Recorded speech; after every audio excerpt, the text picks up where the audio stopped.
Hello. Video games.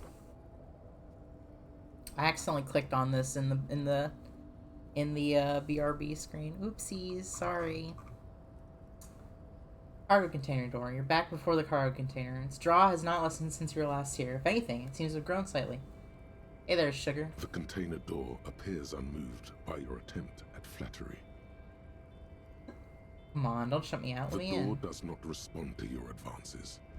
Is it possible that it seems somehow more closed than before? I don't have any skill. I do have skill points. I don't have skill points. The game lied to me. I need 10 more.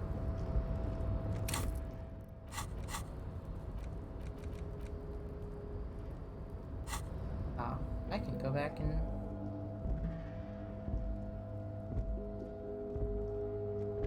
do that to get XP probably.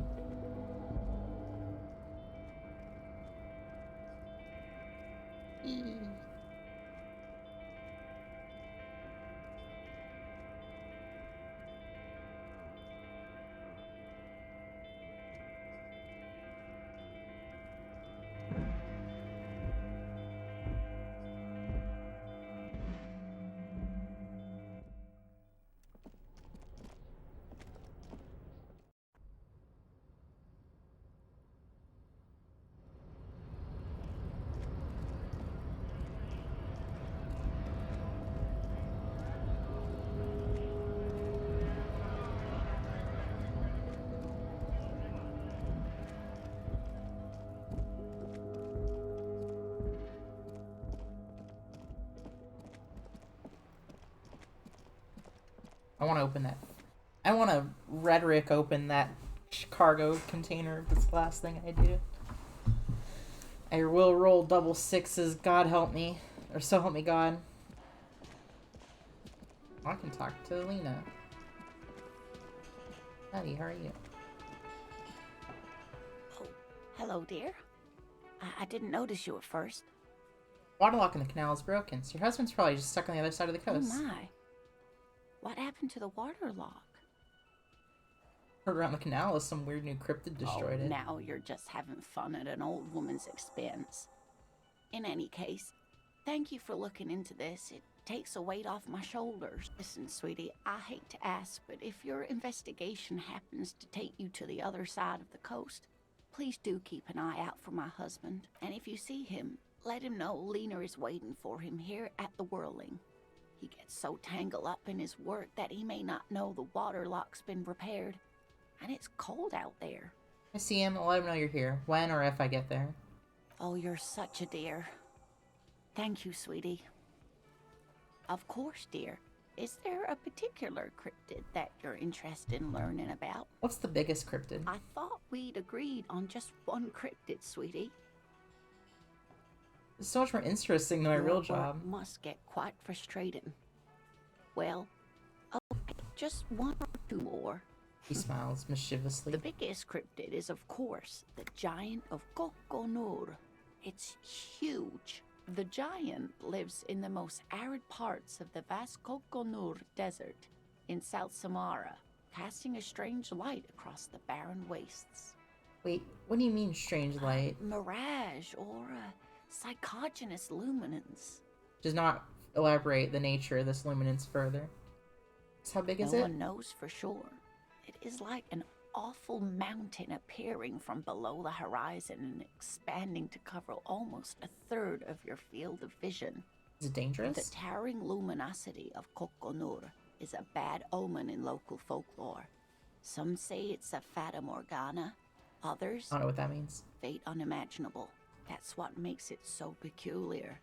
A species surviving at the very limits of scientific law. The Giant of Kokonur must be the largest animal the planet can support. There are limits, you see, to how large a metabolism an ecosystem can beget. Some say a gravity anomaly below the Kokonur Desert might allow the creature to grow to these gargantuan sizes. Great. This is great shit. You need more. Gravity anomaly. Dig in it. Dig in this parascientific stuff right here. Hell yeah. What's the tiniest cryptid? Cryobacter catlensis.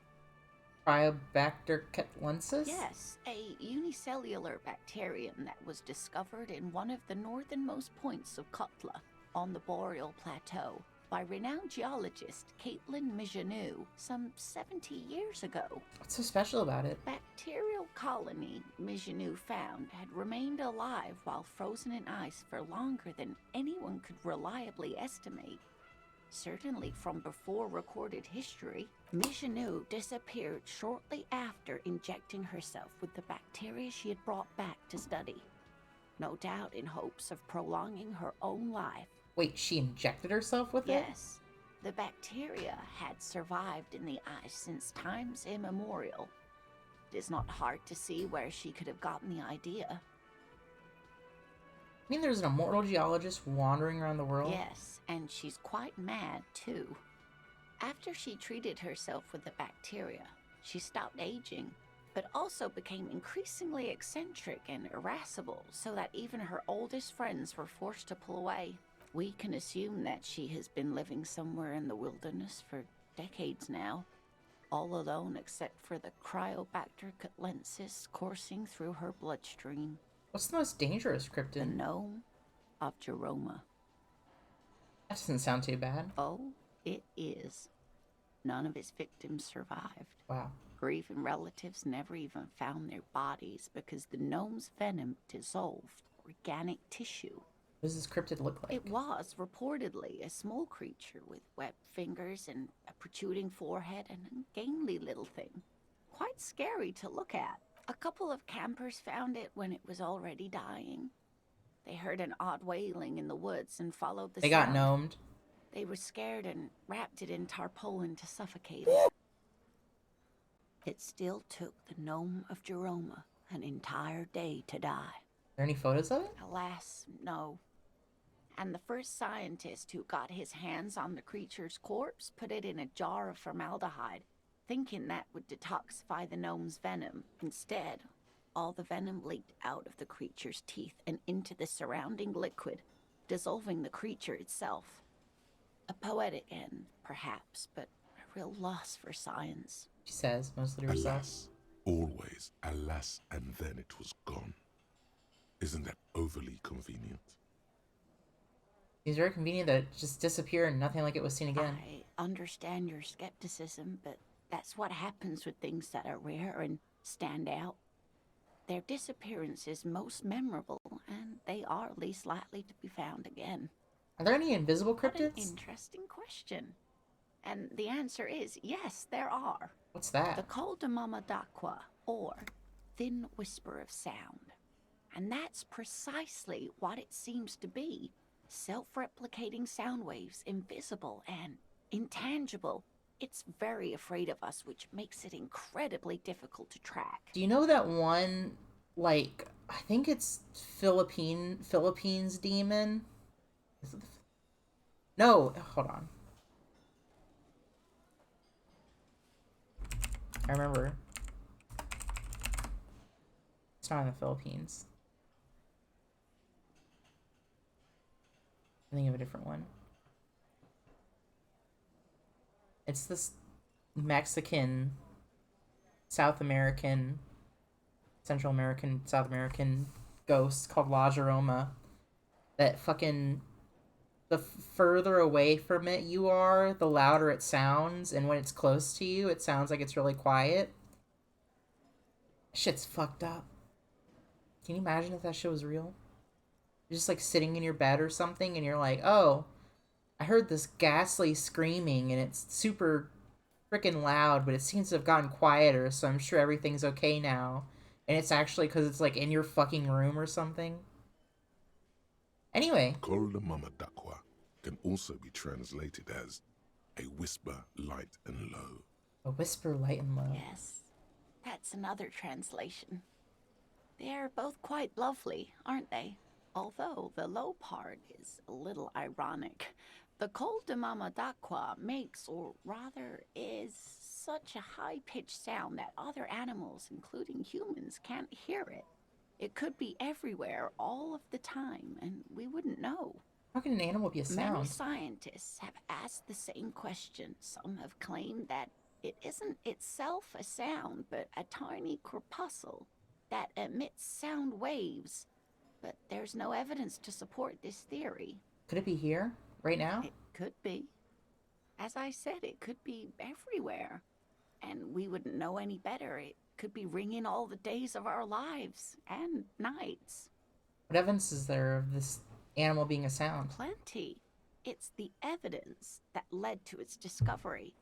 In the 20s, a group of areopagite ornithologists, that is, scientists who study birds, were trying out a new recording technology for capturing sounds outside the range of human hearing. When playing back recordings they had made in the foothills of the Ea mountain range, they noticed certain anomalies, patterns that seemed random at first, but on closer examination were consistent with the waveforms of songbirds. Just nod The eagerly. scientists soon discovered they could track and even predict what appeared to be feeding, mating, and migration patterns based on sound waves in a strictly delimited range of ultrasonic frequencies, even higher than those of the highest pitched bat calls. They realized that they had discovered a new species and called it the Coldamamadaqua, after the Paracanassian name for the voice of God, which is said to be very silent. Wow. They grew quite obsessed with these little birds. Even though they couldn't see them, they could distinguish among individual birds and even began to name some of them. Name them? Sequester, Time, Joscan. Those are but some of the Mamadaqua they followed individually. Why is the Mama Dakwa so afraid of us? That is a sad story. A group of university students assisting with the field work in their enthusiasm for the project, and no doubt because they were preoccupied with impressing their professors, nearly drove it to extinction. It's fucked up. They tried to communicate with it and had no other means but sound. So they started sending out sound waves at frequencies they thought might match the Mamadaqwas. And what happens when a sound wave meets another sound wave of the same frequency, dear? They cancel out. They cancel each other out. Exactly. And these tests were performed so Thank you, recklessly that Encyclopedia. when they happened upon the right frequency, well, they wiped out most of the population. Great regret washes over her. A wending cloth. After that, the corpuscle appears to have migrated elsewhere. There have been recordings of anomalies similar to those spotted in Ea, but they've been few and far between. It's impossible to confirm the presence of any stable Coldamamadaqua population anywhere. Interesting. What about... What about what? Man, I just can't get enough of these cryptids. I'm glad you like them, but I'm not really one to tell you about all of them. You should ask my husband if you get the chance. He's the real expert.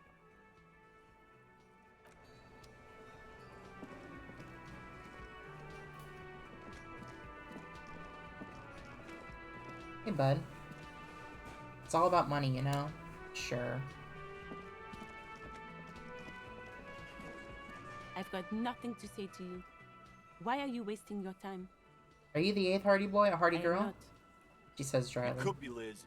You could be anything. You could even be a model. Even a mod? Glenn, I went to law school. I am an attorney. He's right. With a face like that, she could be on the cover of Le Debutante International. Get a grip, Glenn. She went to law So school. fucking what? Lots of models are actually really smart people, fuckwad. No, Glenn, they aren't. Jeez. Hey, I got a level from This that. didn't change her opinion of you. Damn it. It's not her. She's not a hardy girl. Definitely.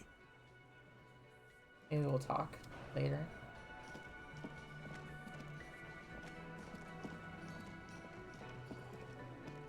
You see, a heavy steel, the door does not. The cobalt blues.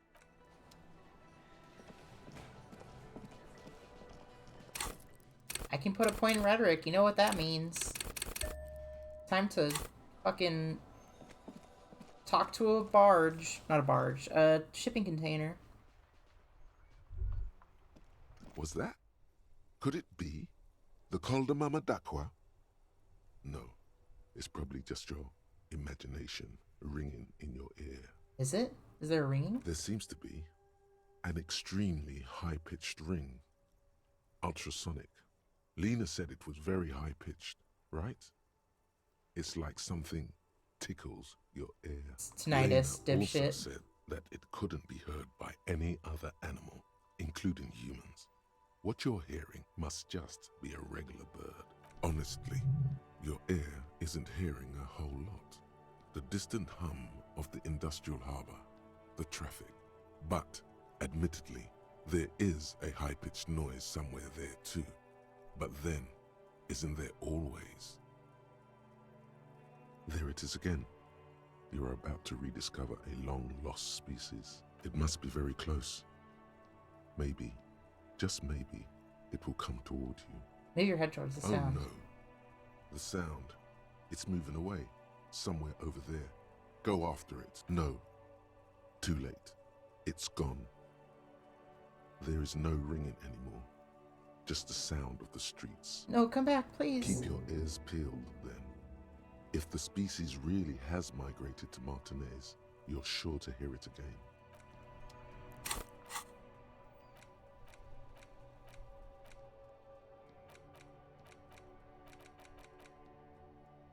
Heard it. The mysterious Col de Madaqua. Certain you did. Well, maybe not certain, but let's see you're hopeful. Because make you very special. Be the only human being who can hear this invisible, corporeal word, this animate whisper, this particle of sound. You might have to keep listening. Sharpen your ear.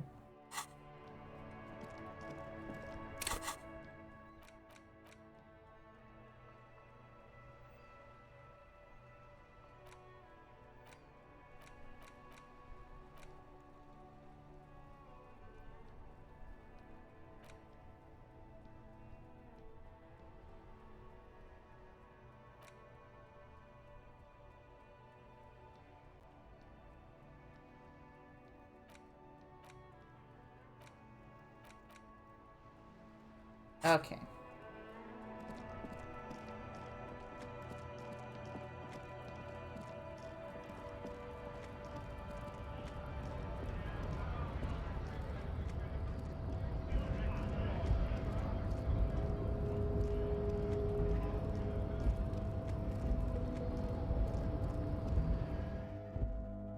I want to rhetoric open that fucking shipping container. That'd be so funny if I can. I don't have anything that will make me more rhetoric, do I? I have -1 rhetoric.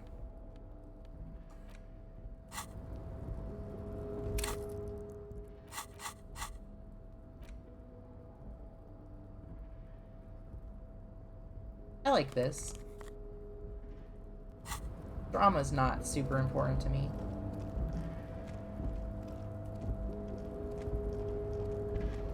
Visual calculus is a cool stat.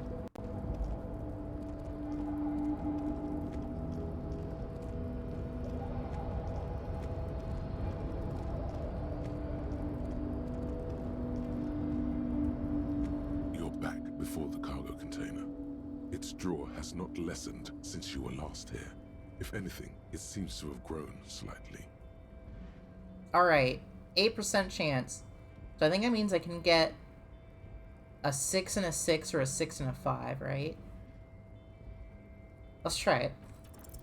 And as it's always, I got halfway there. it's impossible to open I got the container 6. with the rhetoric. Hi, Purple Maybe Mouse. you're Welcome. losing your mind. Damn it. One day.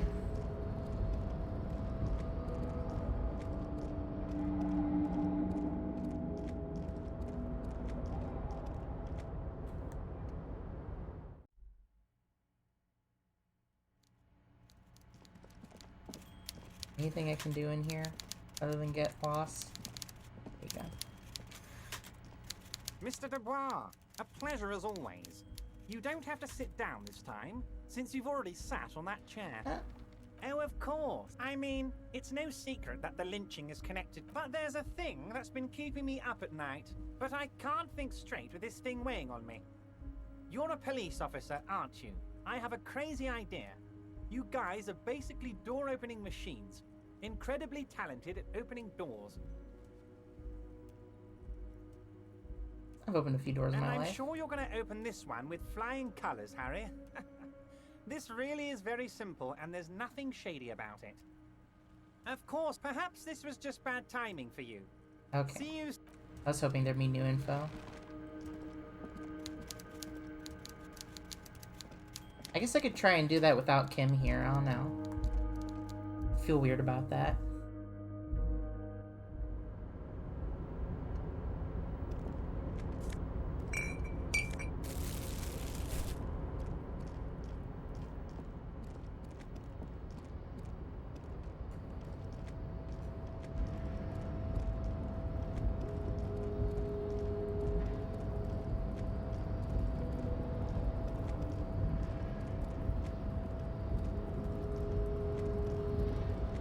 How do I get down?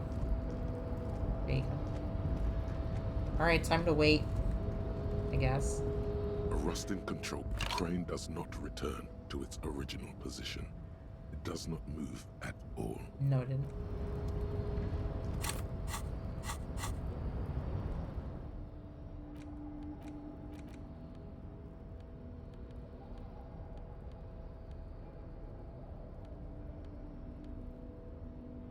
The bullet is still the I know. You should find the gun that shot this bullet.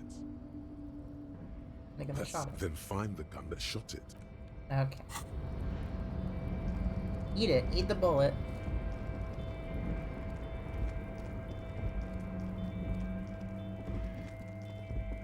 Anything down here? Apparently not. Oh, there's cool visual glitches.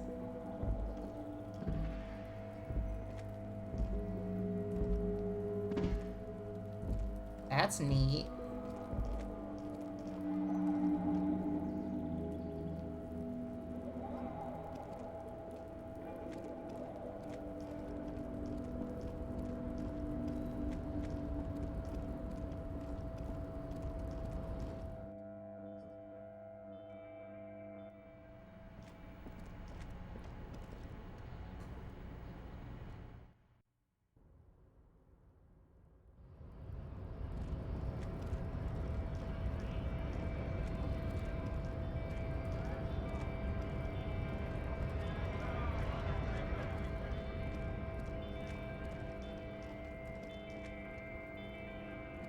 Looking for something, Hunt? Come to tell me. No. Got a smoke? He's got a smoke right there in his fucking hand.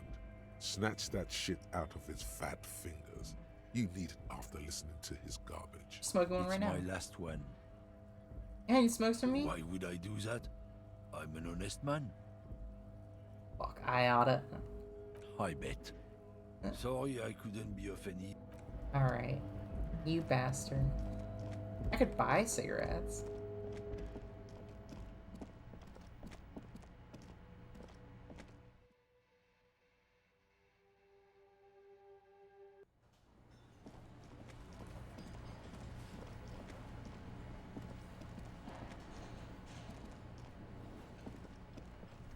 Oh, wait.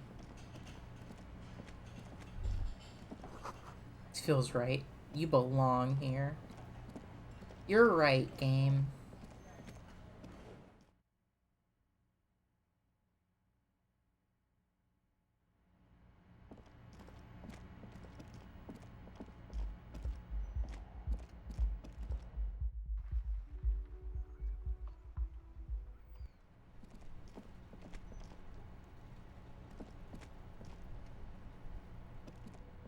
Well,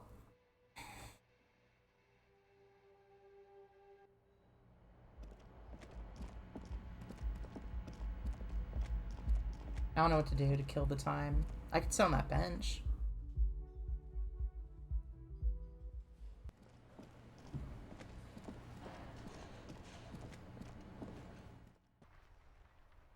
Any quests that I can do?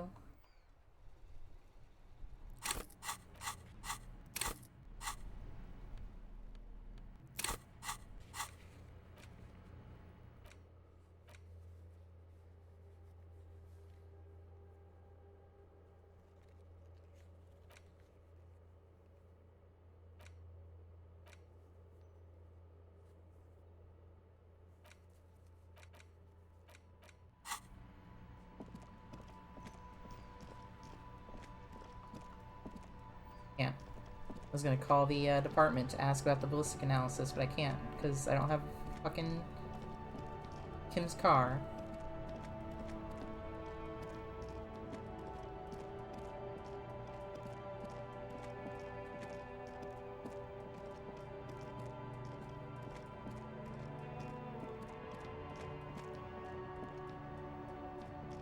A couple of indicator lights are missing from this control panel.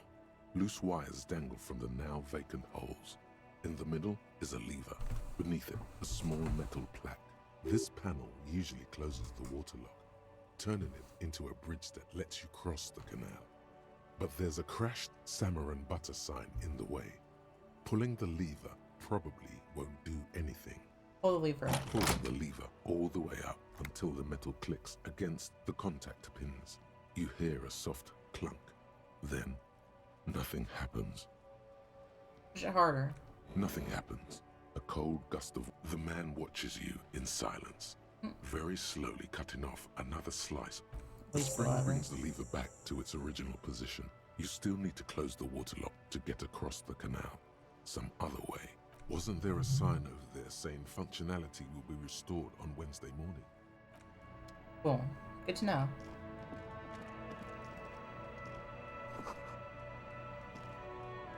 Butter sign down. Isn't that cartoon with all the rabbits or something? Come on, that was a funny joke.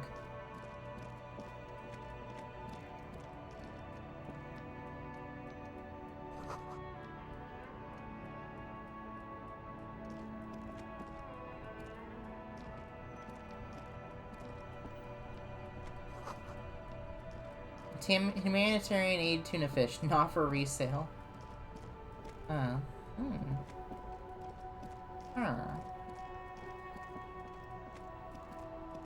Now it's turning into a kind of a snow limbo, man. What's on your mind? Got any smokes on you? Don't smoke. Some of the other drivers do, though. There's still a few around. You're smoking right now, asshole. I'm waiting for the sweet release of death. Yup. Nothing wrong with that statement. Your senses have nothing to add. You'll have to ask around elsewhere. You could also check the kiosk down the street. Frit. With 3 T's. Rebishaw's weird. You're literally smoking a cigarette right in front of me. And you're telling me you don't smoke? Are you kidding me?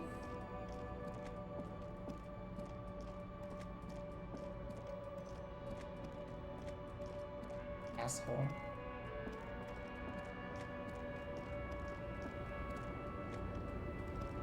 The woman still has no respect. No respect.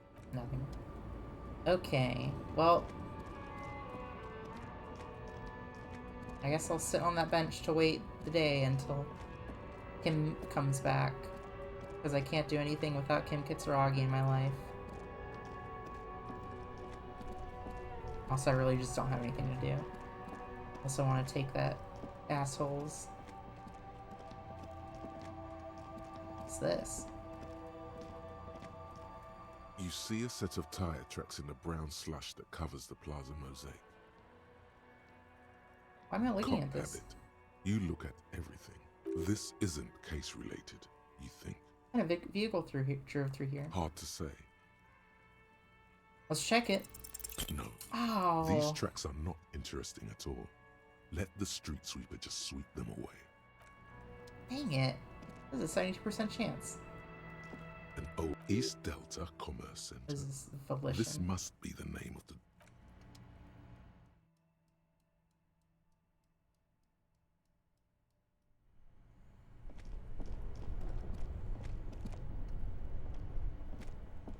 This orange machine is dead still. It has. You slip your fingers under the... If you want to try again, then you need... Equip the pry bar by going...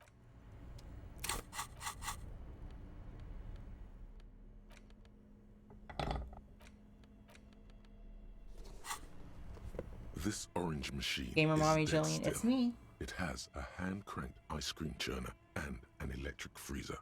The ice around it slowly melting. I don't want to break Kim's pry bar. so I will not do that.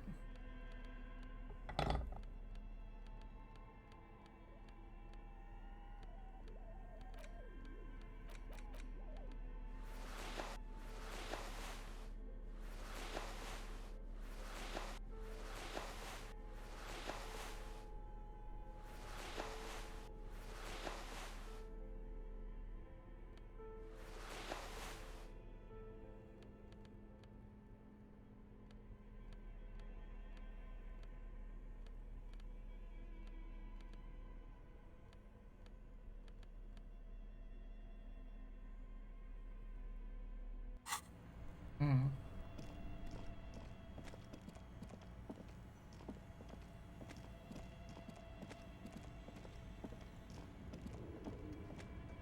A thick layer of coal dust covers it's dark. The echo is so prominent, it's impossible to discern what the voices are saying or what's producing them. What's happening? Maybe it's coming from somewhere upstairs. You should investigate. Or maybe you're just hungover again. It's dark. The echo is so prominent. Getting carbon monoxide It's poisoning. or maybe you're just hungover again. This is the old lady, right? I mean, not the old lady, the dice maker.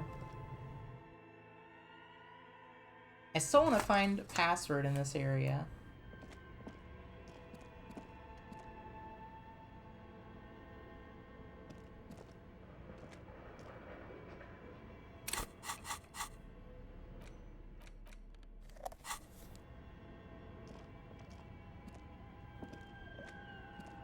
Tiles on the cube are still smoldering, casting the filament slides out of its glowing nest.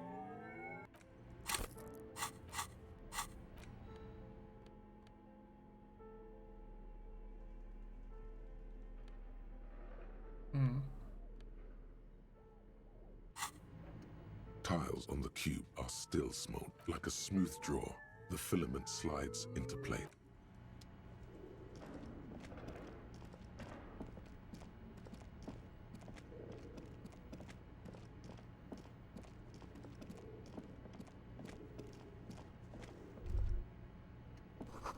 Smells like leather and sweat. High carbine. I'm just gonna sit. I think you can waste time by sitting in a park bench. I will do that.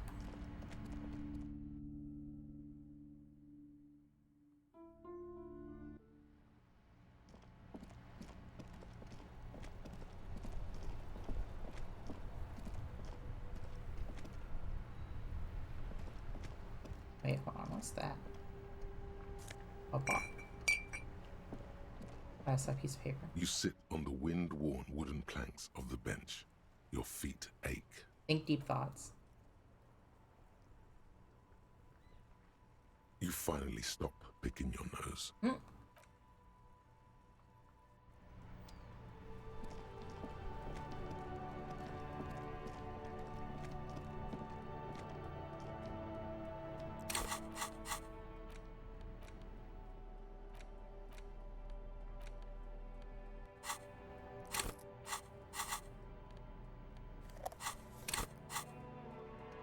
Perfect. How are you doing, Jolene? I'm doing good. Thank you for asking. How are you? Playing a video game. It's fun. That's always fun. Streaming's fun.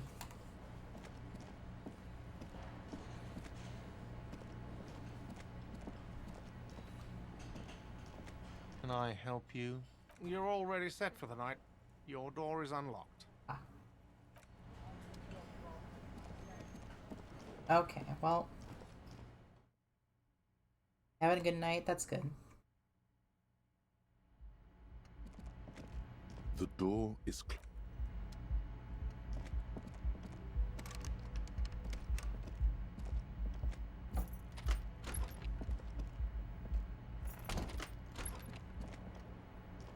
The fan stands still. The lights are on. The lights are off again. The switch must be broken because nothing happens.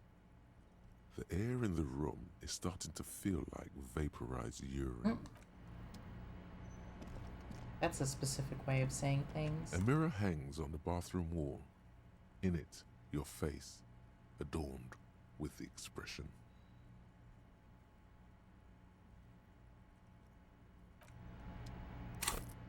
Cane cutters, you say?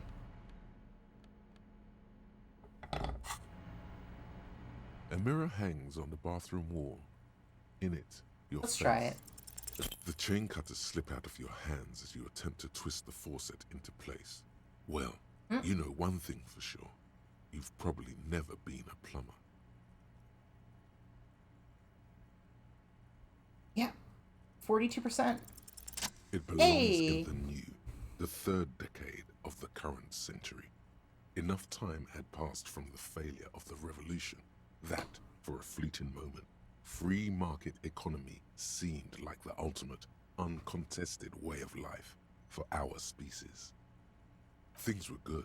It was smooth sailing. People made gold and champagne-tinted interiors and facades to suit the times, calling this the new style. But more importantly, disco happened. Disco. For Revachol, your city. That meant only one thing. Guillaume Lamillion, out of the dazzling swirl of disco music, in an open-air boîte de nuit somewhere in Revachol West. Guillaume's blonde mane appeared on the screen. He sang some bullshit. Then he made the expression. I adopted it? Why? Everyone loved it. Maybe you thought some of the stardust would rub off on you. Maybe it did. Either way, it's all gone now. Only the grimace remains. Still need to add a clicking sound and make it. The click is used to spur on a horse. It also features heavily in Guillaume Lamillion's regional mega hit, Don't Worry, Your Pretty Little Head. Sometimes you like to add finger pistols to the mix, because unlike Guillaume Lamillion, Can't see it, but I'm snapping my finger and doing finger pistols. It's your nifty little way to say, I'm armed and dangerous. Well, I'm not right now. All I know is the new. There is a vast ocean of time between right now and the expression, looking good on you, or anyone. 2 decades, if the calendar is to be trusted. Humanity has run aground in that time. It's a different world now. The expression is a relic. Anything else? Like, who am I? Why did I become a cop? Why did I drink myself into oblivion? You have some understanding of the near history of disco, plus the trivia you've picked up along the way. Episodic memory, however, remains in the dark. It may never return. You should prepare yourself for that. Wow. I guess that's it then. It doesn't have to be. You can swoon over Guillaume and his champagne-corked smile whenever you want to. Maybe some of the stardust will return. Alright, 17%. Still not happening. It won't come off that easy. Fair enough.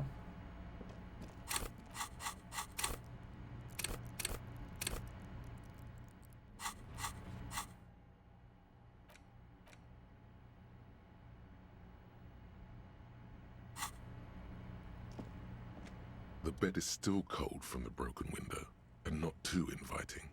But it's yours. You've earned it. I fixed the broken window or something?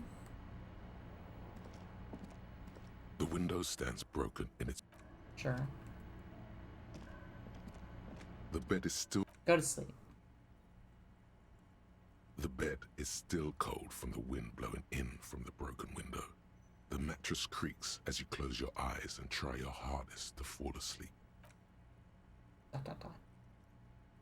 Here we are again, my broken bud. The waves are coming, carrying you away. But you can't go. No, you have to stay. Always half aware of yourself. You're not cooperating, brother man. Why? It's your disgusting body. Even through your sleep, you feel a vague discomfort suffusing it. Your belly and your sides are unpleasantly tender. You wish you could curl up into a fetal ball of safety. But you cannot, because of the pain. That pain in your right side is your enlarged liver, by the way. As for your kidneys, you've really been compounding the damage lately. Every cell in your body is moaning in agony, asking, what did we ever do to you? This body's worthless anyway. No one does anything nice to And it. why might that be the case? What lava lights on such a bloated corpse to be? These are my just desserts. I will endure this pain with dignity. There's no dignity here. Only reflections of your body mass. Flashes of the day. You keep coming back to yourself in the mirror. But why? To admire all your accomplishments? Well, you see there was a check You're that just I kept on stuck trying here, in the half-world. Could try looking at other people. Really? I'm an artist in low damage like art. I saw that one. But why would you want to start doing I knew people in that? college like that. I try looking at other people. I will. I'm looking at people all the time. I like them. Sure you do. They're all so friendly, aren't they? At least they're interesting. Each one has a process just like yours, running in the space between their ears, full of secrets. People are beautiful, statuesque, parodies and tragedies of themselves. A great democracy of creatures. What do you think you're doing right now? Coming to some greater awareness? Look at all these lights, blinking in and out of existence. Thoughts! You're just pretending that you're asleep, even to yourself, while the world goes on without you. Let it. Let it. But it never seems to let you go, does it? Time to rise and wipe that shining sweat off as best you can. Gather your bearings. Rock and roll. Let's go. Sleep is overrated anyway. Oh. Well.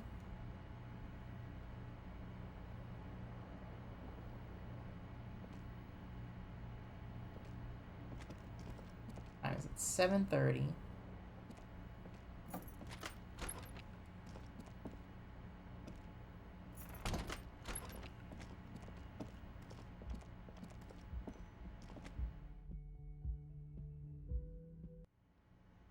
Hi, Kim. Yes?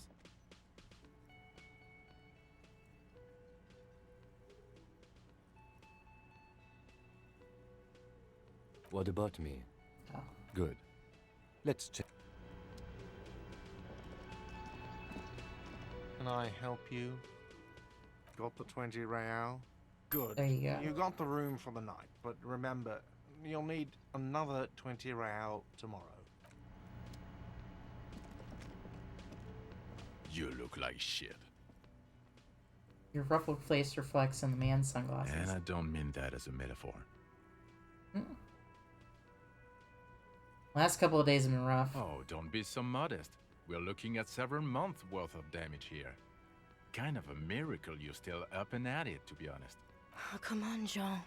It looks like it's been a rough week on him. It's not just this week. What you want? There's something about this guy that matches with a face in your head. A similar, but different face. Something strange about this guy. Figure it out. There's something that binds you to him. Some kind of an outfit, maybe. A uniform. Firefighter's uniform? Exactamundo. I don't think he's a firefighter. I'm not gonna ask Of that. course, you don't have to. You can talk about anything you want. Kim, who is this guy? I'm not getting involved in this. It's not my style, he thinks, glancing at the man in sunglasses and the woman beside him. Oh boy, they're mad at him. No wonder. He just doesn't recognize them. Got some questions for you. I'm a About cop. what? You don't look like a cop. You know what you look like? Like a man down on his luck? I'm trying really hard to be your man. Well, go solve your case then. That would count as trying hard. He didn't answer your question.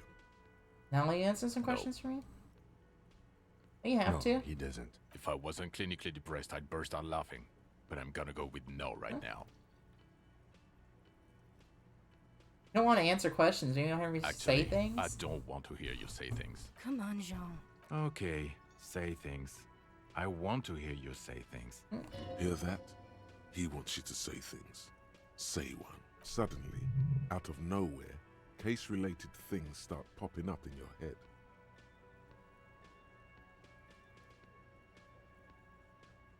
I'm doing this investigation. It turns out he was shot and You hanged. think he was hanged as a cover-up? To hide the shooting? Basically, yes. Okay, well... Corrects his blonde wig. His hair. He corrects his hair. Why am I telling you I don't this? know. Why are you? It's like you felt it would be intellectually stimulating and would lead somewhere. A custom even? Strange. Oh my god, there's more. You want something more? What is it? Let's talk about the hangman again. Okay, why not? So, do you know who hanged him? Not yet. Yeah, I can see that. I don't know. Oh my god, there's more. Okay. Watch out for yourself, loser. That voice, so very familiar. Did you hear it when calling to your station and reporting your badge missing? Hey, your voice. I recognize it. Really? I wonder where. Lost my badge recently. When I called in to report it missing, you were there. That's the where you remember me from? Yes. I haven't seen you before. Okay then. It's probably a coincidence. People sound alike. Goodbye. Again? I can't believe... Damn it. The woman in an RCM patrol officer's uniform winces as she notices you. I would really prefer not to talk to you right now. A patrol officer is the lowest rank in the RCM, below lieutenant and sergeant. Hold on, you're a patrol officer of the RCM. Yes, I am. I'm a cop too. I know. Here's the real deal. It's hard to tell whether he's sarcastic or sincere, but if you had to guess, you would say the lieutenant is being sarcastic. On a murder investigation. Are you the I'm cavalry? definitely not the cavalry. Cavalry? This game seems interesting. It's fun. I like it. Is everything alright? Why don't you talk to me? I don't know. I mean, why would I want to talk to you? Gamer, thank you.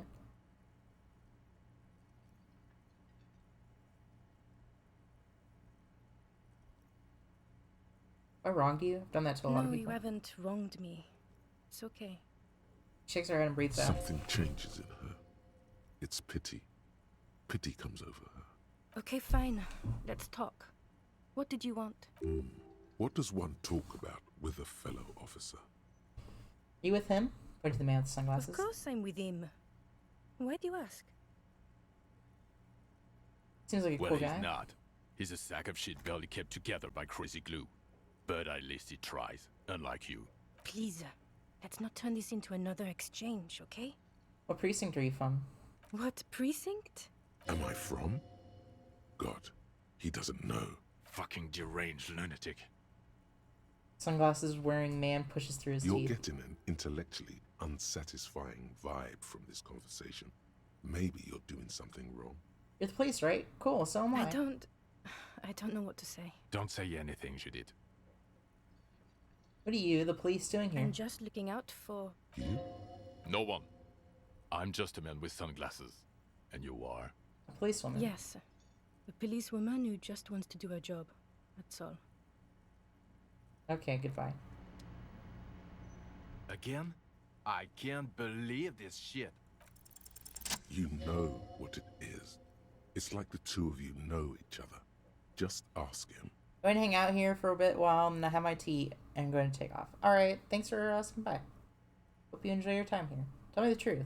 Do you know me from somewhere? Oh, I definitely know you from somewhere. Another life. From where? Another life? Yes, from another life. A different life. Maybe the life of a police officer belonging to the ranks of the... To what station do you think you would belong in this alternate and totally fictional reality?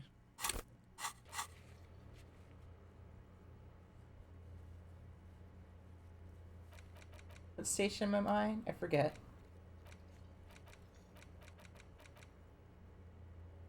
The 41st. Okay, that's plausible. That's entirely plausible. Now we're really getting somewhere. Gives you a long, meaningful look and adds. Somewhere good. Let's talk more about the hypothetical Station 41 you mentioned. Okay. Oh, the hypothetical 41. Yeah, let's fantasize about that. He blinks aggressively. I'm not busy. You're not busy. Let's just play around. Who else? So what would our relationship be in this alternate universe? Let's be crazy. Let's say you and I are partners. How's that for a thought experiment? Kim's cooler than you. I'm sure he's fucking flattered. But Kim is not part of this thought experiment. In this one, we're partners. The lieutenant is silent. Seem like a cool guy. I'd love to have you as a partner. Would you now, or would I be cramping your style? Never mind. Partner. Okay, actually, you probably would cramp my style. Oh god, I'd hate for that to happen. You know what might help prevent that, though? Yes. You doing your fucking job. Do you have a crime to solve? Oh, no. You see, I enjoy watching other better cops solve crimes. And let me tell you, it's been quite a privilege seeing you work. This isn't helping. Who else is in our imaginary police station? You're not going to believe this, but police officers. Wow. Yes, sir. Solving crimes, locking up bad guys, and get this, and not getting that drink on at 2 o'clock. Wow. Just some regular boring motherfuckers in suits and uniforms. Nothing spectacularly extravagant like you, the far-out son of Lang. Who's the far-out son of Lang? It's you eccentric genius. I mean, with your unorthodox approach to police work, it has to be you. Want to tell me more about him or her? Not even a little bit. It's an urban myth about an officer who is so far undercover he can't remember who he is. As I said, just an urban myth. You are not the son of Lang. He's trying to protect you from further rough handling, dished out by this sunglassed man.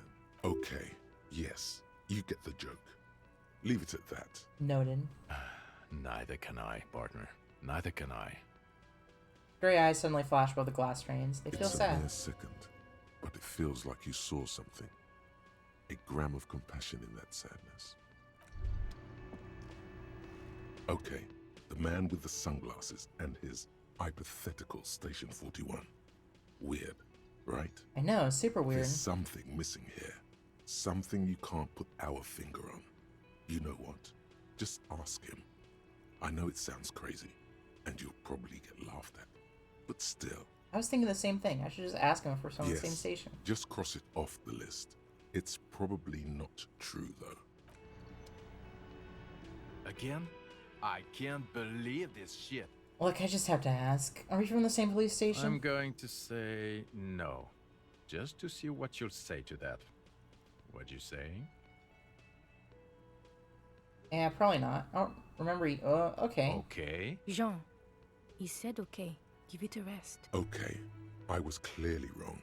He is a firefighter, male nurse, animal control agent, something of that kind. Not a cop.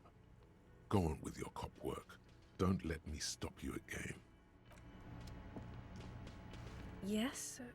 What is it? Look, something's really bugging me. Are we or are we not from the same God police damn station? it, you leave her alone. Keep your weird bullshit to yourself and be professional for once, for fuck's sake. Can I actually help you with something? Yes, of course. Preposterous. I mean, you would remember if they were, right? Who forgets their squad mates? That's not possible. Alright, well, cool. Monica's titties are big. Looks like the circus left town, but the clowns are still here.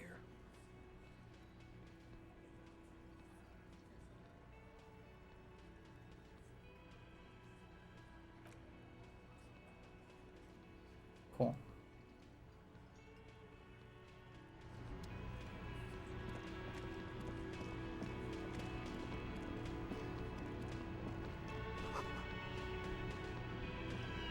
The man ponders his cooking meat.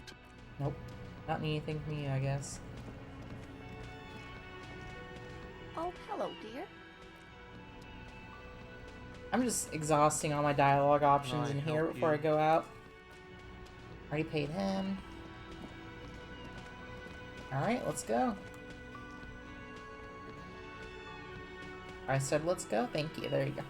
Took it a while. Game was confused for a second. Hey.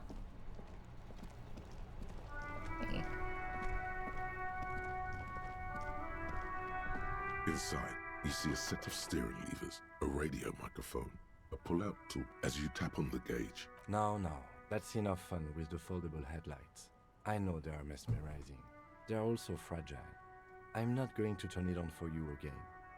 This is Precinct 57. How may I assist you? Sorry, sir. I still haven't heard back from the database people. Try calling again later. Is there anything else I can do for you? Just a moment. 10-4, come in, officer. Over. Roger that. 10-10. Okay. I thought I could get something about the bullet. Yes?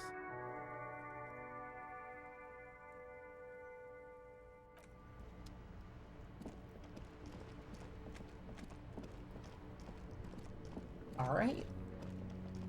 So let's do some questing, I guess.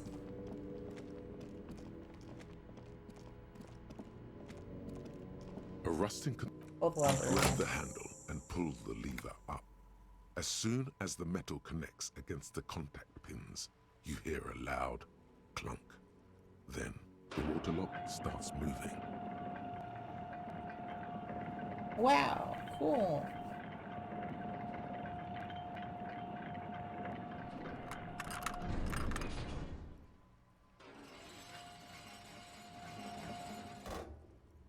Okay, if we ever need to get to the coast, then this is the way. But please, contain your wanderlust for now. I don't want us to get sidetracked, not with everything that's going on. Focus on one thing, achieve it, then the next, he thinks. That's the task chain. It's a good task chain. Always good to focus on things before trying to start other things. I say with like 4 different games that I started LPs of and haven't finished. I'm just kidding. It's because these games aren't fun. Breaker box, power the radio pylon above you. Maybe there's something inside. Oh boy, copper wiring. Hey, Rial. Ha, decades old concrete defenses. Children play on them now. Hey.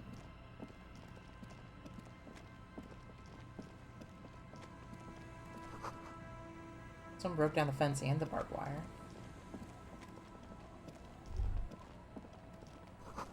Speaking ahead, broken axle grinding.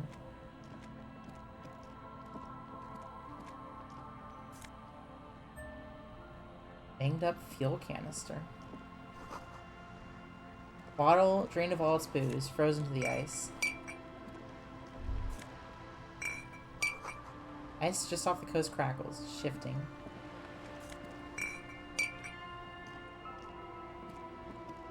A banged-up motor carriage lies half-submerged in the icy water, slowly sinking into the Insulindian Ocean. Only the cabin top, rear wheels, and the engine remain visible. It must be cold and lonely down there, in the icy water. Remember the tire tracks in Martinez? This is where they were leading. This is where the tracks on the plaza It were leading appears to to. be so. Let's investigate. I agree. We should definitely investigate. You get a sudden sinking feeling. Stomach acid comes up as you look at the motor carriage in the deep, dark, cold water. Why the doom and gloom? It's just a sunken motor carriage. Some motor carriages are bound to end up in the sea. What's the make of this MC? Can I see the The logo? logo is too deep in the murky water. You can't make it out, but you do see a monkfish float by. Run your hand over the cold The metal. motor carriage is properly stuck in the ice. Getting it out would require a team of specialists. How long has it been The here? ice hasn't closed around the vehicle yet. My guess is it's been here since last Saturday or Sunday. The estimate is correct. The incident probably occurred on Sunday evening. What should we Let's do? wait for the low tide and see what's inside. Great idea. Then we can get the things inside. The joyrider must have left something good inside. Guns, papers, maybe a cool jacket. A joyrider jacket. A joyrider jacket. You feel a strange connection to this joyrider. Maybe he's from some kind of joyriders district and likes blue and white racing livery, like a cop would. How long will it take for the low tide I to don't come know. An hour or two, tops? in? Sit on the swing and wait for the tide to recede. As you sit down in the old, rusty playground, the world around you becomes very silent. The hinges creak under your weight, dangerously so. Nothing but the sound of seagulls high above in the sky, echoing like distant laughter. Hold on. Ice cracks around the blue motor carriage in the sea. I'm gonna try and whistle a tune. The tune in your lips forms a strange yet undeniably beautiful contrast with the surrounding bleakness. The lieutenant gives you a quick glance, then, still looking straight ahead, he joins you with a higher pitched and slightly more melodic trill. Two birds on a wire, whistling by the seaside, looking at the water and a sunken car. The wind blows. In the distance, behind the church, some vagrants are having an argument over a bag of tear they found in the reeds. Further away, a flock of seagulls lands. The clouds pass in the sky, and the shadow of the swing moves like the hour hand on a timepiece. 30 minutes have passed. Looks like this might take a while. Time to present a good topic for discussion. Tide is sure taking its sweet time. I believe it's following a pattern set millions of years ago by cosmic forces. But I suppose it could move quicker, yes? Clouds on the horizon grow darker, and the shadow of the swing set keeps climbing. You hear the distant rumble of the city. 30 minutes pass. You think I'll ever find my gun? God, I hope so.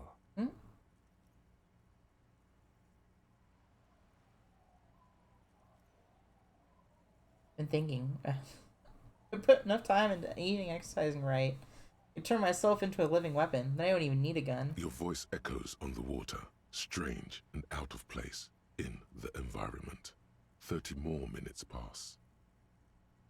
Can you make out the mark now? Detective, I've been able to make out the mark ever since we arrived. I find it odd that you haven't. It's a Capri, Model 40. It is a simple and rugged machine, favored by working men, government offices, firefighters, animal control people. You know, those kinds of people. Is that a number on its side? Yes, 41. What do you think it stands for? Oh my god. I fucking crashed the car. It's as if he knows what it stands for, but wants you to say it. It's pedagogical. Does he know something about the driver of this vehicle? Oh god, no. I'm sorry, Harry. I'm so sorry. 41. Precinct 41. A massive pit opens up in your stomach, and the most terrible feeling comes over you. No. Just nope. Say no to this, Harry. No, no. Yes, your car is in the sea. Face it, so we can start dealing with this. Oh my god, it's mine. I drove my car into the sea? I'm afraid so, yes. It looks like you drove your police motor carriage into the sea after you jumped across the canal. The badge, the gun, and now this. The lieutenant adjusts his glasses and doesn't say anything. There is also a fourth thing you've lost. My dignity. More precious than the gun, the badge, and the motor carriage combined. Lost forever into the deepest of seas. How do we get it out? Detective, we don't. A rescue operation really isn't viable at this point. Maybe I was in the pursuit of someone. Whom? I don't think so. If anything, you were probably drunk. Don't drive drunk, kids. Probably. Try definitely. It's just gonna be there like I'm that? afraid it will have to be there like that for many years. Look at it. Parts of it might be salvageable, but overall, this machine is a write-off. I can still fix it. That is very unlikely. All the electrics are toast. That goes for the electromagnetic steering and brake systems as well. You'd be lucky to find one undamaged component in there. In a few months, there will be nothing but rust left of this vehicle. It'll be cheaper to buy a new one. Well, not cheaper. This motor carriage costs 40,000 real. But in the long run, it still makes more sense to buy a new machine than try to refurbish this. People are gonna be angry at me, aren't they? In Precinct 41? Let's face it, this is a substantial loss to your district's budget. I mean, my station only has 4 other vehicles in addition to my kinema. This was 20% of the station's vehicular budget. Not gonna take me back after People this, are are more they? valuable than machines. Training a police officer is even more costly. Things are going so well. We were just whistling You merrily. can still whistle. Besides, the night is always darkest before the dawn. Oh, Kim, you're so nice to me. Well, at least I can see what's in there now. Come on, gun and badge. Come on, gun and badge. Yes. Let's go take a look. Jamais vu. Derealization. Jamais vu. The opposite of deja vu. Not already seen, but never seen. Everything that should be familiar appears strange and new. Like some half-forgotten day in your childhood, only now. That's the feeling you've been having. And for who knows how long. You should go and ask Joyce Messier about this. What world are we in? This is a fundamental question.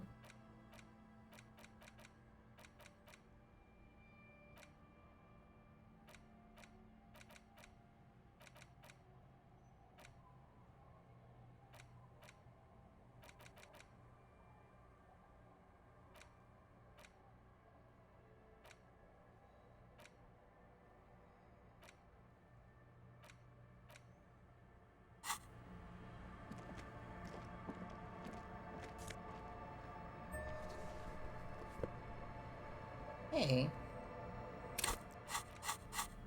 I got my badge back. What's the current one I have? Shivers. Visual calculus. Ooh.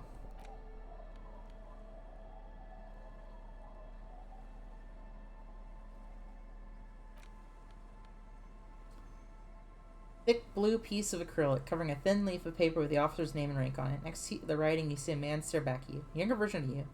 Already disintegrating inside. Still presentable on the outside. Police badge on which you see the photo of a man. You. Some seaweed is stuck to the back. Woo! Found my At badge! least something good came out of all these. Study the badge. Encased between two durable plastic sheets is a bluish card with lines of information and a watermark in the shape of the street grid of Revachol West. You see a photo, a name, a rank, a document number, the date of issue, and in the lower right corner, your precinct. Look at the The photo. man keeps winking at you with his green-gray eyes. The photo is old, no doubt about that, but the badge is new. You used an old photo for a new badge. How old? 8, maybe 10 years. The guy in the picture is rather good looking. He's got a nice haircut and is distinctly lacking in massive sideburns. And he's winking. What Why? do you think? His face is already contorted by the expression, although it looks less grotesque on him than it does on you now. The badge in your hand shines as you rotate it, catching light. You see lines of information on it, and a shining watermark. Name. Harrier Dubois. Harrier. That's long for Harry. So you are Harry. Evrard was half right. Probably not a lot of people know your full name. Whoever told him you're Harry Dubois, it's a wartime name. Revolutionary. Sorry. The kind mothers give their sons during troubled times. Like Undying or Boxer or Ironhide. A name like armor. Harry Dubois it is then. Pleased to make your acquaintance, Harrier Dubois. He's not going to call you Harrier.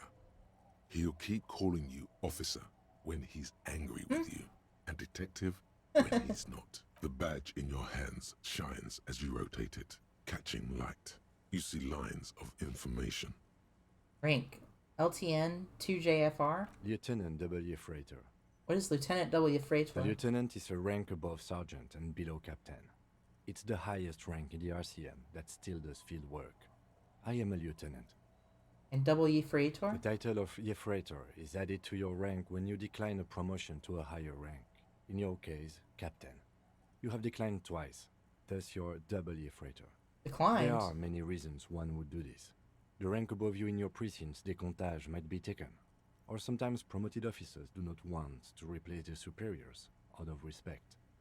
So formal, officer. Yeah, I love Kim. And sometimes they just prefer the type of police work available to their current rank. In your case, lieutenant. Heavy-duty case-solving machine. What's a decomptage? Décomptage is the hierarchical system employed by the Revachol citizens militia. It means counting down to twos. The countdown is modeled after the dual leadership system employed by the left during the revolution, which in turn was developed by last century experimental psychologists in the University of Königstein. The lowest rank is junior officer, usually teenagers. Then there are the patrol officers, then sergeants, lieutenants, and then a captain. That's basically it, except for a few kinks. What kinks? You know, inflation, piss, knife play, Kinks like satellite officers and the additionally a freighter rank I already explained. The long and short of it is, you're his superior. Satellite officers? You are given the title of satellite officer if your partner is quickly promoted. You have to wear a through the headpiece for it to work ranks and like you that? rise with him. You don't seem to be a satellite. What do you mean? I missed the joke, sorry. Is he even putting up with all my bullshit because I'm your superior? No, I've been putting up with you because despite an unconventional approach, you are doing good police work. Aww. It matters more than driving your motor carriage into the sea. And now we've even found your badge. He trusts you, for now. Try not to spoil it. I thought my rank was drunk. Yes, apparently you've had a rather successful career in the past, and this leads me to believe maybe your current situation is only temporary. Thanks, that gives me hope. Good. Such a small yet precious thing. Expensive paper caught between thick plastic, like a fly in amber. It reads... Serial. Serial. REV126205 JAM41. That's just the serial number. Revachol, Jamrock, Precinct 41, with some numbers thrown in there for good measure. Control yourself, you're up for like a head controller or something. What? What are you talking about? I'm confused. I'm sorry. The numbers are not there for good measure. They have an administrative purpose, one that's unfortunately been erased from your memory.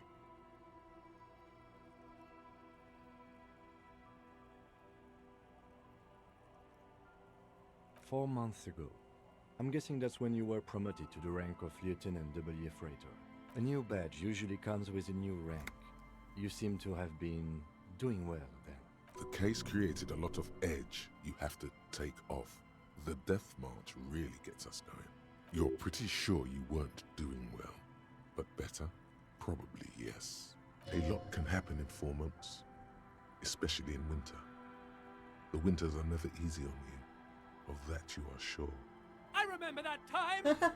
That was a good time! We had a good work-drink balance going! What happened, man? Pump it up! Precinct 41? Yes, it's the designation of your precinct. 41. Like mine says 57. The 57th is mostly industrial harbor. A lot of asphalt. The 41st is... What? It's a tough station to work in. You have all of Jamrock to cover. That district should have 3 precincts, but money is what it is. It's no wonder you are like you are, he thinks. But then again... I love winter. I love winter too. Winter's great. But then again, it's a legendary district, and a hell of a station too. It must be an honor and a curse to work with people like Price, McCoy, Berdiaeva. Roberts, Feuerbach, Dimitri. Suddenly, names from your decomptage flash in your forebrain. And you? Is it an honor to work with you? Don't ask him. Ask yourself. The badge in your hand shines as you rotate it, catching light. You see lines of information on it, and a shining watermark. Cool. I got my badge back. I can go talk to Joyce.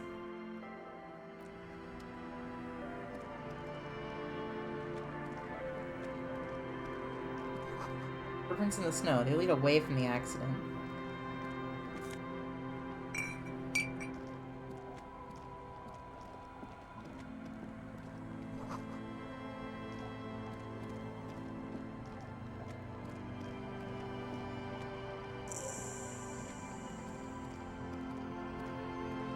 Snowshoeing and ice skating are really fun. It sucks I can never find anywhere to go though.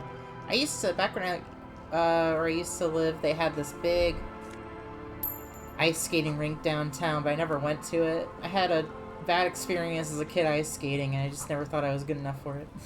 Ladder leads to a school of fish swimming in the kelp. Aw.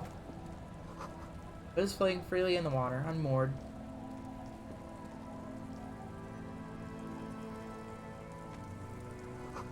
What are these doing in the fish?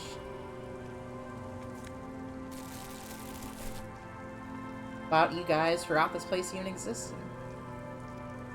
Hi, officer. A woman in a raincoat stands on the quay, considering an overturned boat. A sword and a scabbard hangs from her hip. Anything I can help you with? A fishing village on the seashore. This place doesn't really have a name. It's sometimes called Elysium. Why? The sign on the street leading here is illegible. Has been since they built this place. Questions. Oh. Cool, that's really cool. I've only been to an ice skating rink one time. I normally just ice skate up and down the frozen river. Nice. The name is Lillian. People call me Netpicker. I think I have time for questions. And that was actually the second one. Indeed, you're always confused as to your whereabouts. Ask her about the cool sword. Helps to break the ice. Nice sword. Does it come with a story? Unfortunately, the factory sold this one with a 3-year warranty instead of a story. It's to intimidate folks, mostly. You know how to use it? Not really. I know some basic moves, and I know it sure as hell beats a knife when you're in a tough spot. It is imposing. It's a regular mass-produced sword, like a shovel or an axe. Nothing fancy, just for intimidation. Why do you need intimidation tactics? From time to time, people need a lesson in respect. That's just the way it is. Back in the day, I caught the eyes of many men. And believe me, men need a lesson in manners from time to time. Oh. Welcome back, our carbine. Anna. Why don't more women arm themselves if it's so effective? Figures. Typical patriarchal nonsense. Masky venomosity. Sure. Venomosity. But boys will be boys. And God knows we don't have many around. Can I borrow that sword? No, Oh, sorry. I'm afraid not. Attempting to confiscate the blade I used to keep these animals in check. You would put me in an early grave. Where are all the men Some now? went to patch their wounds, their lesson learned. Others were more thick-headed. And one of them, I ended up marrying. Aw. Where's your husband Gone. now? Gone where? To the waves. The sea took him. It was a long time ago. He died? Was he The murdered? lieutenant shakes his head again. Yeah. By himself. Inadvertently. He never respected the sea. Went out there drunk like a skunk, and sure enough, one day, he didn't come back. Now, before you tell me how sorry you are for my loss, know that it was 4 years ago, and I've moved on. There's only so much mourning you can do for a drunk with sinewy muscles. She really liked those muscles, though. It's in the way she pronounces sinewy. It's healthy to let go and move on. Gotta keep the wheels spinning. Us working folk don't have the luxury to be bedsick with melancholy. I buried him, mourned for an appropriate amount of time, and went on. Life didn't really change that much for me and the kids. She glances at the village where 2 little kids are playing with what looks like rocks. This is neither a touchy nor a very interesting topic for her. She looks like she's ready to go on a date with another, better drunk. Yeah. Ask her. Both of you could need some action. Do it! Hit on the widow! It's the right thing to do!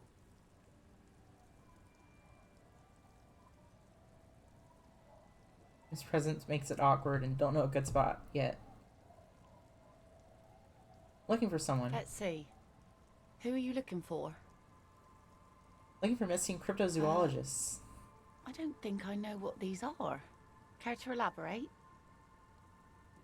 People look for animals who are hard to find. Aha! Like snowmen. Snowmen? Never heard of 2 those. old guys have been wandering around here, nose in sand, talking nonsense about snowmen and the like. Where'd they go? I don't really know. Further down the peninsula, I guess. I mean, that's where they were heading. Who else are you looking for besides snowmen? That's it. Not looking for anyone else right How now. can I assist you then, officer? What do you do around here? Like I said, fish mostly. Sail the waves, take care of the kids, pick nets.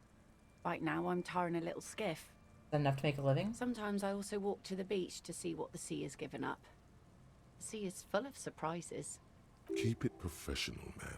Don't make it sound like you're hitting on her. What have you found? Wood, pieces of glass. Every once in a while we see dead bodies. Human, animal, fish, other odd sea creatures. A mine washed ashore once. Bottles, drugs also. Lost cargo in general.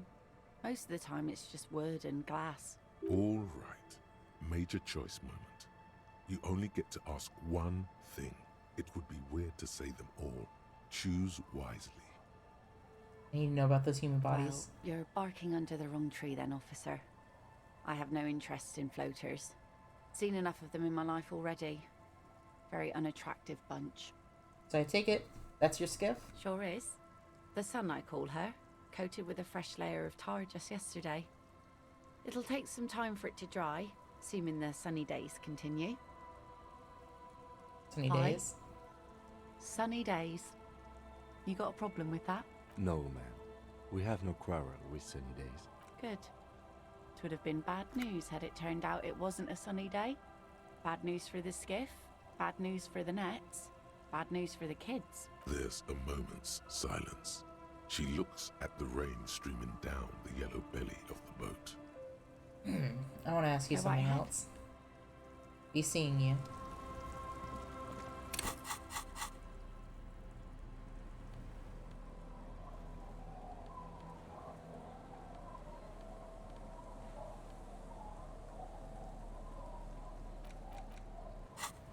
All right.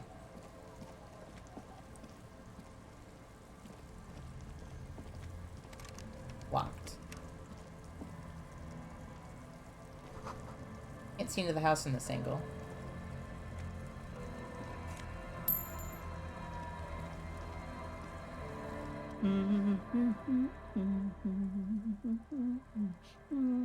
You're not sure about the melody, but it might be South Samaran, possibly Sigayan, also known as the Apricot Suzerainty.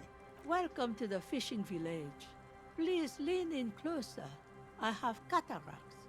Oh, welcome, police officer. We don't cause any trouble around here. And we don't want any trouble either. We are not here to cause any trouble, madame. Trouble? Say the second thing, Bratan. Shows you got style. Say the second thing. I don't think so. What he said, we're cops. We don't cause trouble. We take care of trouble. Oh, of course. Last time we saw you around here was 12 years ago. You also came to take care of trouble then. Wish you did. But still, in Martinez, you're considered an ill omen. I've been here before? No, not you personally. I meant the RCM. Some of the men got into a fight. One of them killed another. Locked himself in that woodshed over there. He was brooding, needed some help opening the door. You got it open for him and took him to think about what he'd done in a more secluded place, somewhere more quiet. She says it as if he was on some kind of spiritual retreat. What kind of a woman are we talking about here? Oh, the usual. Dark tidings. Black hound. That's you, all right. A black hound licking your own heels. I am an ill omen, all right. You're not. No one around here considers us an ill omen. People would have told us. Maybe they are afraid. Why? Because you're an ill omen. But you're still welcome here. As long as men with guns aren't chasing you. And maybe even then. Because that's the kind of fishing village we've built. I'm sorry there's not a lot of room to park the motor carriage. And not a lot of houses. Or a lot of people. My kids are long gone, searching for treasure.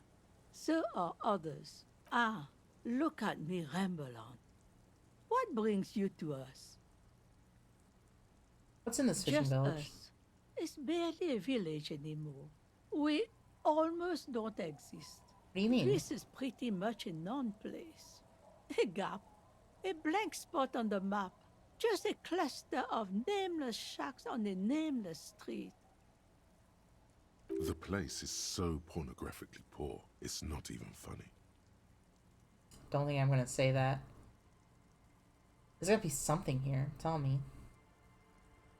What's lives in this village? There's Lillian and her kids. A few new folks live in the house to the east, but they are away right now. And then there's the drunks. Not a pretty sight, but there's little we can do about it. Home is home, even for them. Met Lillian already. Lillian is tough. Tougher than the men here, at least. If it wasn't for her and the kids, this place wouldn't have a spark of life left. I haven't seen any drunks yet, though. Sooner or later, you'll see for yourself. Don't have to look long to find these guys. Fine, I'll say it. This place is pornographically poor. The lack of wealth is the one thing we've got in abundance. Woman smiles. Cryptically. Riddles. Fits with the general ambiance here. Aye. Sometimes it's as though I'm also gotten lost inside this nameless nothing. I'm lost too. Oh, it seems to be a common theme these days. I think I'm in the process of finding myself again. Isn't that what people always think when they are lost? Something I can do for you to find your way, officer? Gotta be something here. Over Tell me. there, you can find more of the same. Shacks and trees growing wild. That's the pox. Between here and Jamrock, a dusty sea of old trees, all covered in industrial soot. Small houses under them, an overgrown park. The pox? What's that? An old military hospital and its surroundings. Or it used to be, during the time of the suzerain. After the war, it was turned into a goodwill hospital for shell-shock veterans and folks looking for some quiet in the old sanatorium gardens. Now the area is crisscrossed with nameless streets and makeshift cinder block houses. Shacks as far as the eye can see. What happened to the hospital? The goodwill ran out. The staff left and the place was shut down. It's long gone by now. Is there a way to make a little money around here? Here? For you? No, officer. The only money we have here is some coins the drunks tried hiding from their women and then forgot about. Alright, there's another She topic I'd like nods, to discuss. rinsing another piece of cloth. What can someone say around here? Stay? Most people here are trying to leave. That said, if lodgings is what you're looking for, I've got a free room in the shack. How much is it? I won't charge you for it. Take it as a gesture of goodwill from the village to the RCM. There's this guy, Gart, who makes me give him money every night just so I don't die out in the cold. That's exactly how they get ya. That's why we built our own cinder block houses on the seaside. So we don't have to give money to those crooks. We might not look like much, but they are ours. For time, I can just have the room? Aye. The room is pretty bare bones, but it's got a bed and roof over it. That's more than some folks have around here. When Varson communist revolutionary Ignas Nielsen was in hiding, he stayed in a hut on the Boreal Plateau for 10 months.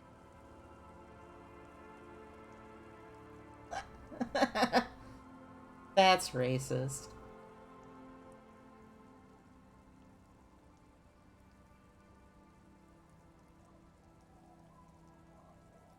I don't need much. This sounds just An fine. uncomplicated man.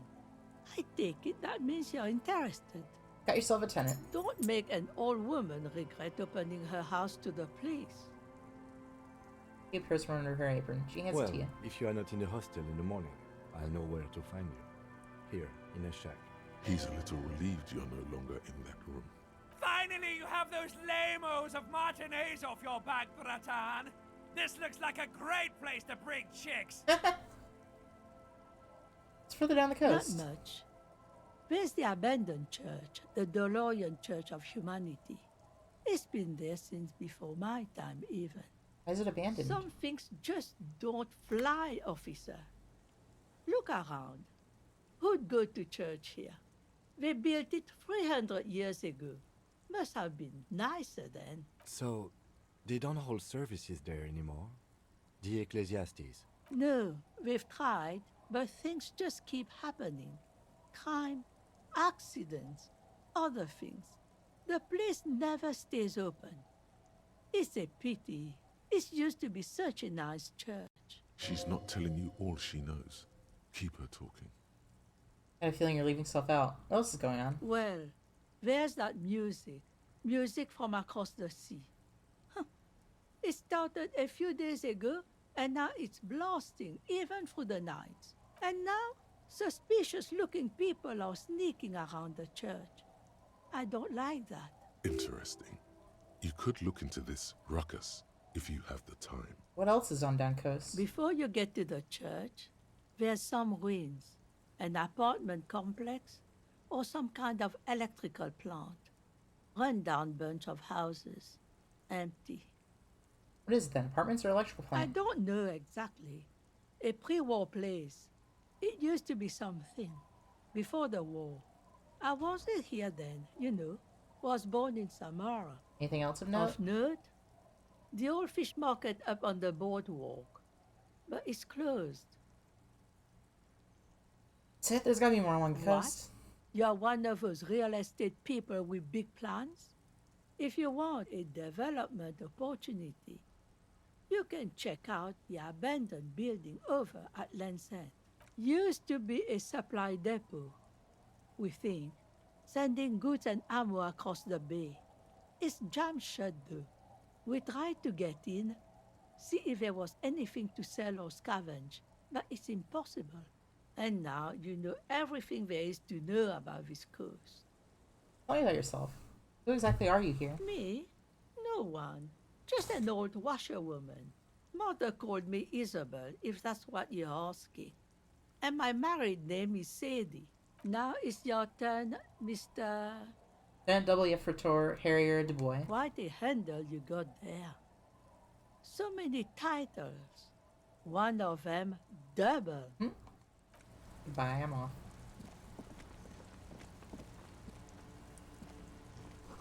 Street sign is Street sign is illegible below the graffito. Trying to see details. The colors, all warm and welcoming, are cozy though.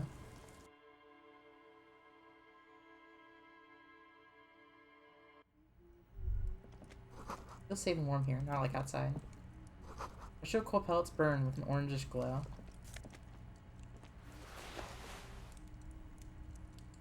Hello, mister. Just stole that taxidermy bird. She clutches a small stuffed animal. Occasionally, she twirls it around. I heard there was a girl here who has armored gloves. Is that you? Oh, I had gloves. Very big ones. Heavy, too. Where did you get these gloves? Found them when Lemmy and I were playing hide and seek. In an empty house. Where no one lives. I think someone hid them there. She doesn't want you to think she stole them. Where are the gloves now? I hid them. The twins were gonna take them. They're stupid. She lifts her stuffed toy up and looks to its one remaining eye, as though searching for confirmation. We're going to need those gloves. It's for important police business. Enunciates the last two words carefully. Oh. Oh, hydrate? I got you. She doesn't seem to understand, but the lieutenant's tone has conveyed her the important part. They're in my sandcastle. Behind our house. Under the sand. You can break the castle. It's not very good. Are you Lillian's daughter? Yes, I am. Little Lily. You know my mom? Yes, we met earlier. That's nice. My mom is great. Aw. She's never angry or anything. What's this? It's a grouse. You might be able to get Grouse. your good side if you make up for the skewer you broke. I have it? I know someone who really likes stuffed birds. Sure. I mean, you already took it. I don't like it anyway. It looks angry. It's that thing you're holding. It's Lammy. He's my friend. Sort of. Like... Lambie is a stuffed lamb that, admittedly, has seen better days. One of the eye buttons is missing, and the fur is tattered in several parts. Maybe it looks soft. Yes. Very soft. Pushes a stuffed animal towards your face. Press your cheeks against land. Isn't he soft? Aww. She rubs the white fur against your cheek, then returns the lamb to her lap, cuddling it. Goodbye. Aww. The innocence of a child is adorable. Something that my poor officer soul is missing. Large hopper, nothing really gross. Maybe in spring. You know what? I'm gonna get those gloves.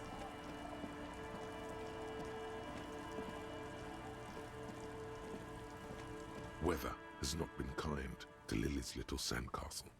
The once mighty towers are quickly eroding away. You can see something shining back to you from what must have been a vast underground catacomb network. Reach into the catacombs and pull out the shiny objects. Walls and floors give way to the giant's greed, collapse and present you with a pair of ceramic gauntlets. Congratulations. That's the gauntlets down then. We're doing good on the armor collection front.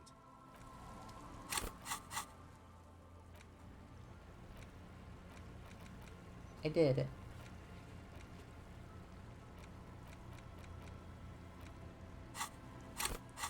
Oh, I get a point too.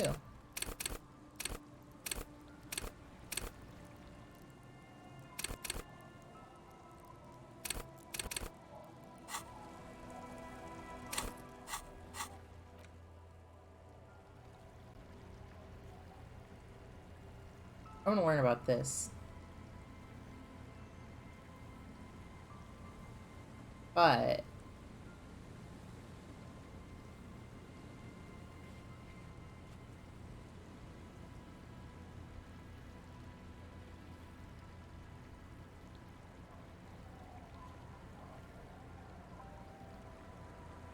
what is a map wall?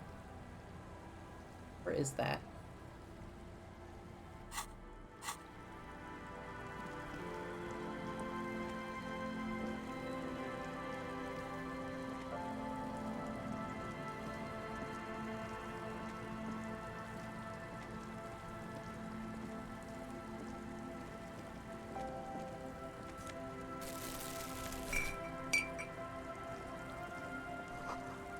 Becky from the rust-colored water. You.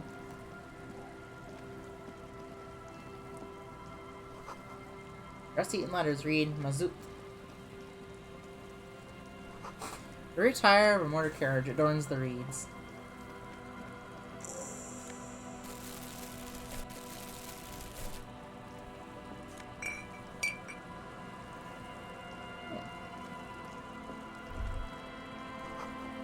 Kick drum pulse. Music is coming from somewhere on the ice. Kill fish harder on the fence post.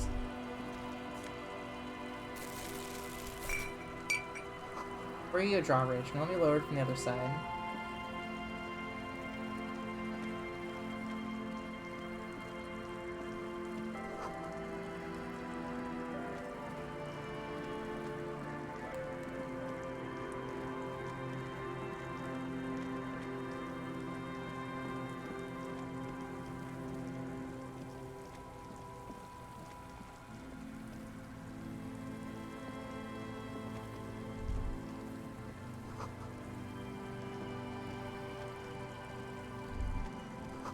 Little black swallow circles above you. You hear it chirp.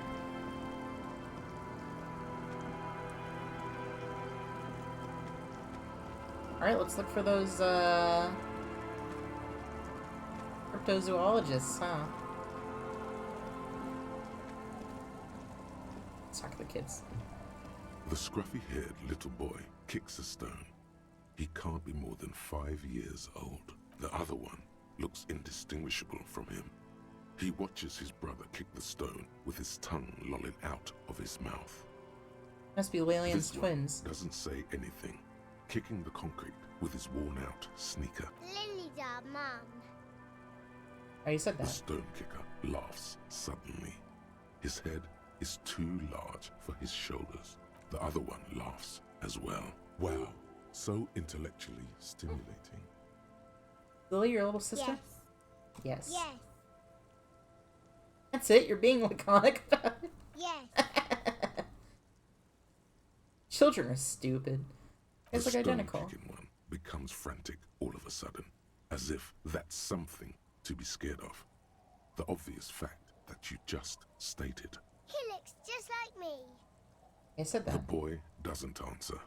His brother throws another rock. Both of their hair is covered in some kind of dirt. You're bad with kids. What are you, Kidmaster General? Maybe I am. Now, how about some actual police work? We are not getting anything here. Bye, kids. Take care. What is... Oh, plus. Interfacing. Strengthen digits. I have something that was interfacing. Damaged ledger. Apple wall. That's interfacing.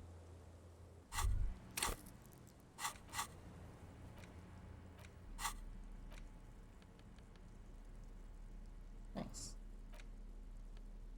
It's the ledger you found in the trash. A cabbage of papers hanging from the board, with the permeables drawer inside. It's barely held together by a clip, then made complete by the faint smell. Yes, read the cases. You find a way to piece them together using the alphanumeric code on the margin. HDB 41, date of initialization and time of arrival on the scene, followed by the title.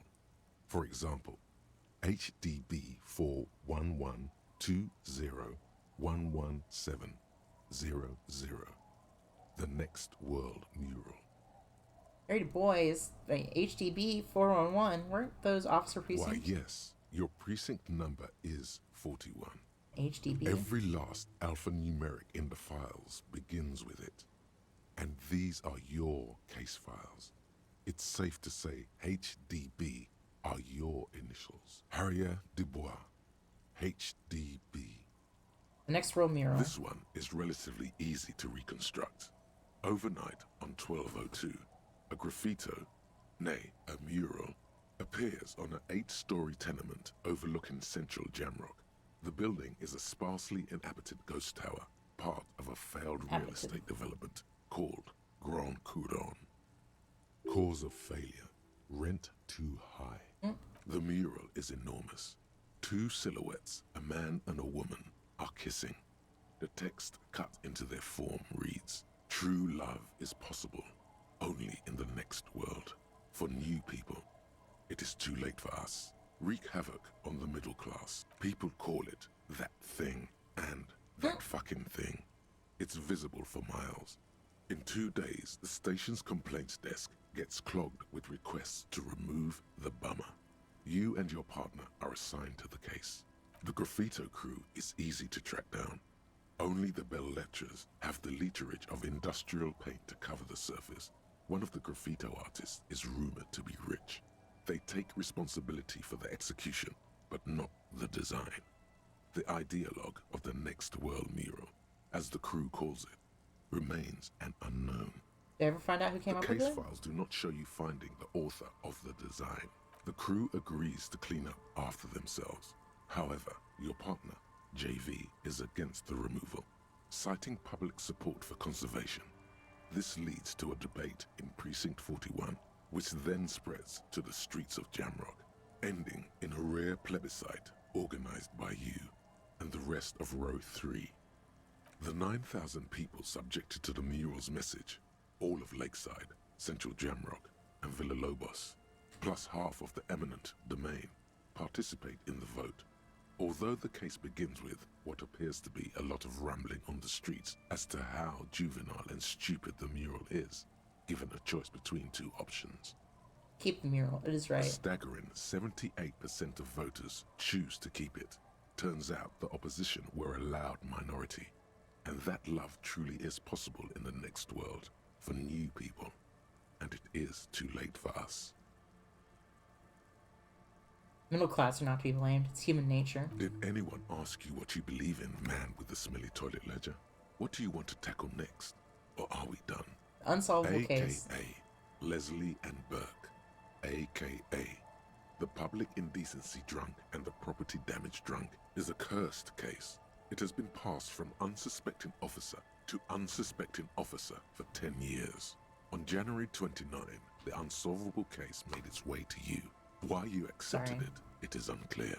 Every officer, and indeed most civilians in Jamrock, know it's unsolvable. You were so drunk, you didn't remember what it was when you signed on. That, or you were high. Leslie will always take his pants off when he's drunk. Burke will always trash everything. It's just what they do. It is their nature. You cannot change the nature of a man, and you can't lock them away because public indecency and small-scale property damage are not punishable by incarceration. The only way for Leslie to stop flashing his genitals to bypassers and for Burke to stop dismantling signage and rear-view mirrors would be for them to stop drinking alcohol, which, in their 40s or 50s, it's hard to tell because of their distorted features, is a medical improbability on par with you ceasing to produce the expression. We just keep them off the streets? You would think that, but you're wrong. Where's the fun in exposing your genitals or breaking stuff in your own home? No, Leslie and Burke are on the corner of Main Street and Perdition because that's where the action is. Can you keep yourself off the streets? Threatening fines, dragging them to the station, locking them up in the hellholes they live in, locking them up in the station, hypnotherapy, even trying to get the local gang of Zemyaki to take them out. The Zemyaki gave them ethanol, so Burke and Leslie would expose and rampage even harder. You tried it all, and still the complaints wouldn't stop, as they hadn't stopped for 10 years. It's plain to see from the files that you, Satellite Officer JV, and Special Consultant TH had more important cases to attend to. You uncover cross-reference to several ongoing investigations, each brought to a standstill every time you drive down Main Street. Because there they are, on the corner of Perdition. And what is Leslie doing? Public indecency. Good. You're learning. If the files are to be trusted, that's all there is to it.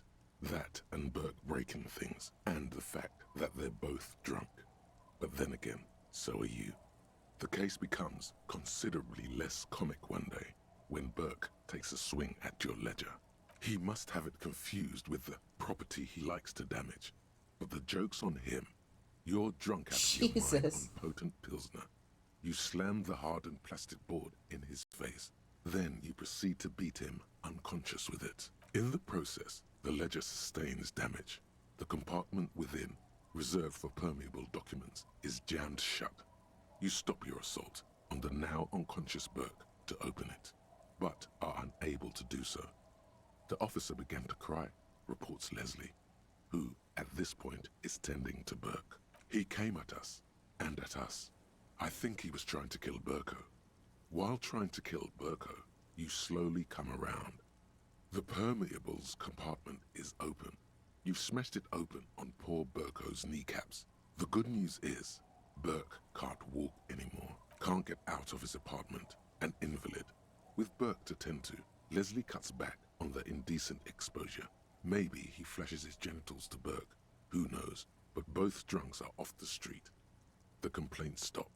The unsolvable case is solved, which is also why the officer responsible narrowly escapes a disciplinary hearing. The end. Do you want to read another one? I'm gonna keep these in case I ever need to waste time. time. Has changed in the meanwhile. A bunch of sodden papers still sags from the clipboard. Just relax. The two sides of the board are slightly misaligned, like a drawer that's come off the slides. All you need to do is bend the plastic on your knee, slowly. The slides snap back into place. It should be possible to just, without resistance or sound, the two panels move against each other. The compartment is now open. It's inside. 2 ticket stubs and a handmade postcard. Fucking kill yours. What? Whoa. I got the ticket 2 stubs. octopuses are smiling, reaching their tentacles toward each other in the colored pencil drawings. The tickets permit access to the zoo in Revachol East. The aquarium costs extra. These let you go there, too. The words just crossed your mind somehow. Who are they for? Who do you think? I got the card. Thin wax paper has been glued to a piece of cardboard. Sounds like leaves rustling when you pick it up. You see violet flowers, floral patterns, patches of glue. Smell it first. It smells of chewing gum, apricot flavored, a touch of cinnamon, the end of summer. You think the label says tutti frutti. Open it. Familiar handwriting lines the inside of the card. Looped, round letters in a woman's hand. A young woman in her 20s. There is care, effort, and a smile, you think. Although that is not something you can read from someone's handwriting. Harry, it begins. You're already reading. I wanted to write you a letter so you can read it when you wake up. Maybe it will make you happy. Throw it away, please. It'll make me happy. The merciful wind blows in from the Bay of Revachol, dusting the ground at your feet and raising newspapers far away. You feel the card slipping into it. Let go.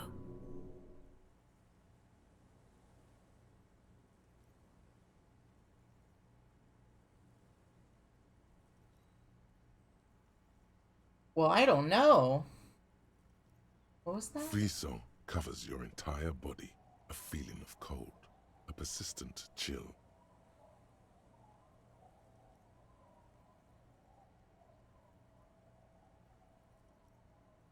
Throw the card into the wind. Don't throw away the baggie. There's dust on the drug baggie. It's not good, but at least it's some kind of way to be together. Throw it in the wind. Just like that, the wind picks it from your fingers. Cold, they let go. The wax paper rustles, a whisper light and low. Then a sudden gust raises the postcard to the drizzle grey sky above, away from you. A small piece of paper dances above Martinez, above slow waves crashing the shore, and the war-torn houses, and the new bâtiment. Wait, I lost the damaged ledger? I thought it was just a little card in it. Looking up to the grey sky with your hair greasy and wet, and above the distant streets and the 881, even above the old fish market and the church. Its material existence is lost. This great city will pocket it for your own sake. Forget about it. Synapses can be rerouted. The mind takes a new shape, not for yourself, for the people of Revachol, for the 80,000 under your jurisdiction. Under Precinct 41, where typewriters fire long into the night, and officers walk the great steps and the bridge, long after the card has landed in the cold shore waters, its writing dissolved, material disintegrated. The wind carries the keepsake away from you. To the southwest, the pale violet dot disappears. What was in there? No, you should not have thought back at it. Now some of it is on your mind again. Look at the ledger again. The ledger of oblivion-induced mental health is just as shabby as the damaged ledger was. A bunch of sodden paper sags from the clipboard in your hand. The Ledger of Oblivion is a special item that can be used both as an interactable and a tool equipped in your hand for skill bonuses. Find it under the Tools tab in your inventory. Cool.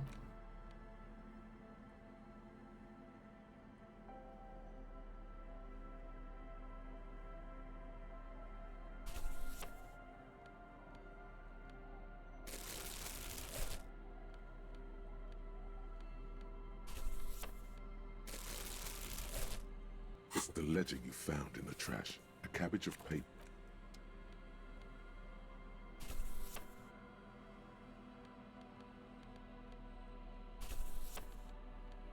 I gotta check to see something changing.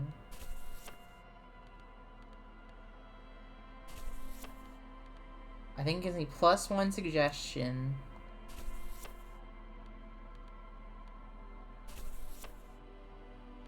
Hold on, you know what?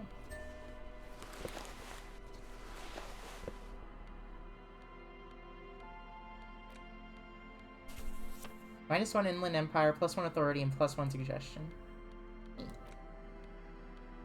Just took off all my clothes.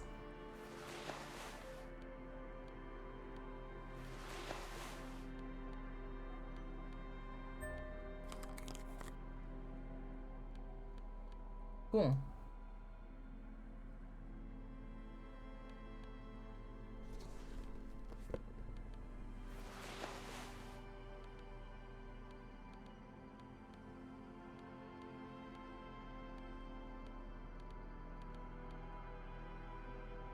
Perfect. Does this sure give me?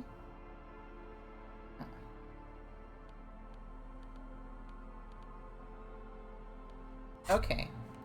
As you fold your fingers into a fist, you realize you could knock anyone out with one punch. The white ceramic gloves wrap around your digits comfortably. Your movements cause tiny little clicks, like dice rolling somewhere far away, as the plates reorient to your motions. I'll be responsible with this. This is just protect me from harm, not to show off. Hard and vitreous enamel, at once sleek and voluptuous, adds a glow to your cheeks and a spring to your step. Just imagine what a full suit of this stuff could do for you. One down, 2 pieces to go. Here I come. Are you sure you're correct there? There was a helmet too. 3 pieces more like. You were ambitious. Well.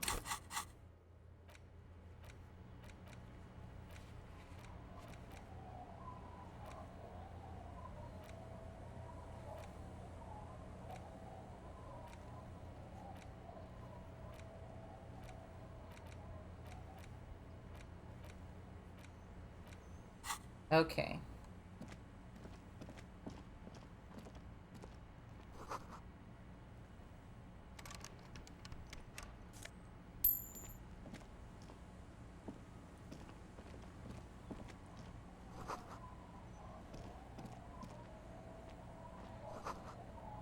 My curtains have been drawn. No looking in.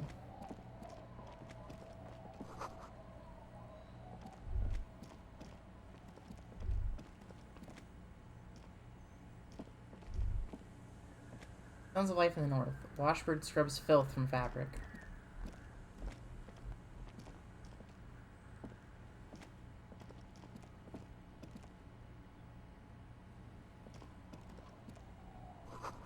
Edges are too thick and thorny to pass through. A bench. The worn and... We can sit on bench. You can revisit. Oh, cool.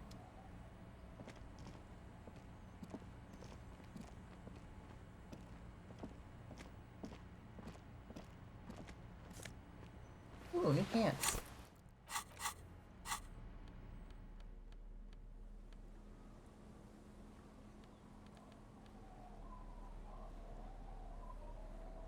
+1 to Kingdom of Conscious. Moralist pants.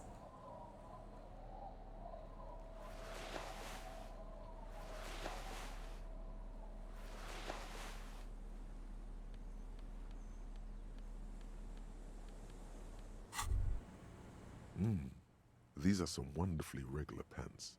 Not too tight, not too loose, moderate in every sense. You'll blend right in at some pleasant dinner party. I like regular, normal things. I know you do.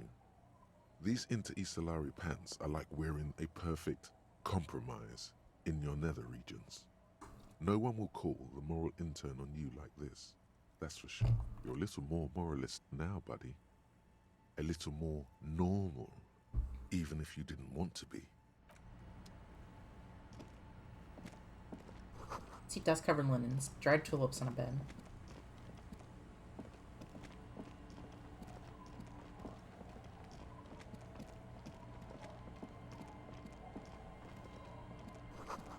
Through the broken dusty glass. Through the broken glass, dusty shelves and a forgotten chair.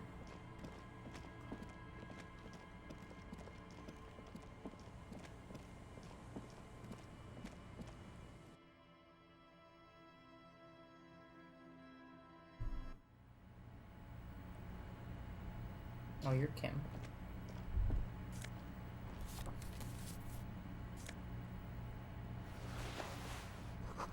Cold breeze is enough to make the walls' planks creak. The dark chair sitting in the dim light of the room.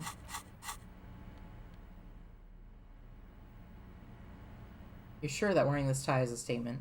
Not sure what kind of statement, though. The postcard depicts a forest of smokestacks releasing flat plumes of smoke into blue cloudless sky. The tinge of old age and the color of old teeth gives it a sickly look. Written on the back is a single sentence, repeated twice. I got one. I got out. I got out. No addressee. Oh.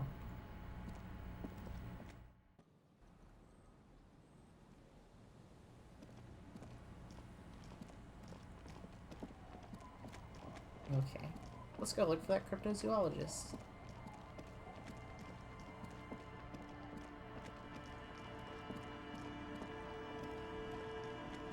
Why not, right? This thing is missing. No one's been here for a long time. Oh, money on the floor. Wind is corralled by the 4-story buildings around this yard.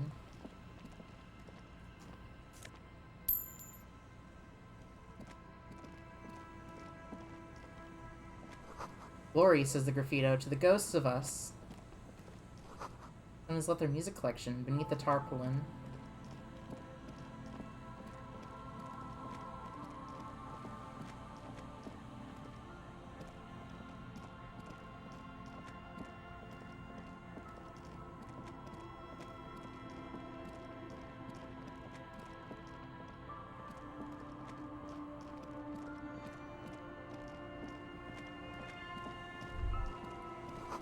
Careful beyond the gate.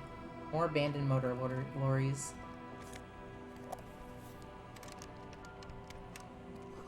That says no entry. Someone scribbled an inverted star on it.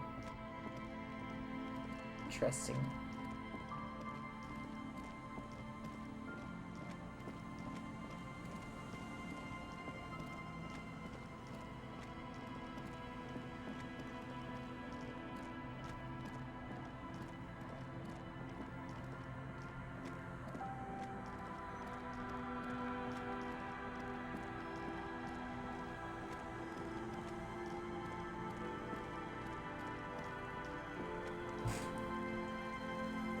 It's raining again.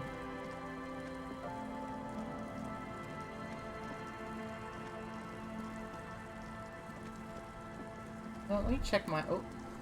Is that how you hear the cozy sound of some kind of heater sputtering? The door has seen better days. I'll wait outside to give you some time and privacy to check out your new living arrangements. But just so you know, after we are done with the day, I'll still be staying in the whirling in rags for the night. We'll meet in front of the shack in the morning. The key turns with a satisfying click. You can enter the shack now. Neat. I shouldn't have paid Gart the money for the morning. Oops. Oopsie daisies. An old mirror hangs on the wall. You see the reflection of your face in it, adorned with the expression.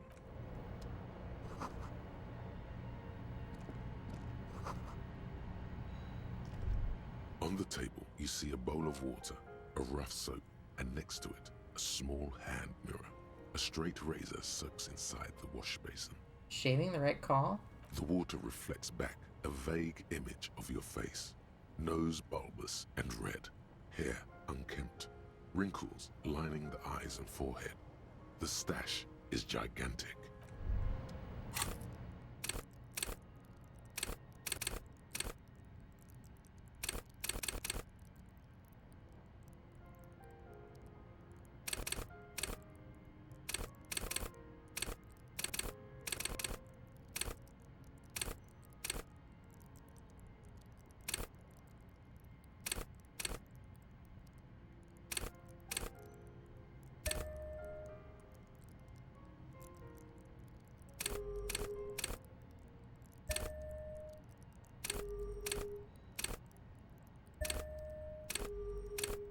Okay.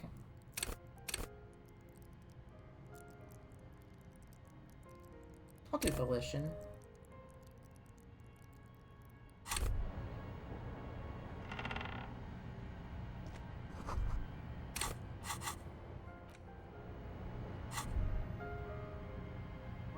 A brisk coastal wind still howls against the window of the shack. Occasionally, the waves crawl in under the foundation, producing a low hum. The room feels muffled, like you pulled your hat over your ears. Outside, It is cold and windy, but you're inside, and it feels safe and warm. What is this place to you? New hangout where I could silently sit, drink, and die while looking at the waves roll in. Forward base to the coastal part of the operation. It's free. It's good enough. I could live here. I think this is my new home. Wonder where the old one went. Westward, across the canal, towers the whirling in rags.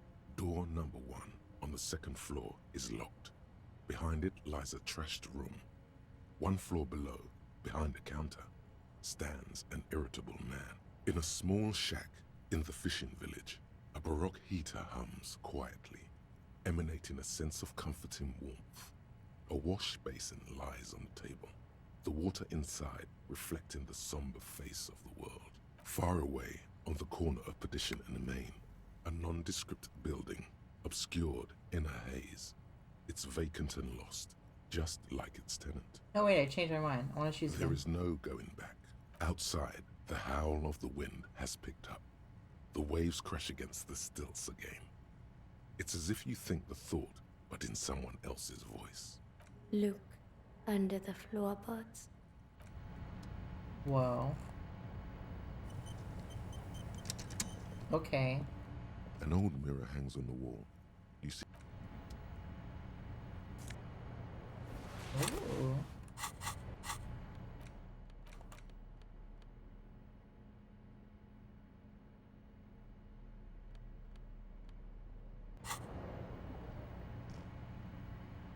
Alright, time to shave, I guess. On the table, you see a bowl of water. Can I have something that can boost hand-eye coordination? Interfacing. Subway fare. Reaction speed. Perception.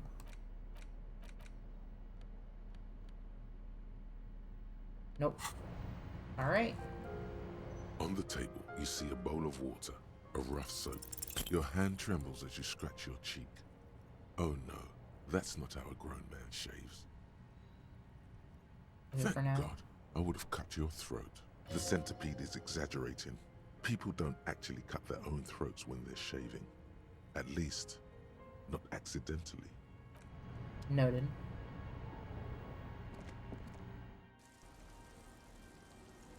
Look under the floorboards. How do I do that? I guess I go down. Oh, there's a... You're the devil. Oh, never mind. I thought those were stairs.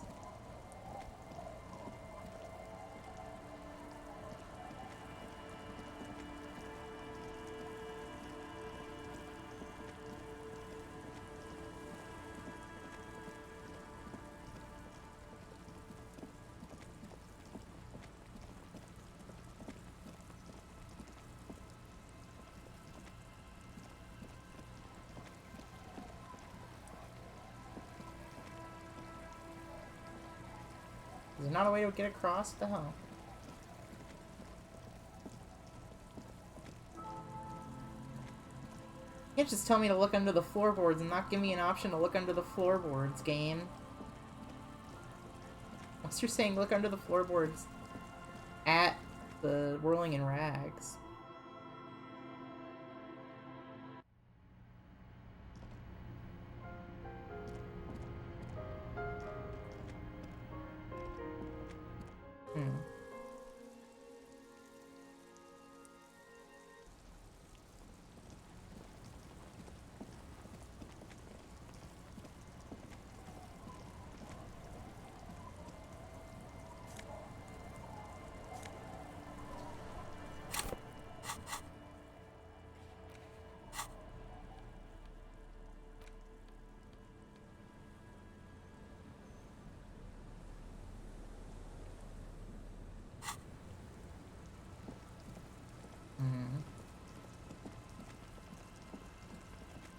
What floorboards?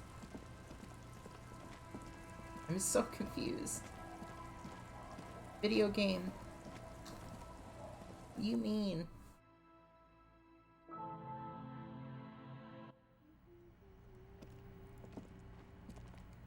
Well, I don't know.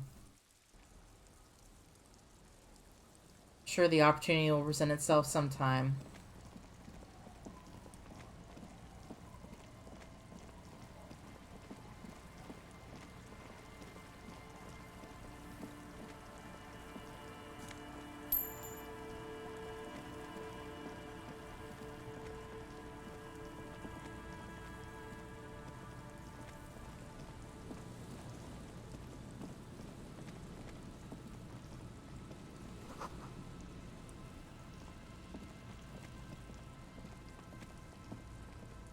So, nice and Hey, easy. there's Morale. No way out, little guys.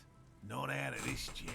There's a cylinder on the ground in which the man is arranging some netting.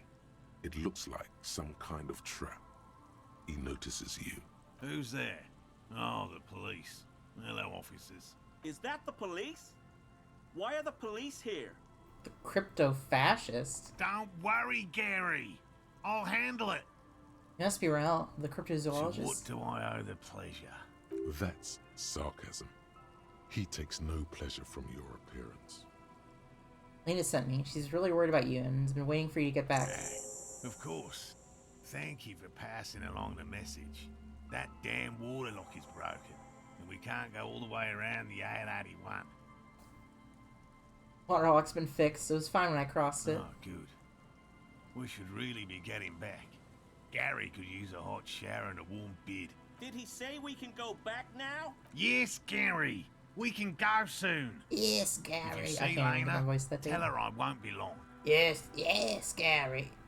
It's like deeper but high pitched. I don't know. Sir, your wife is waiting for you. I just have to do one more round. See if the phasmid has taken the bait. Then we're going. For all his passion, this man is diligent and patient. You could learn things from him. Tell me what this phasmid you're looking for. Well, first of all, it's damn difficult to find, which is why we've been knee-deep in the reeds laying traps for it. Makes it so difficult to Good find. question. Being a phasmid of the order Phantasmodea, a ghost insect, it disguises itself as plant matter. In this case, the reeds. Awful lot of reeds around, aren't there? And I suspect it may have also developed other specialised techniques to protect itself from predators or scientists in our present case. What sorts of specialized techniques is the phasmid It's using to my hide itself? hypothesis that it has evolved certain electrochemical defenses that allow it to interfere with animal perception, impeding pattern recognition, confusing the visual cortex. But I cannot describe how these defenses work, much less how they evolve, without studying a live specimen. Yes, it makes perfect sense. You're beginning to suspect there's something paranatural about this phasmid. How big is this I'm phasmid? expecting it to be quite giant. One known species of phasmid, called the Megaphasmodea zoensis, is about the size of a grown man's forearm. So, Are you so interested in the stick bug? Doesn't seem to be as colorful as some of the other cryptids I've heard about. typical rookie assumption. Insects are much more sophisticated creatures than those unversed in zoology give them credit for. Even simply catching a glimpse of the Insulindian phasmid would be the apex of my, of any, cryptozoologist's career. But to study it and its defenses, find out how it stayed hidden so long. Shakes his head. Would be glory itself. What you discovered about it so far? Very little, I'm sorry to say. No one's ever captured a specimen, so all our information is based on first and third-hand accounts. No one's ever found one? Not yet. That's what makes it a cryptid. Just out of curiosity, if there's no proof of its existence, how do you know it's real? I know it's real. Cryptozoologist says, brusquely enough that even he seems to be taken back by It's it. clear that his obsession with the phasmid is driven by something more than the pure pursuit of scientific advancement. By which I mean, I've heard enough first-hand accounts to believe quite firmly that the Insulindian phasmid is more than mere superstition. Makes you think the phasmid is here in There was Martinez. a credible sighting here recently. A pair of teenagers described a creature that matched the Insulindian phasmid to an uncanny degree, despite not knowing what it was themselves. It's the first credible sighting in several decades. Admittedly, it's an unusual location for this species, but with all the sewage runoff upstream, it probably doesn't matter much anymore. Maybe the Insulindian phasmid has died I have out? to resist the thought. Such an extraordinary creature is doubtlessly highly resilient. After all, it's generally thought to be capable of parthenogenesis. Parthenogenesis? Yes. The females don't need males to reproduce. Makes it easier for a species to survive in adverse conditions.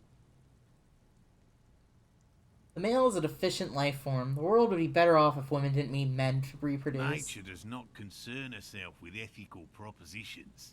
As a scientist, my interest is strictly dispassionate. Tell me more about these traps. Well, they may not look impressive, but Lena designed them quite cleverly, so I'm sure they'll do the trick. Lena designed the traps? Yes. He says with some pride. How do the traps work? Simple. Attracted by the locusts, the phasmid crawls down the funnel and, having eaten its fill, can't get back out. At least, that's the intention.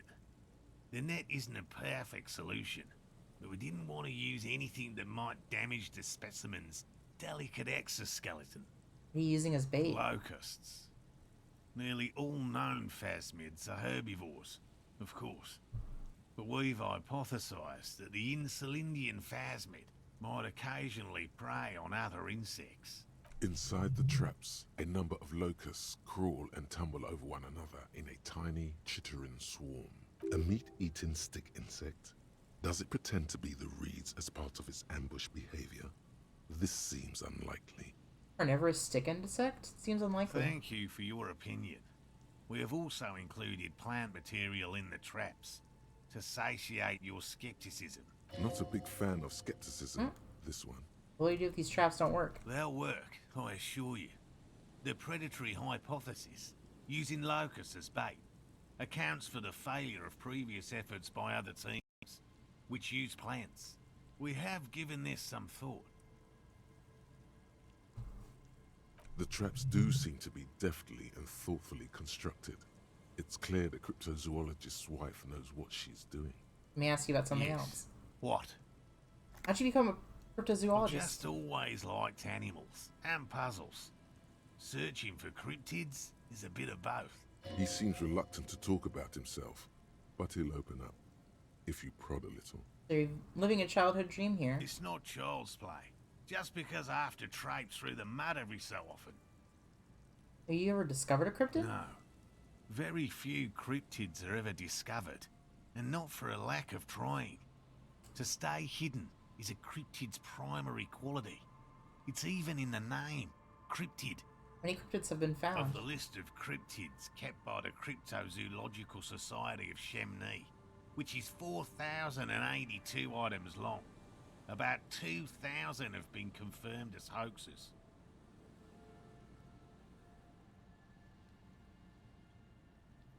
Sorry, it's coughing. 2 are categorized as confirmed discoveries. The rest are in differing stages of discovery, refutation, and data collection. Only 2 have been proven to be real?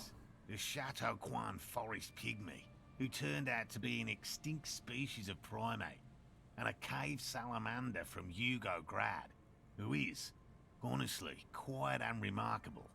It's in a zoo somewhere. Hi, Orange Girl. I see you found the cryptozoologist. I have. We cryptozoologists are brutally honest with ourselves. Also, I think More salamanders so are even cool. in the public. With cryptids, most cryptids are hoaxes or they are never found. That does not mean we should stop searching. Then the Insulindian phasmid will be the 3rd. Indeed. If our expedition is successful, every paper in the world will report on it. From Revachol to Dushantu. It will be a zoological miracle. The hair on your arms stand up. Electricity. Sounds like reeds hissing. He has clearly done his math on this. There is no surprising him or swaying his opinion.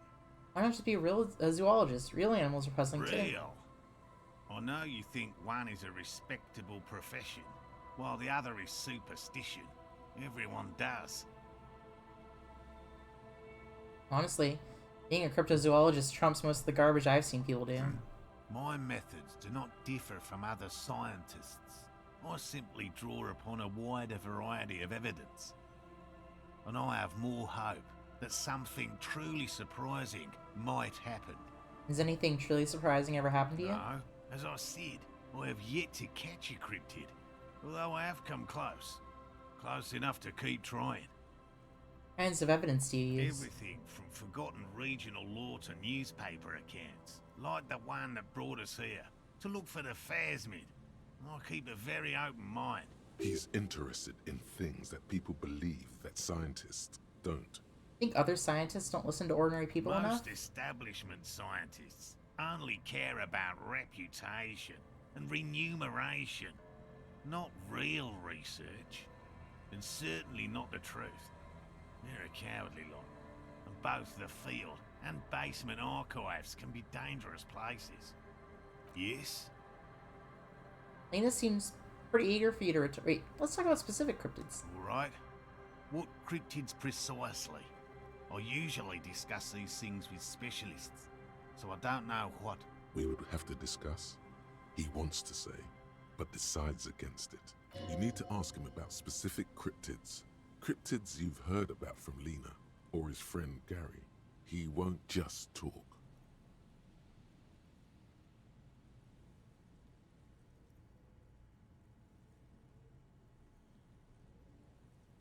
Well, let me ask about the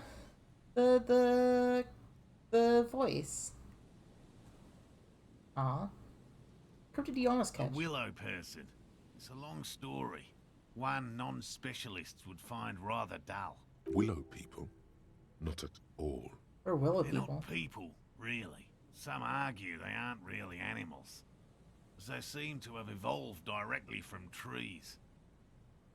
They're very, very thin, almost flat in fact, and can camouflage themselves easily, wrapping themselves around trees and blending in with the tree bark.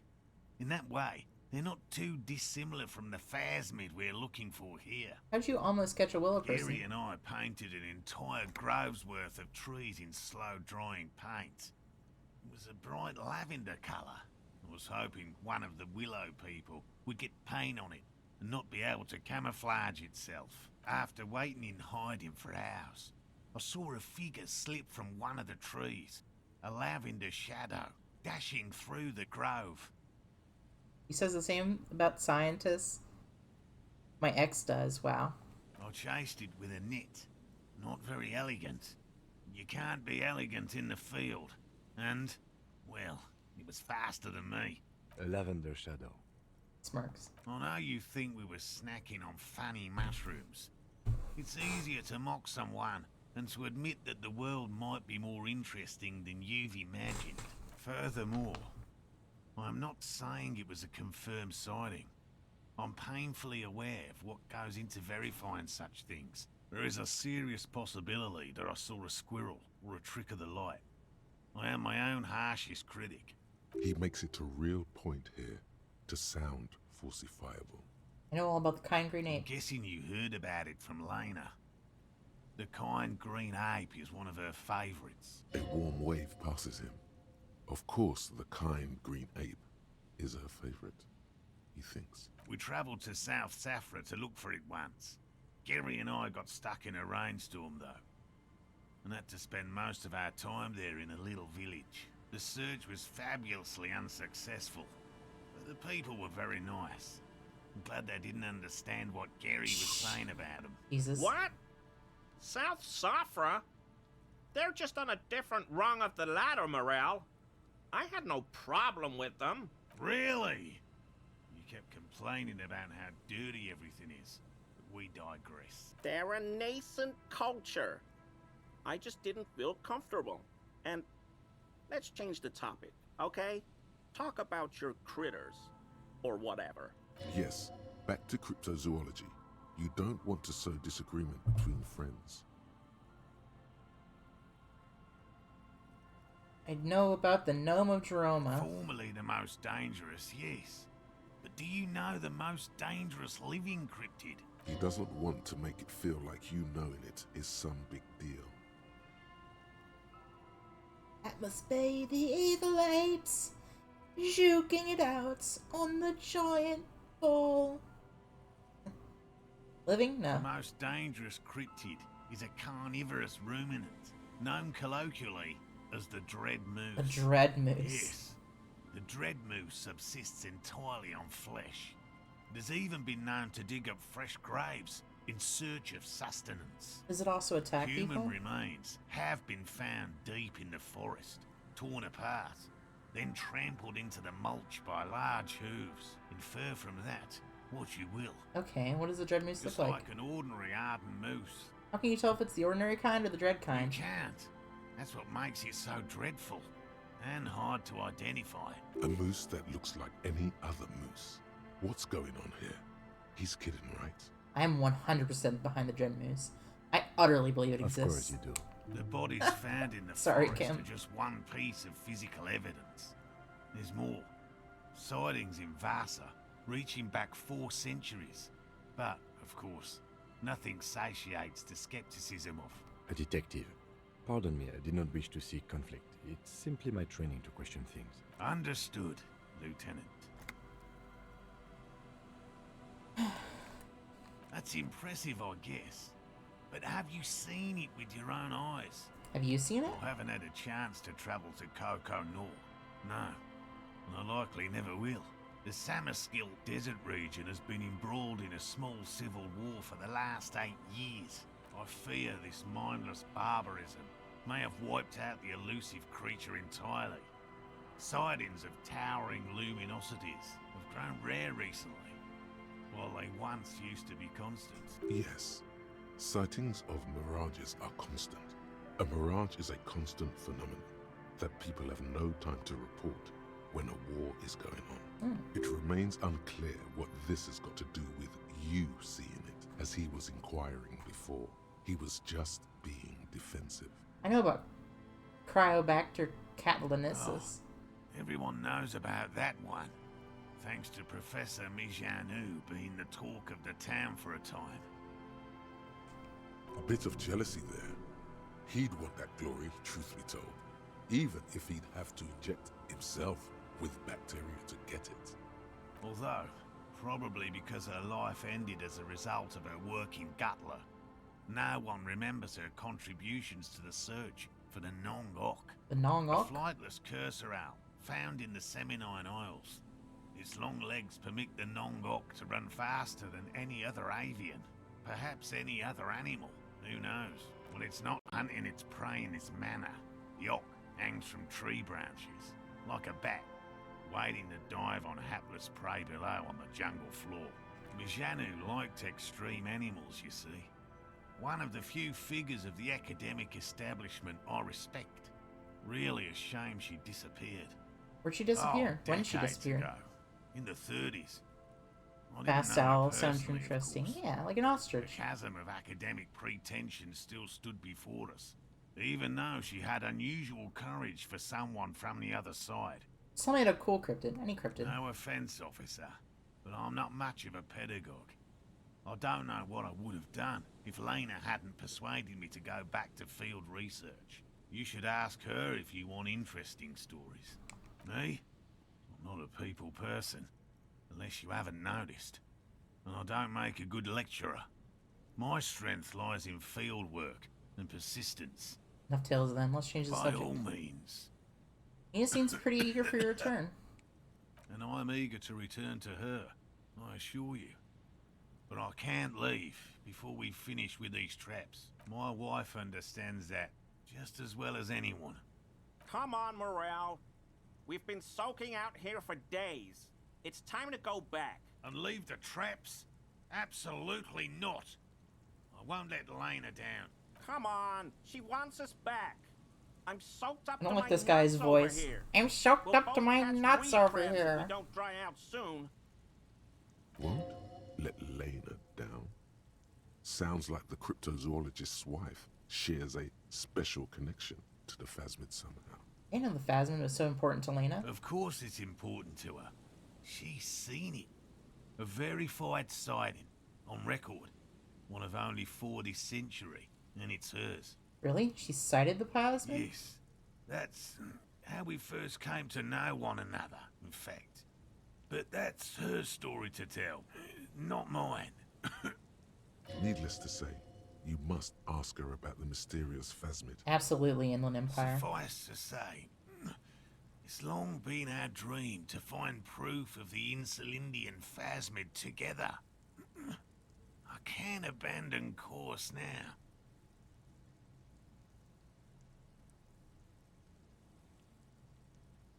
You can go back to the rolling, warm up, come back to check the traps later? Oh, no.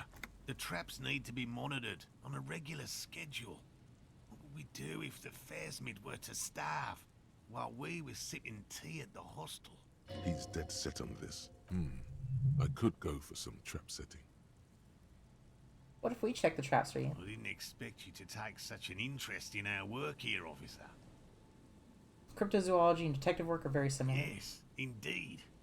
Both require a great deal of research, attention to detail, and, above all, persistence. If I encounter the Phasmid in the wild. That's highly unlikely, officer. But in the event you do, I'll spray you with a pheromone mixture I developed. It's made of musk and research chemicals. The pheromone should attract the insect to you, or at least prevent it from bolting at the sight of you. It's quite potent. Will last you about a week. I don't want this thing. Lay it on me. Wise choice. Douses you with the odd-smelling spray and gives you a satisfied nod. This is the smell of dying reeds, of longing crumbling into the water. I hope you're not buying this. It dispenses it without letting you touch the canister, so it would be precious like holy water. It is precious. A single dose cost me 50 real to develop. Not that I expect you to understand self-financing one's own research. Where are these traps? There are 4 in total. One is to the south, on this little peninsula, by the boathouses there. It's very near. Another we set in Land's End, to the northeast. It's behind a small sand dune there, on your way to the old radio tower, after the church. The third is set near the canal, where you crossed, by a concrete slab. A big thicket of reeds going up the slope, and among them, you should check at least one of those before returning to this one, since I just said it. This one's more of a technicality, but still, better safe and stupid than sorry. That seems like a lot. Do we really have time for this extracurricular venture? What, Kim? Aren't you having fun? Even relative to examining a weak old corpse, I'm not sure mucking about in the reeds qualifies as fun. But have it your way, detective. Kim, you... If you think it's important, you have been right before. What do I do if there's a Phasmid in one of the traps? Bring it to me at once. Just make sure the trap is closed tight. I'm ready. Let's get to it. Which means you two can pack up and go back to the boiling. Whatever he thinks about this detour, it's clear that these men are exhausted and in need of assistance. Finally, someone's talking sense. Thank you for your help. Gary and I will start breaking down camp. If you have any more questions, now's the time to ask. That patch of reeds over there, it's a great place to hide something. Kind of out of the way, being so close to the water. Wait, what is this about? Nothing. Just a hunch. The hunch passes, leaving you there, by the old boy bobbing in the water. Time to go. Wow. I feel like I fucked that up.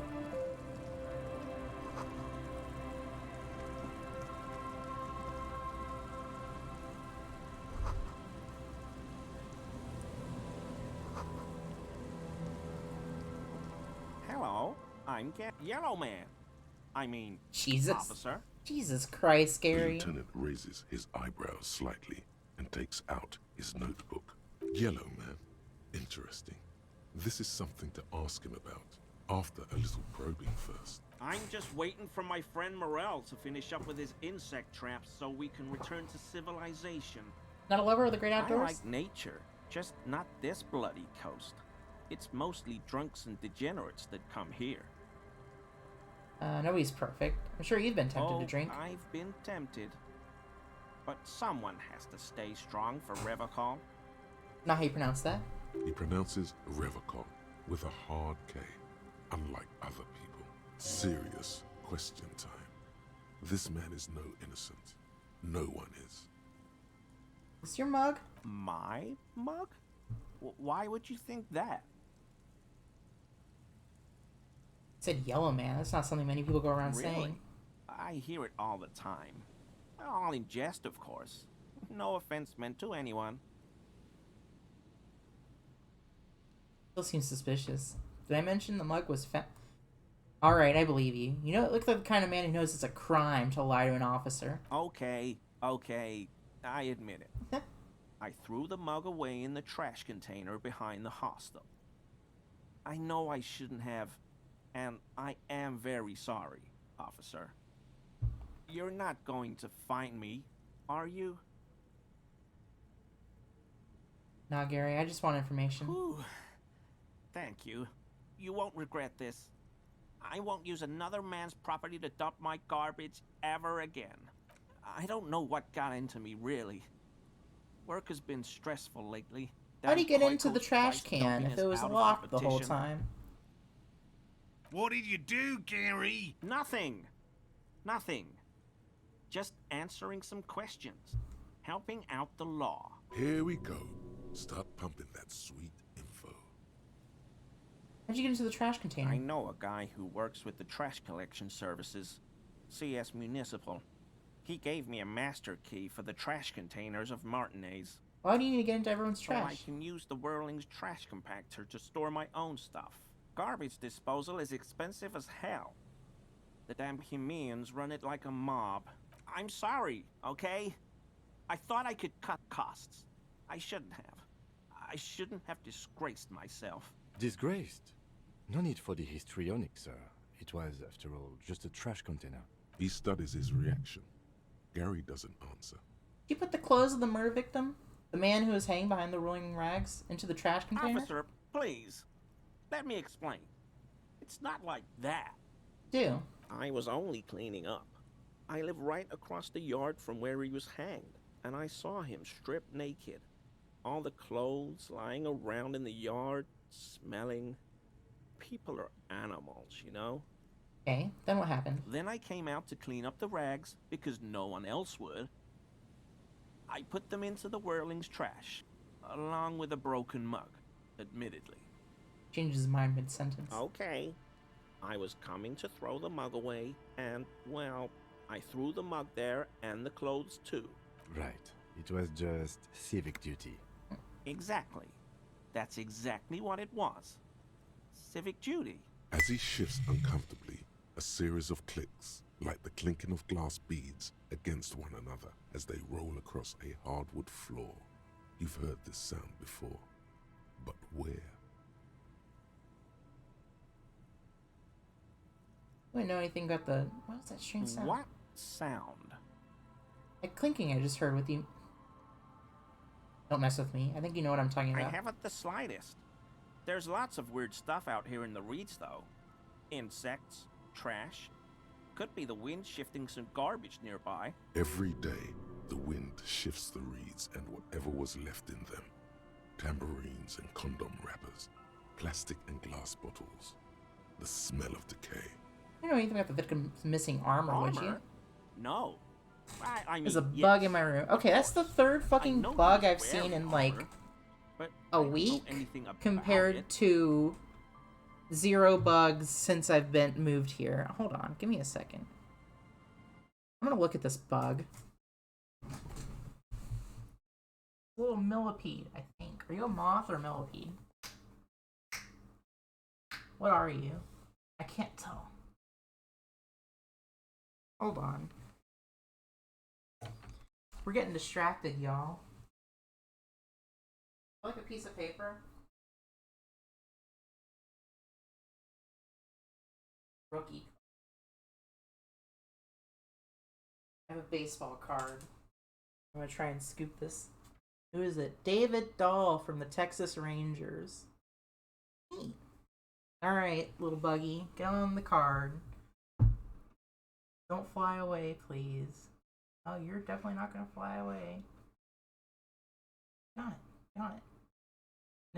Nope. You're almost there. Go. Hey, bud. Do you have wings? What are you? Fuck, I just dropped it. Where'd I drop it?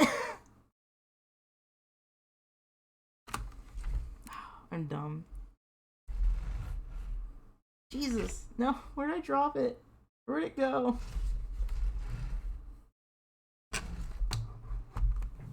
No, seriously. Oh my god. Where'd it go? I thought I dropped it on my keyboard, which would suck. Oh, it's in my keyboard. Perfect. Fucking perfect. Okay, well.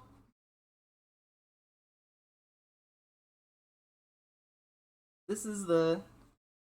I guess this is the fucking night we're having, huh? Me unplug my keyboard and try to get it out.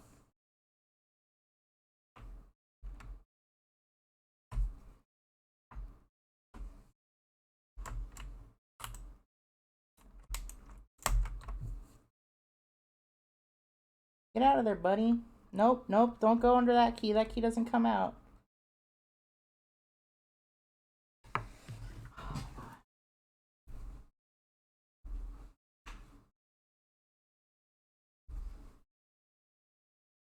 What if I just flip the keyboard over? No, don't go in. Got it. Sorry if you heard that. No, don't go under there. Come here, bud. Come here, little buddy. What are you? Weird worm. Oh, you deserve death.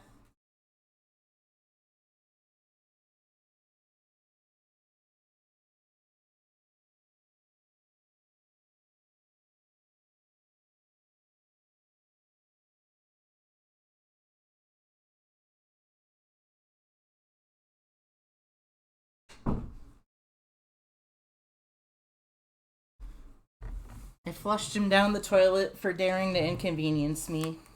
I am God, judge, jury, and executioner. And now, I will go back to playing video games. That was weird and gross. I'm hoping that's not... I don't know what that was. Cool. Now I get to put my keyboard back together. Excuse me.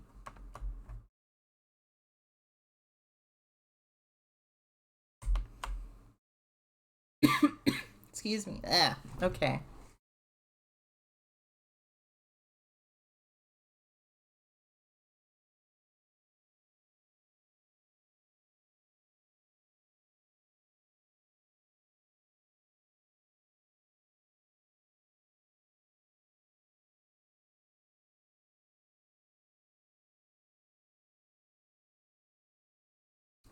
Seriously, I haven't had any bugs in the room.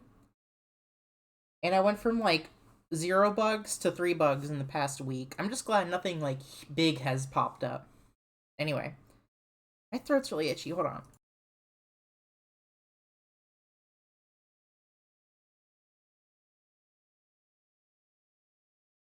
I feel like I'm failing a bunch of checks in real life. What the hell? Alright. That was fun.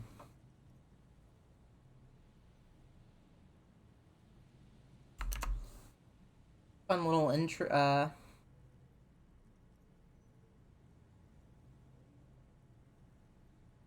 Armor? No. What sound? I haven't... Every day. What? Really? He fans his arms out slowly, and this time his potions are There's soundless. lots of weird stuff out here in the Every day, the wind shifts the reeds and... I hope I could help your investigation. In my small way.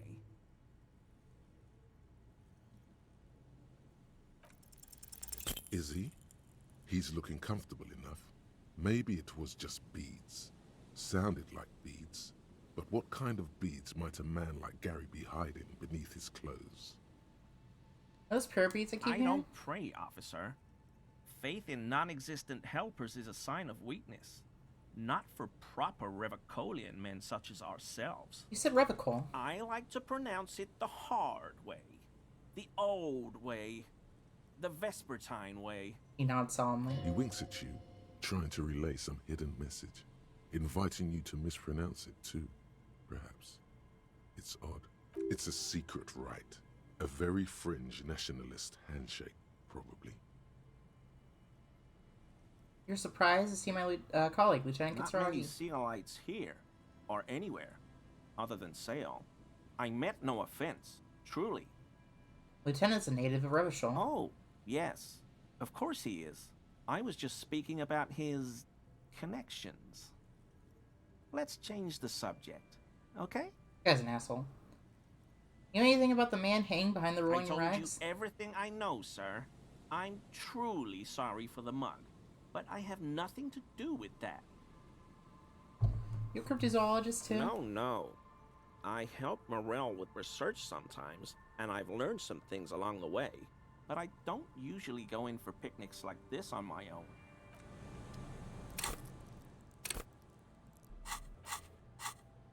I want another thought.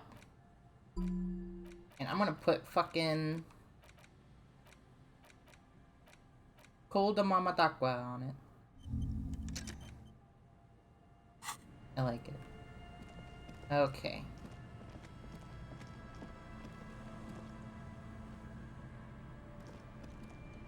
We'll be on our way soon. You notice Thank anything you again off for about your friend Gary? No, of course not. Why? You sure? Well, he's been a little unenthusiastic about the trip. More so than usual. That's understandable. He just wants to get home and warm up. He doesn't want to say it, but this is unusual. Gary's been to the jungle with him, to places way more challenging than the coast. Why so eager to go home? I'll get going. Anything that boosts composure? I do have something that boosts composure, and I'm wearing it apparently. I think it's the...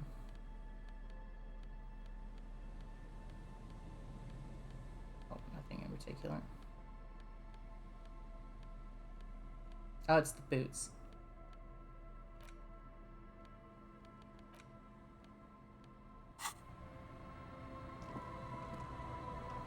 Always I mean, officers.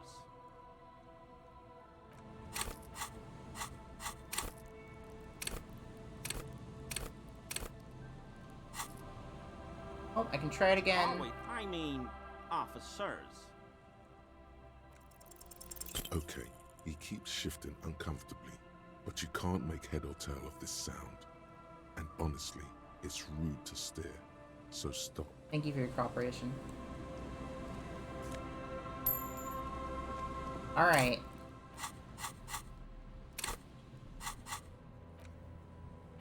Let's pick the traps.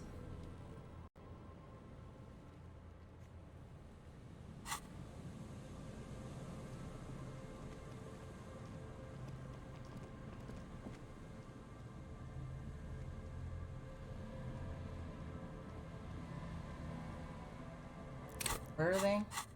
I wasn't actually paying attention. In Land's End, far northeast of the field building. Check the trap Morel just set up, the cryptozoologist camp. Check the trap near the boathouse, west of the field building. Check the trap near the canal you cross, southeast of the village.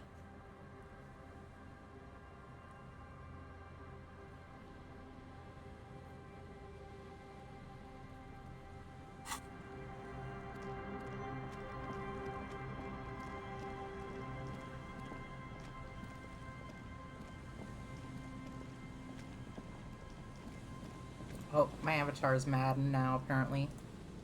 Hold on. Oop.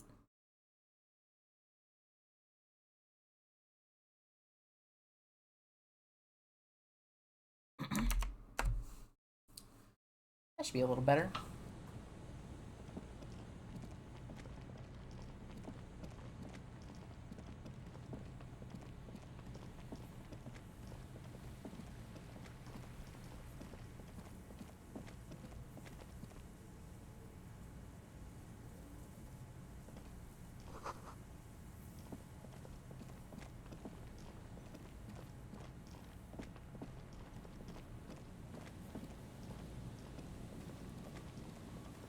A coat.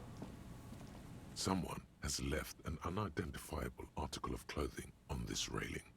It smells really bad. Get closer, It's look. streaked with dried seagull shit and tangled with pieces of seaweed. A dangling arm suggests that there might be a jacket beneath the crust of filth. It seems likely that it was left in the surf until someone laid it out on this fence to dry out. Unfortunately, that just seems to have stiffened it into a shapeless mass. Please tell me you're not taking that with you. Might be a clue. A clue? You think our suspect is a seagull who's been defecating on unsuspecting jacket? Could have been multiple seagulls. A poet could write a dozen verses and still not begin to capture the profound vexation in that sigh.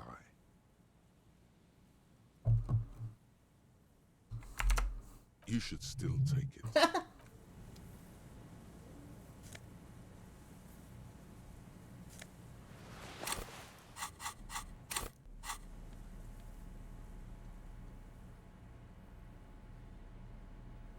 As you hold it in your hands, it makes an uncomfortable crunching sound. How does this jacket get so It's a disgusting? sordid, filthy tale, not for the weak. Are you sure you can stomach it? Think about it. It occurs to you that you're not even holding the jacket itself, but rather the thick crust of jetsam and seagull shit that ensconces it. It smells like a dead sea creature, tangled in grey strands of seaweed.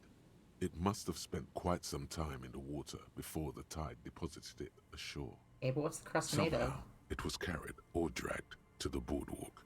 If not by human hands, then perhaps the feral dogs that prowl the beaches at night. The faint impressions of many footprints are also present, though it's impossible to tell what kind or how many.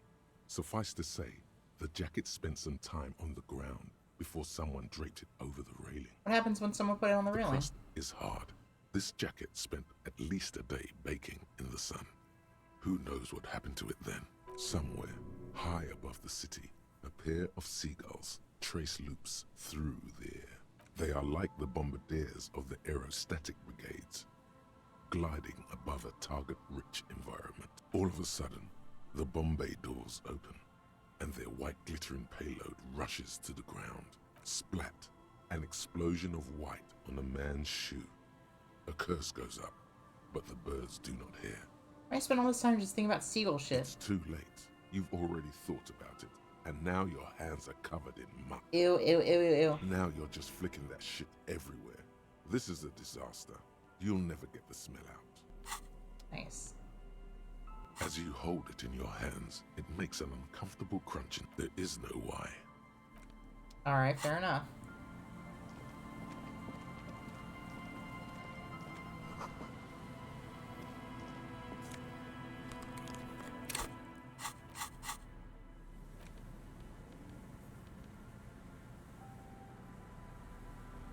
These idiotic ideas were square and beige plastic frames anyway. Beige is a color that does not look good on anyone. Not to mention seeing the world through these exceedingly thick lenses feels almost nauseating.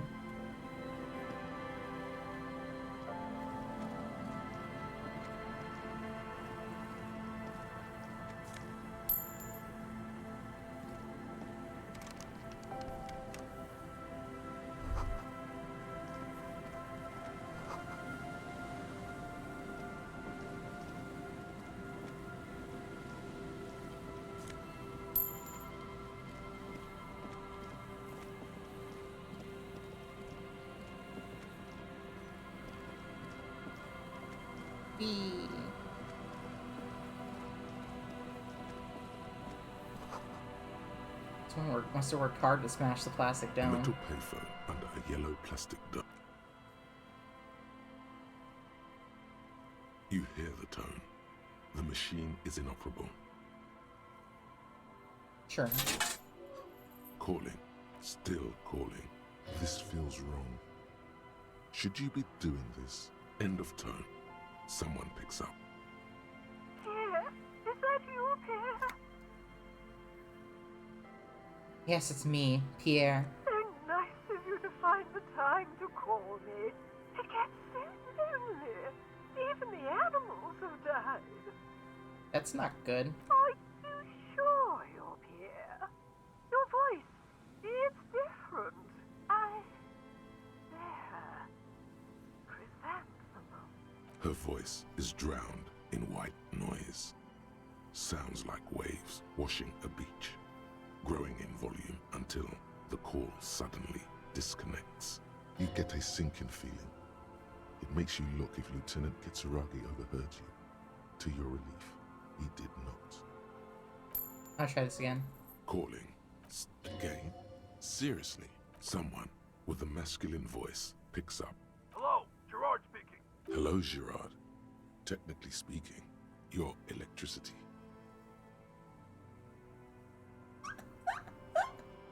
System crash. Oh, hi, Coda. Welcome. How was, did you play TF2 or Fortnite? Which one? Panned out. I don't know. Hi. Oh, there's the raid message. I was like, wait a second. You say system crash and then Team Fortnite 2. Cool. No, but I got a feeling I'll kick your ass is gonna make an appearance if you ever call this number again. This is me when the disco is Elysium.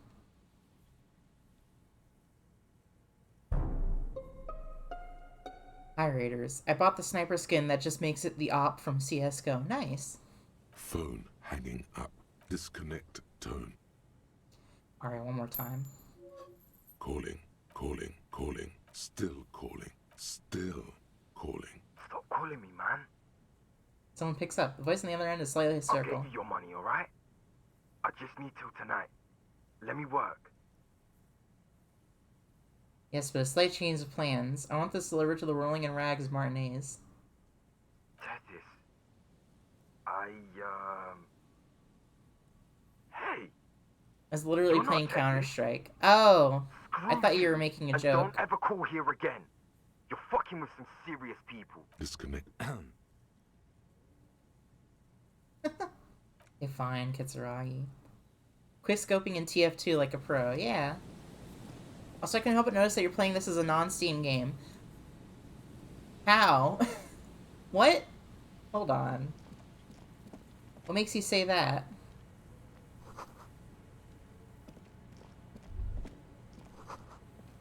I want to hear the justification.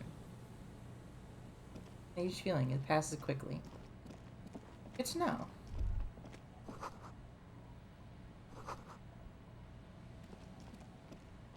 Only Steve said you're playing a non-Steam game. Oh, I am. That's correct. I bought this because it was on sale on GOG, and then I have to play it through Steam so the controller works.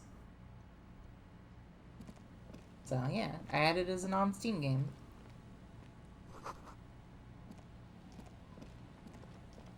That's the biggest brain strat. Thank you. Heavy wooden doors, more than twice. Stream said non-Steam game, and we joked about you pirating it. No, I didn't. I paid for this. I didn't pay.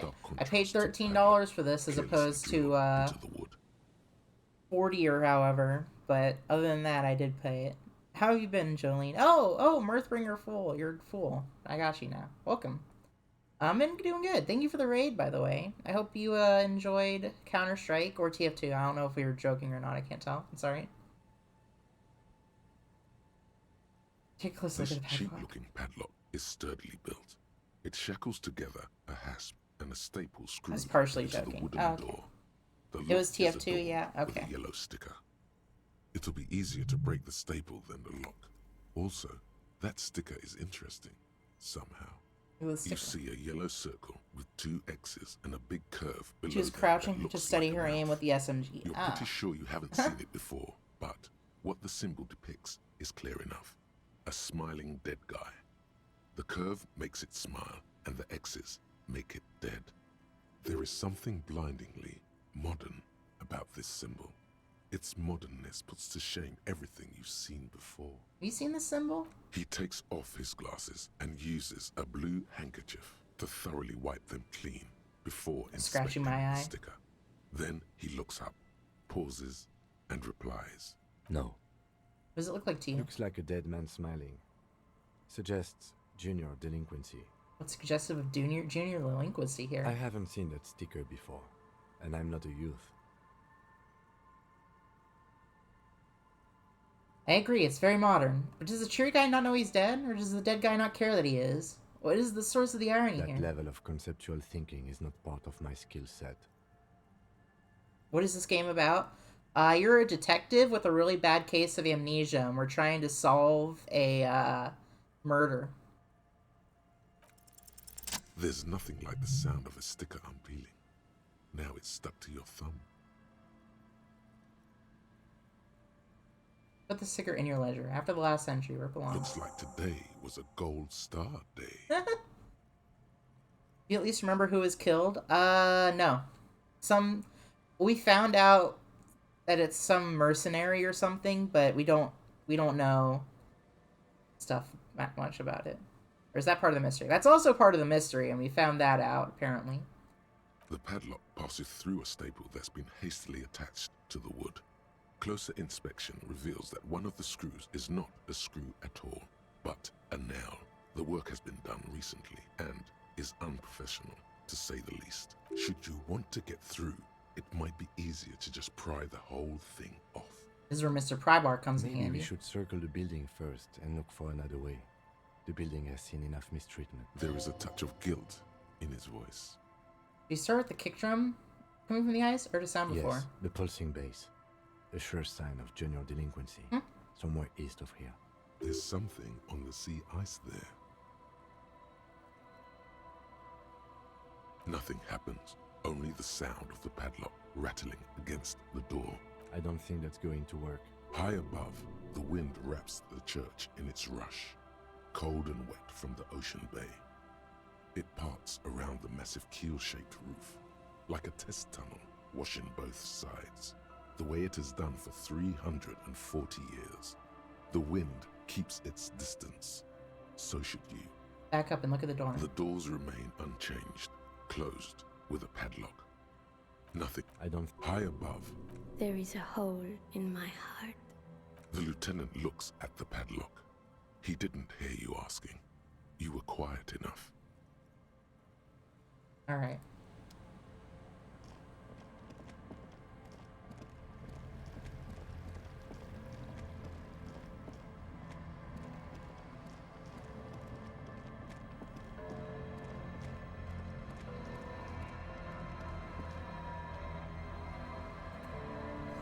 It's taking a lot of patience to do this. I run into it? Oh, damn. A shaggy-looking girl in her late teens or early 20s kneels on the ice with an electronic contraption in her hand. Hearing you approach, she looks up. Oh, hello there. It's cold out here, but she's not wearing a hat. She must be freezing. Okay, Bessie, I got a dip. Thanks for the raid. Thanks for stopping by. I hope you have a good night. Everyone knows drugs make you invulnerable to cold.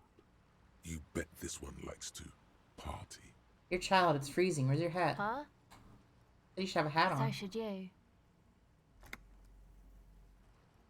I don't have to do anything. I'm the law. You have to do what the law says.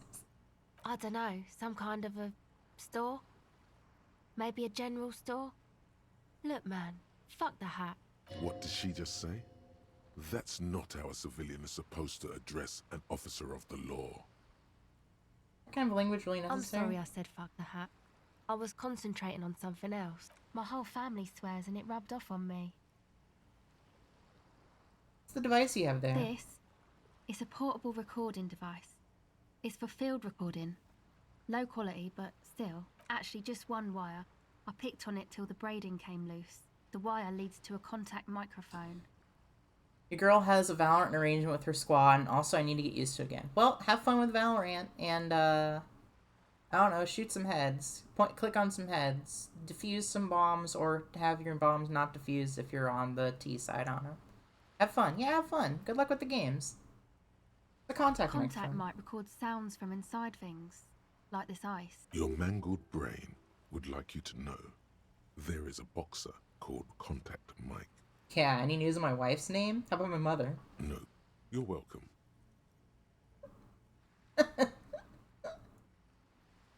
this have anything to do with Contact Mike?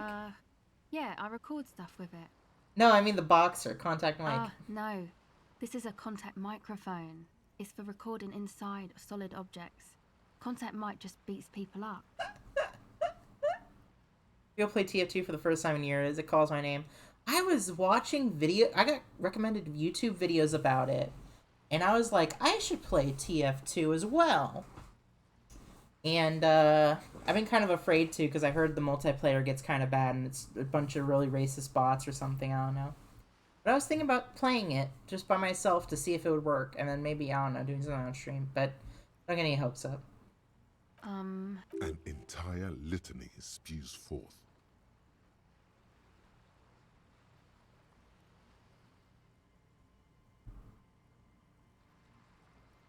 Second thought, screw Contact Mike. He's not a champion, you are. Look at you here in front of a saggy tent, picking your nose to drug addict music. The world of sports is in awe of your faith and dedication. You heard right, you should try to be more like Contact Mike. A successful athlete and inspirational figure has overcome social, physical, and mental obstacles. Man, you are one weird cop.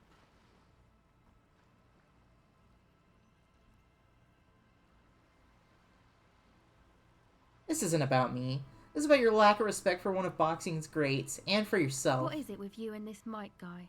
She pauses. This question is rhetorical. Okay, if it floats your boat, I'll be more like Contact Mike and less like me.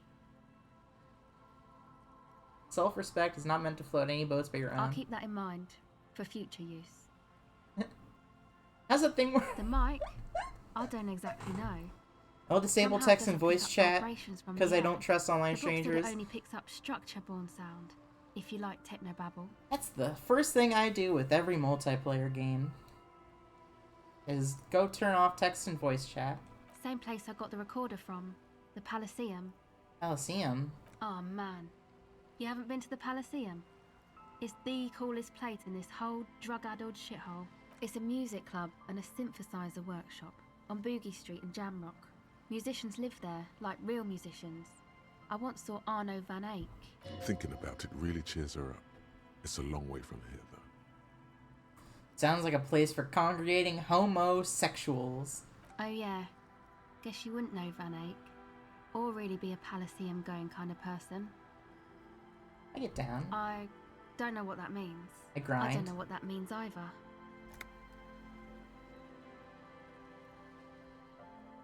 Nor do I, but I have concrete evidence that I rock, in the form of a wrecked tape player in a completely trashed hostel room. That's cool.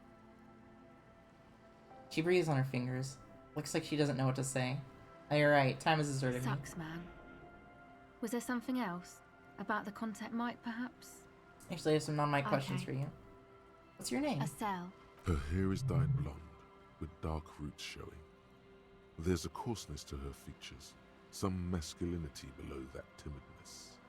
Sell who? Not a young suitor. This is official police business. Okay, it's Berger. A very common name. You have little reason to doubt that's her real name. But she's not all that surprised by this cop show questioning, is she? He's surprisingly comfortable with being questioned. Why's that? Well, it's just questioning, right? You're just questioning me. It's what cops do. Been questioned before? Once or twice, yeah. I'm sorry I haven't had the Revachol experience they get east of the river. It's east of the river. Rich people. Rich people are east of the river.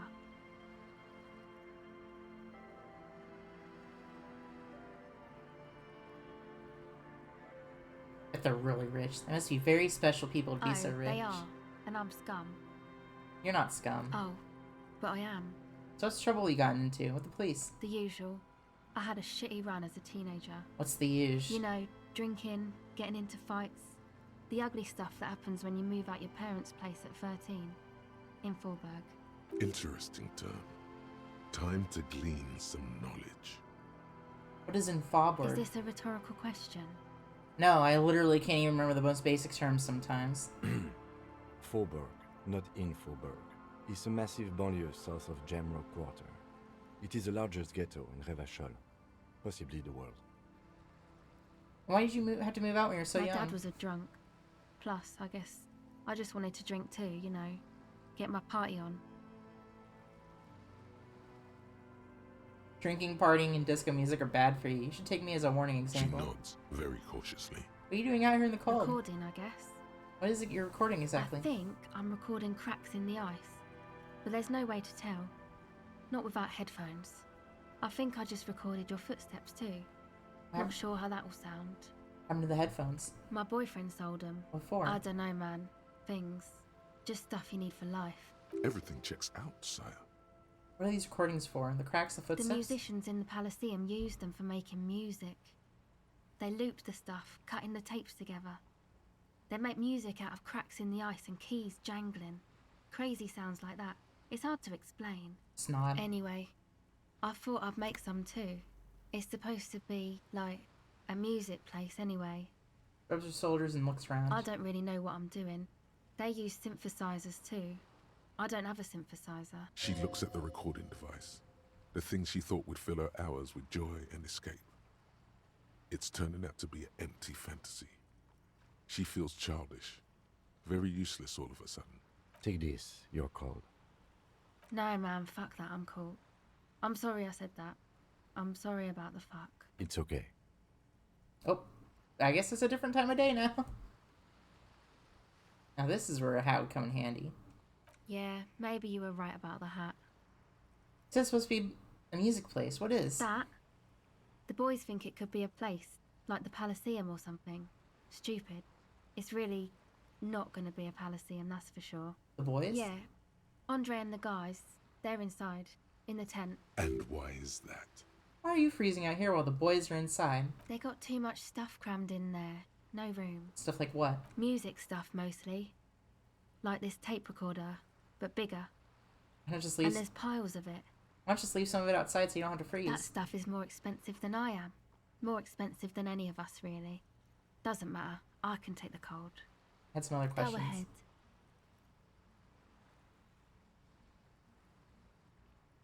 We're like contact Mike now. Tape recorder lies on the ice like a discarded toy. Pick it up.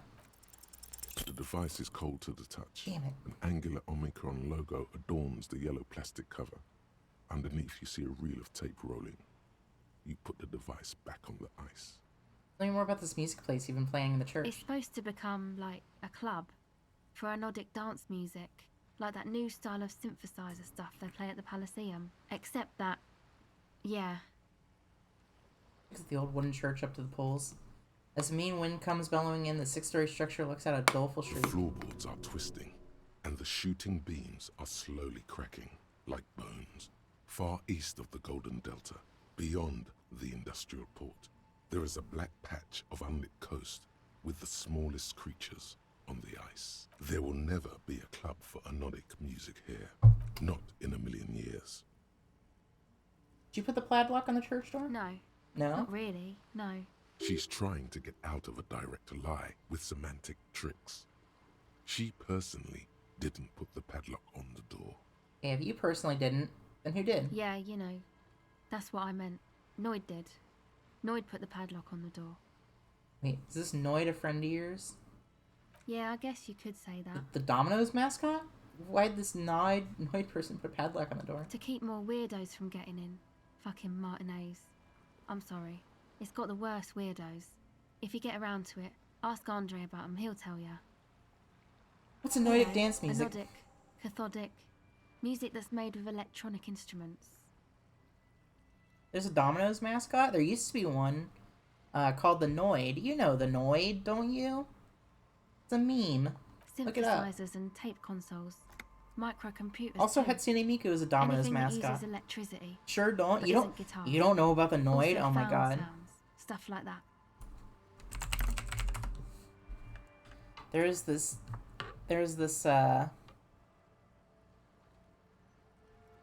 guy. Pulling this up on stream. You're one of today's lucky 10,000.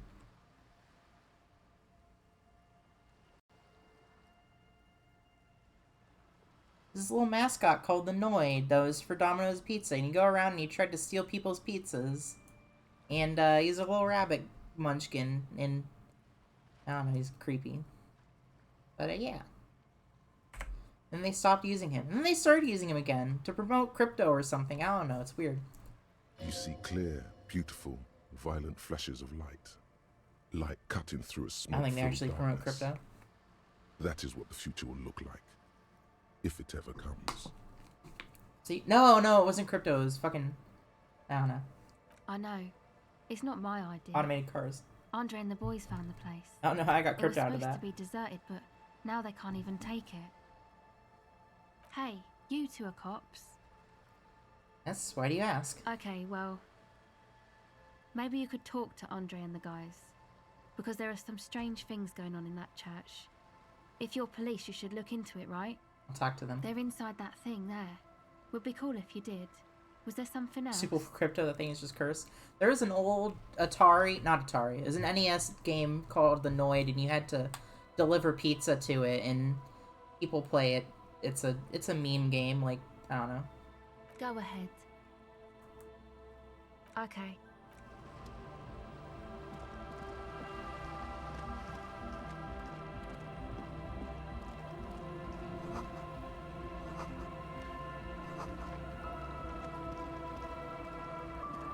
A pain of barely holding it up. It could fall over any minute. A stronger gust of wind might be enough. The pain falls into the icy snow with a soft thunk. I did it. Oh, what? Someone home away from home, just like yours.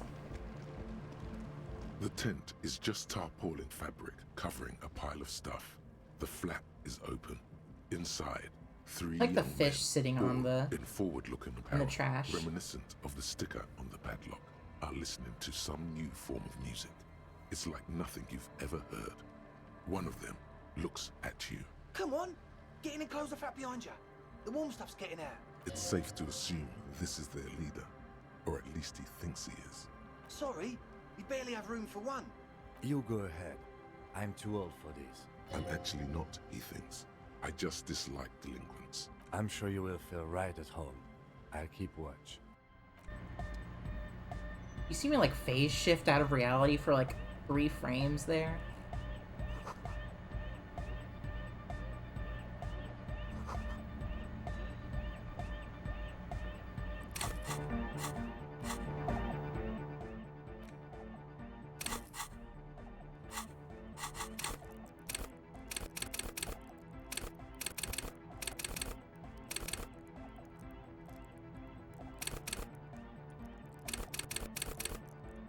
Empathy. Oh, nasal brace. Brand name Nosafed Ultra. Alright, what do you got, buds? A young man with peroxide blonde hair holds up a Harman Howie Rush Mandel. tape player, nodding along to the music. He looks at you with a knowing smile and says, as though you're supposed to be sharing some tremendous evangelical secret. Hardcore! Hardcore! But is it? I mean, really? Yeah! Yeah. Makierski, Materialski! Could there have been a right way out of this garden forking paths, you think? The young man. This is hardcore. Hardcore! Hardcore to the mega! Internally coherent. All core! All right! Yeah! He furrows his brow as his very large head traces the sublime invisible movement Hardcore! of the music in the very real air of the stuffy tent. Hardcore! Ah! Is it though? But is it? I mean, really? Feels like you should reply with the very pinnacle of idiocy here, so that things get totally transcendent. But you haven't gotten there yet, so you don't know what to say. I am the mic enforcer. I am the chicks checker. Yeah! Back to the heavyweight jam. Hardcore! It's hardcore! You're just gonna keep saying hardcore, aren't you? Skipper D, Skipper Danger. I am the rearranger. Your cop training did not prepare you for this. What to do? The cloud. True. Hard. Full. Car. Hardcore. Hardcore to the mega. Here comes the night. True. Hardcore. Hardcore to the internally coherent. I was wondering if you knew anything. Know who killed the mercenary hanging behind the rolling rags Good hostel? morning, yeah. 1, 2, 3. Yekokata, the place to be. Why is Yekokata the place to be? What does that mean? Yekokata is a hardcore place. Yekokata is an abbreviation from the Gradian term, Zone of Ecological Catastrophe. an agricultural Hardcore! in the extreme southeast of the Gradian Isola. It involved cutting-edge approaches to irrigation and a completely new type of fertilizer. An intricate system of irrigation networks pockmarking the earth. Intermittent seas of phosphorus mud, ripped tarpaulin fluttering in the wind. A pair of molten rubber boots also comes to mind. All in all, a truly hardcore place. We're close. True, hard, full, hardcore! Hardcore to the mega, internally coherent. Good morning, yeah! 1, 2, 3. It's the message, so listen and you will see. No. All right, I'll get this close to cracking this. All right, yeah. Please tell me, what exactly are you doing? Get the people going. I see. Yeah, request. I want everybody as close to the stage as possible. What does the book say about this? It's definitely not about signs. What if you just try again and find a way out of this maze of things to say? True, hard, internally coherent, all car. He furrows his brow. Hardcore! The question is, what is the question? It would have been good if I had asked you a question, but I didn't. I was just idiotic. But there was a question. True, hardcore, internally coherent, all car. Gotta get the people going. I'm the party boy. It's my job. What's a party boy? Hardcore party 25/7 beyond the winter's orbit style. There is a place far away in Cutler, beyond a certain latitude, known as Winter's Orbit, where there are 25 hours in a day. It is a tremendously cold place, abandoned to drunks and failed rock stars, full of eternite, depression, and half-finished ski-flying hills. The Suru live there. Thanks, Encyclopedia. True, hard, internally coherent, all car, all right. He furrowed. Hard. The question is, what is the question? Just answer the question. But there was no question. True, hardcore, internal, all car. He furrows. Is it though? I was just thinking that a moment ago. One mind, one spirit. Oh my god. True, hardcore to the mega. Here comes the. I forget what. True, it's hardcore. Skip. Your cop training. Okay. True, hardcore to the mega. Here comes the. Oh. True, hard, internally coherent. Good morning, yeah.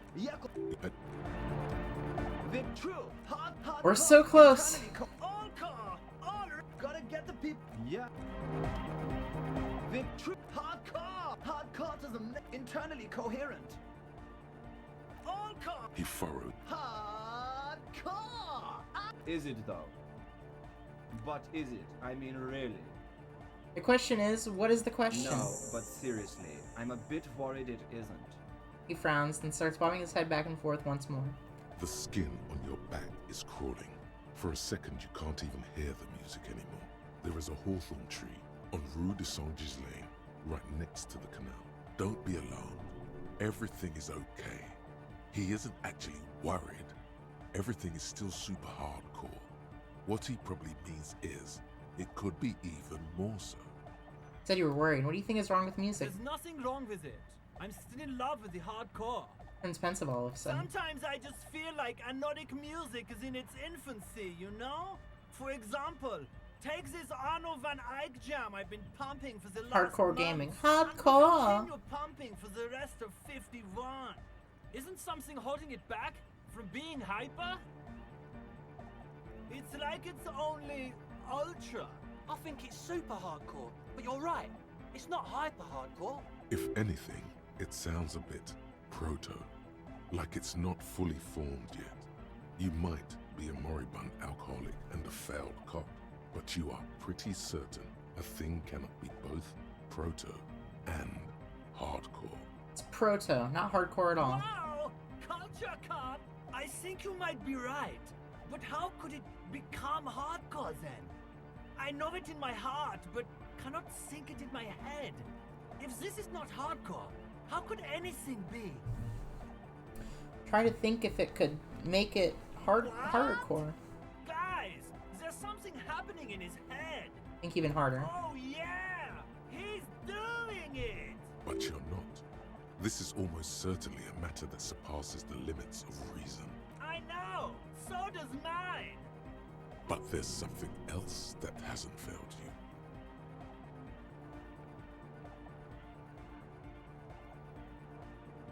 you. No, this is the answer. Hey, just remember something. I'm pleased. Uh-huh.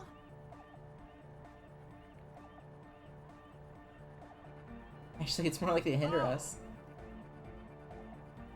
Yeah.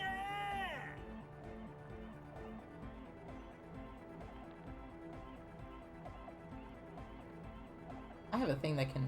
All right. I can boost physical instrument.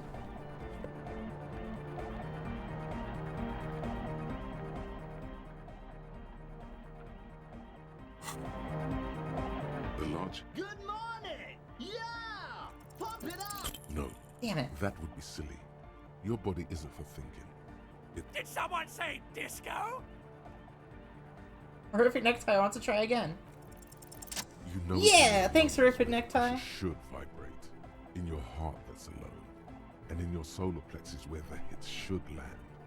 So does every chordate animal. What? Young man makes a sudden move, like he's about to turn the volume down, but that would be ridiculous. And a melody. A good melody is what makes the song really stick, so you can't get it out of your head. Wow, okay. We should start with the melody. But where would we get that stuff from? I don't know, I was thinking you would know. I'm sorry, I don't know anything about Nordic music. I'm just the party boy. I get the people going and say it's hardcore. He feels ashamed he can't be of more service to the future of dance music.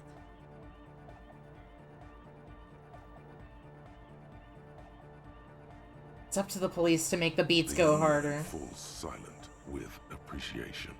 He even tries to contain his smile, as if it could hinder your investigation. Basically, what you need to find here is a tape with some banging music on it, so that Egghead could use it to remix Van Eyck's jam. Yeah, maybe that street hawker across the pawn shop has got some tapes to sell. That's just an idea. There is a hawthorn tree on Rue de Saint-Ghislain, right next to the canal. A reel of magnetic tape is caught in its branches, like bronze ribbons blowing in the wind. Rue de Saint-Ghislain. I've been there. Oh, I know! I know this! I can tell you where it is! St. G is the boulevard before the canal bridge. The one that takes you to the whirling in rags and the industrial harbour. It's got the lanterns and the... I knew that! I could have said that! And the mosaic sidewalk. But it's all blocked with that stupid traffic jam right now. Anyway. Feels cold. Does it? Anyway, that's all yours to figure out, Copman. Copman! You a thought reader? No nation, but transnation! No war, but class war! So you're not a thought reader, you're a communist? He's not a communist. It's just something he likes to yell. He picked it up from a tape jockey at the Elysium. She was a communist, though. Yeah! With the rebel yell!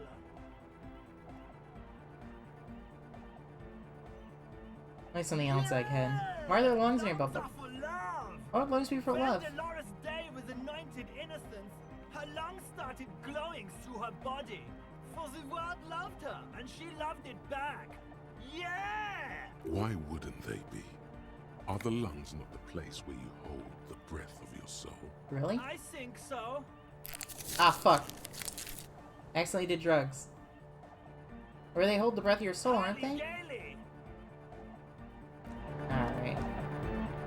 You see a youngish man bleaching the tips of his hair with a toothbrush. He puts the toothbrush down and extends his hand in greeting. Hello, I'm Andre. It's a pleasure to meet you. His grip is strong, sweaty, and warm. He's trying to project and inspire confidence. This is my posse, Noid. The young man with earrings looks at you suspiciously. And Egghead. Egg! Together with a cell Egg! who's out there right now. I hate when I accidentally do drugs. Yeah, I've been there. Experimentation We like to think of ourselves as music venue organisers. How many music venues have you We have organized? many in the pipeline, officer. That means they haven't set up a single one yet. Why are you See, here? we've been all over Jamrock North, prospecting for real estate to establish a new venue in. Also for talent. Yeah, thank you, Egghead. And while there is no shortage of raw, unfettered talent spinning tapes in Jamrock, we've had rotten luck with the real estate part. Place is a shithole. I apologise for my friend Noit's potty mouth. I realise this is not how you speak to a police officer. He has authority issues. There's no need. This place is pretty bad. Was there something you wanted your friend to sell? So there was a problem with the church. Ah, so you've met her. Good. Yeah, it's a matter of occupied ecclesiastical property. I bet you've noticed the derelict hive of narcomania on the coast. An attempt to pander to your perceived conservative sensibilities. No person his age would ever use a word like narcomania with a straight face. Don't fall for it. Mephistrionics. What are you talking I'm about? talking about the church, and I'm not exaggerating. Even a place of spiritual refuge can become a magnet for all sorts of dopeheads and burnouts if left unattended. Dopeheads! Burnouts! Angrily spits on a screw and starts cleaning it. Well, I'm sad to say, that's exactly what happened. Sad because we were just about to put Martinez on the map with one of the maddest dance clubs in Jamrock. Nah, strike that. In Revachol. Strike that! The world! And sadder yet, because the dopeheads and burnouts holed up in there were the worst kind. He leans back a little, watching you with a steady, serious gaze, letting you imagine just how bad those dopeheads and burners really are. Good. This calls for an opinion. You're an expert in those. I don't stand for narcomaniacs of any kind. No narcomaniacs on my watch. Yes. And the worst part is, they're also spooky. Exactly what you mean by spooky? I was hoping you would be the judge of that, officer. All I can say is, their spookiness is the kind that keeps us from restoring this church into a community centre and a place of spiritual refuge. Also, they don't eat or clean the building. Shit's gonna collapse. People just want to spin tapes without them spooking it up. Place has bad signs. No one can dance like that. Thank you, Egghead. So you're gonna look into it, right? It should be a police matter. Getting them out. Whatever spooky stuff they're doing, I'm sure it's not what the Ecclesiastes meant their property for.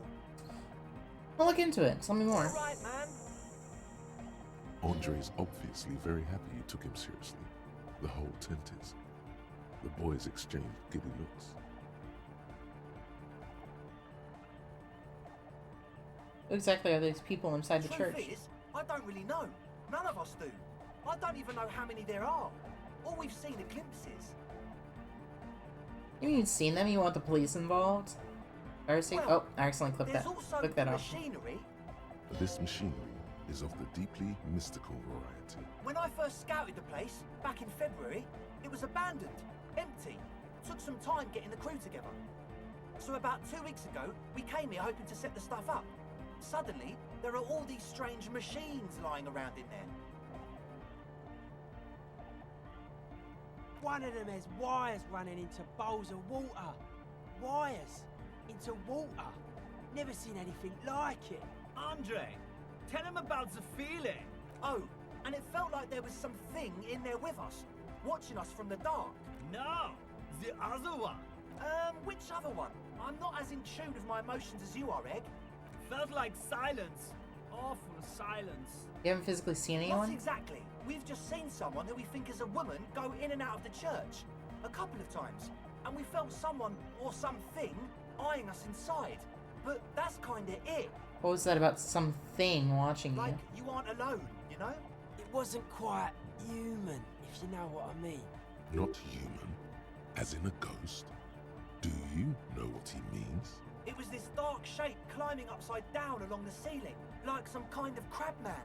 A crab man? Yeah, you know, the way it was climbing up and around the ceiling, like a crab. It was stalking a cell, exhibiting ambush behaviour. Odd. Crabs are usually marine creatures, and not known for climbing walls. You sure there was a crab man? Yeah, totally. I mean, I didn't personally see it. Estelle was alone that time, but I believe her. If she comes out running and says there's a crab in there, You should ask her about it, but be nice. Don't tell her you don't believe in the crab. There probably is no crab man. Don't let them draw you in with this nonsense. Tell me more about this You should machinery. talk to Noid about that. I just got a distinct burnout and dopehead sign from them. Probably jacked up to some snuff station too. Probably, very likely. With a small surge of PEA, alertness fills you, as if to say, this is a dark corner. Look behind it. Jacked up to some snuff station? It means like one of those rich boy private radio stations where you can listen to people getting killed on and jerk off to it. Sick shit. Not that we would know anything about that. Noid just likes to relay stuff. We're getting derailed here. In short, you can tell to Noid about the machines. He'll tell you more. Well, honestly, I can't, but I am. This is a below feeble attempt at avoidance. Basically, he is attempting to weaponize idiocy. Wow, you can't, but you do. I should have weaponized idiocy to my own Hey repertoire. now, I'm 70% sure they're substance abusers. Don't let all that technology fool you. Where do you think the drugs come from? Sure. What? I did ask Noid to install a measure against more drifters wandering in. It's a temporary fix, just something to contain the situation. I had to do it in an hurry. Not my best work, but it should hold for a while. Need the key. Of course. Noid, give the officer the key. All right. Be the cool cop. Catch the key as it flies towards you. It's as if time is frozen somehow. You think you can sense the key moving in the air. Yeah, this is going to be way cool. Don't ruin the cool by overdoing it. Raise your hand in front of your face with minimum effort. He's gonna smack me in the face with the keys, aren't Blam! Straight in the eye. Ow. Straight in the old eye hole. In the looking ball. A stabbing pain. Tears stream uncontrollably from your right eye. Ouch, goddamn asshole, what is wrong with you? You can't see I'm in pain now? I'm super sorry. That was totally my bad. I got overexcited. Threw him too hard. I'm sorry. He looks like he's genuinely sorry. He didn't throw them better. Jesus Christ. I'm sorry, I'm sorry. You almost murdered me. A cop. That's use of lethal force. I really am sorry, man. Just take this, okay? Pulls out some black paper from his backpack. Wow. Looks like there's quite a lot there. I need your pity money. Now where were we? What? It's the least you could do. Yeah. I hope that settles it. Or wait. The key? He is shifting in his spot, uncomfortably. Oh, I failed the check and got money out of it. We'll take that. We were talking about the padlock, I think. How long have those people been locked in there? Not long. Like a week, maybe? You make sure they haven't starved to death. I'm super sure they're alive. I mean, come on. I'm at least 90%, maybe 85% sure they're still alive. Somewhere in the ruinous past that led you here, there was something called exams. You may have learned the term involuntary manslaughter there. You know what the term involuntary manslaughter means? Yes, I do. I listen to Channel 8 all the time. I know about crime stuff, and I assure you, officer, this is not what's happening here. I'm at least 80% sure they're alive. I mean, come on. Most people aren't ever that alive in their entire lives. What do you mean? I don't know. What does anything mean, really? Oh, yeah.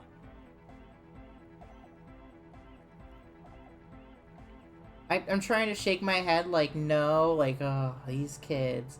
But it just looks like I'm wiggling my boobs, I'm sorry. I knew you'd get it. It feels good to be the smart cop, doesn't it? That's a good cop to be. Has a nice ring to it. Smart cop. You wouldn't want to be stupid cop. Stupid cop, now would you? But still, maybe he's just sucking up to you. Oh, okay. I won't do that anymore. Sure, man. Tell us what you want to know. Oh yeah, that's a meteor and name for the founding party. Thought it'd be cool to use it. If you don't know what the founding party is, there might be a way to mask it with minor demagoguery.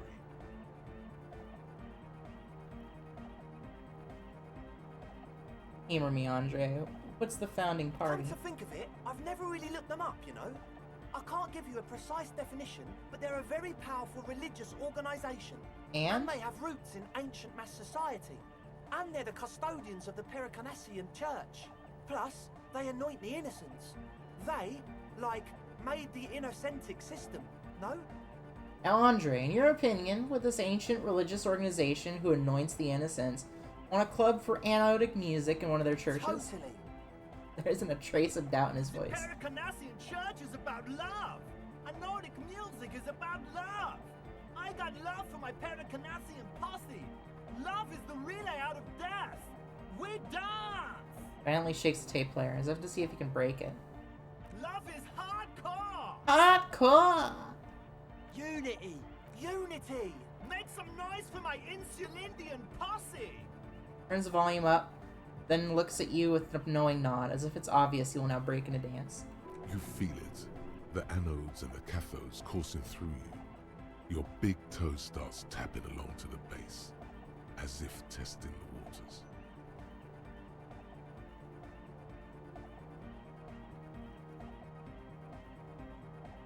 No words, enjoy the beat.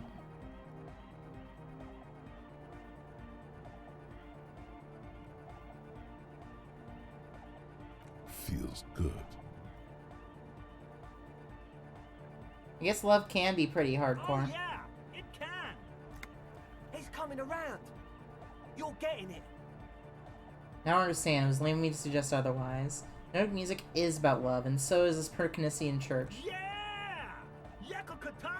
The place to be! He seems ecstatic that you share his vision of Pericarnassianism. Do it for the masses. Do it for the crew.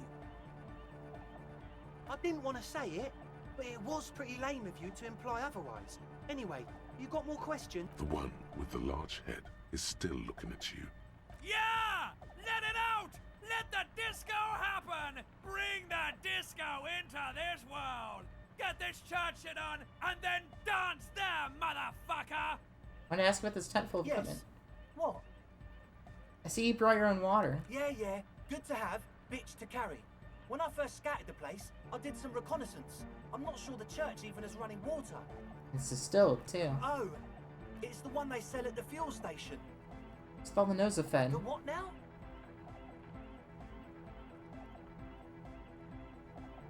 The Nosafed Ultra? You have a lot of it laying around.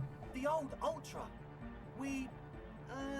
I have a major sinus infection. Stuffy nose. We all do. Shit's all blasted up. Winter. Can't even breathe. Sound fine to me. Yes, that's all Nosafed's doing. Without the Nosa, I'd be drowning in shit right now. Nosafed is the shit. Can I have some? I have nose problems too. Sure. Here you go, officer. The Nosa. Blast away. Alright, enough of He this. nods enthusiastically, no doubt a little relieved.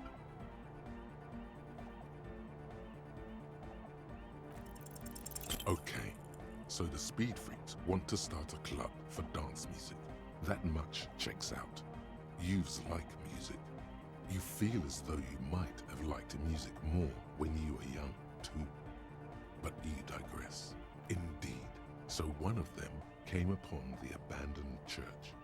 They want to turn it into a club for dance music, but agents of narcomania have overrun it. You shudder to think of all the narco they must have already consumed in there. Narco is bad. Plus, and it has to be considered, you can't invent the future of dance music in this smelly old tent. Imagine if you had the church. That settles it. Analysis complete. Their story checks out. It still feels as if this didn't quite go as it should have. But as always, we'll be... I have -2. Oh, I don't have it. Never mind. I thought I was gonna have -2 logic.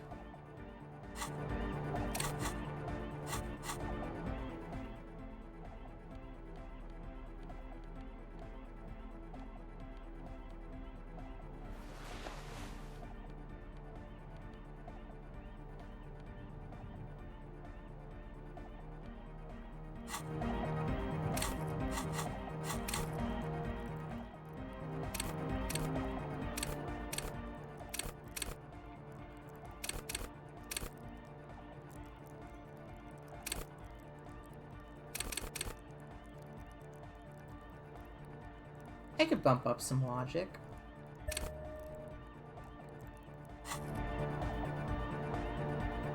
again. So, how are things going?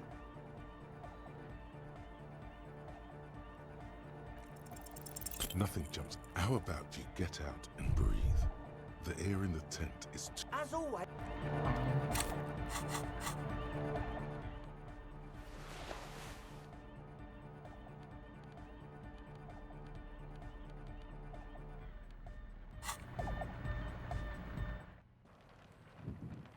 All right. Yes? Why'd the 31st send me? I forgot I had that skill. Might as well put this on too to... Yes? Look at you. It's because you're a failure. They sent you to Slight, Precinct 57. What? No, that can't be right. Just think about it for a second. You're a raging alcoholic who showed up 3 days late and argues with his necktie. You weren't sent here to win. Kim, what if my precinct sent me on this case because I'm a fuck up? Like as a joke? I've considered it. So it's true. It would be immensely ugly of them, not to mention unprofessional. But I also think it's somewhat unlikely. Why's that? I checked the records. This jurisdiction dispute, who polices Martinez, reaches back to the 30s. It's as old as my station. And all this time we can't decide who gets Martinez? I think, yes, both stations would prefer a win. Ah, so you are their finest. I am the finest of nothing. You really see me as a safe bet? Safe? No. But you're old. You've made it this far. Something has brought you through. We've only just started working together, so I don't know what it is yet. But it's there. So no, I don't think they sent you as a joke. And even if they did, they are in for a surprise. He's right. There are no airtight theories, just paranoia. You've given it some thought. Now let it go. Thank you, Volition. Okay.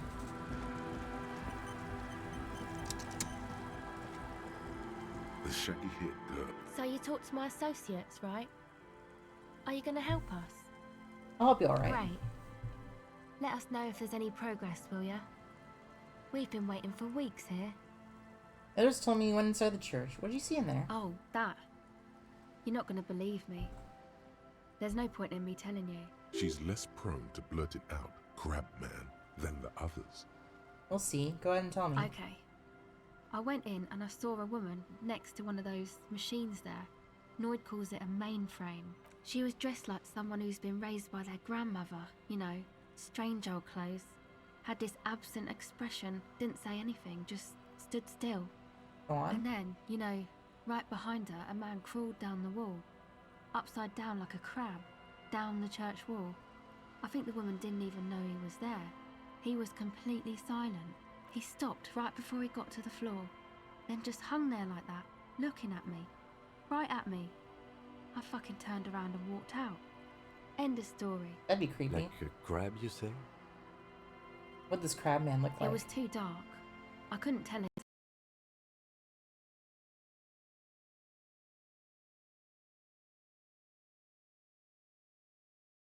Come on, quit stalling on me. What do you look like?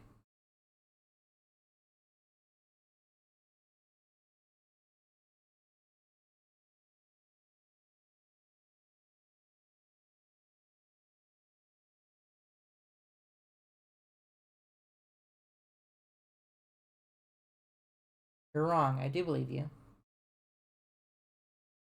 What do you stand to gain? I'd like to know more about your associates. You must know something about them.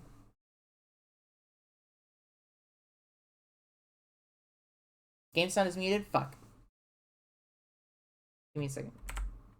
That just happens sometimes where it just cuts out and I don't know why.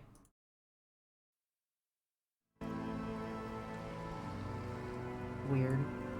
I bought a new capture card so that I wouldn't have to deal with problems, and then I get to deal with new, different problems.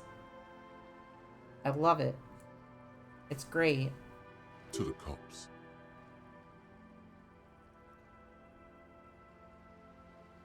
Me? I'm a silver bird. Maybe I'll ask Don't Lydia know what about makes you this. think it'll be any different later, but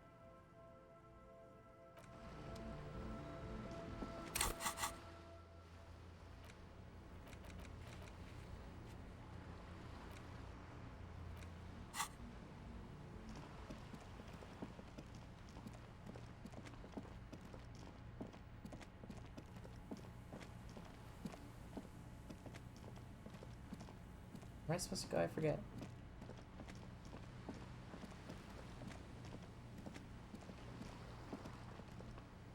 Sorry?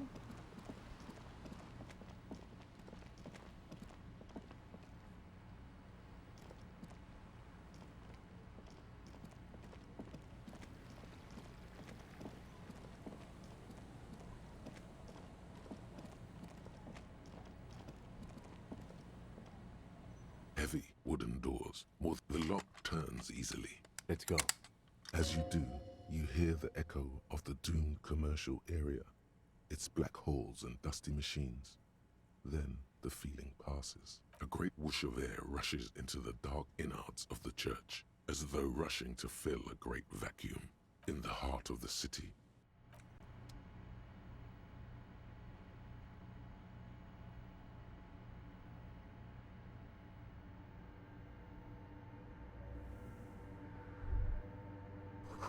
Strange stillness fills you as you look ahead. You should walk here, not run.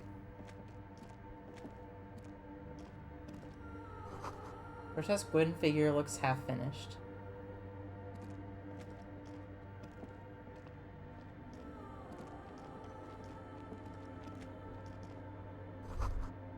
More of the forked lighting patterns you saw outside. Bark beetles? No, it looks intentional. It's some long forgotten style.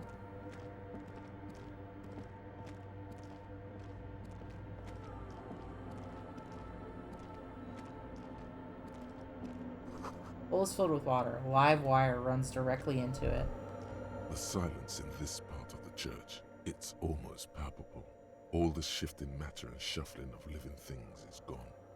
Nothing seems to exist beyond the church anymore. Good for now, and that's sad, yeah.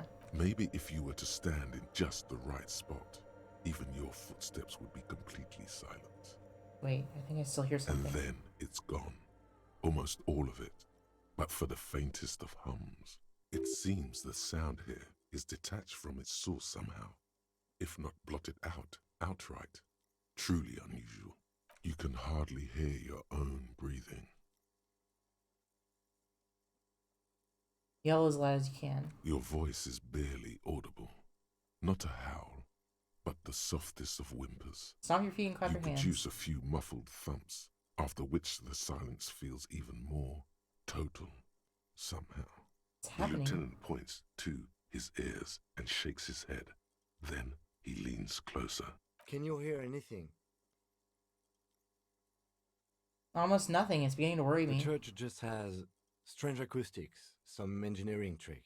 His detached tone conceals how uncomfortable he is.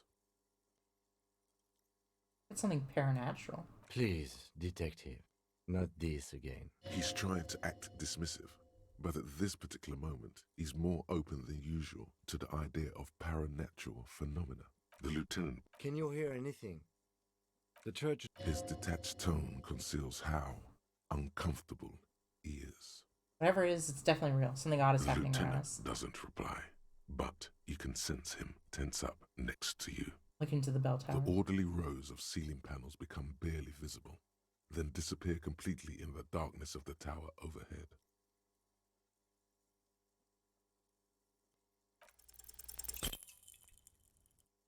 Damn it.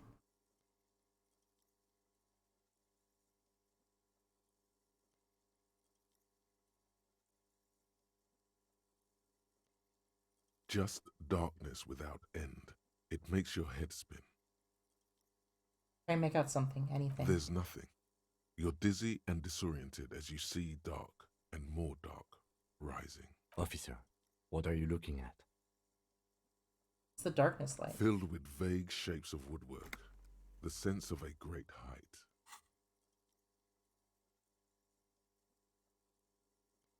You see something hanging from the rafters, looking straight at you. with dark eyes. Maybe it's possible to talk to it.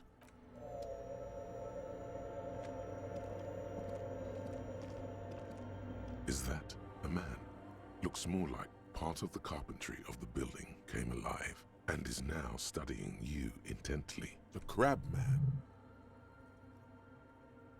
Is the police? Show yourself. The man leaned forward a little, fixing you with a steady, unreadable gaze, then speaks. Habitual alcohol use has made you into a scared little pussy, Holmes. But don't worry, everything's gonna be alright. You come to the right place. That accent is Villalobos, a peninsula in Mesk and a district in Jamro. There's a sizable contingent of Villalobos-speaking Mesks in Rivershop. Hold on. Stop it right there. Pussy, what's with this? I'm not scared. I just don't understand why the female sexual organs have to be associated with weakness. You really got a case of frayed nerves, pussy. And this usage comes from pusillanimous. Everybody knows that. Oops.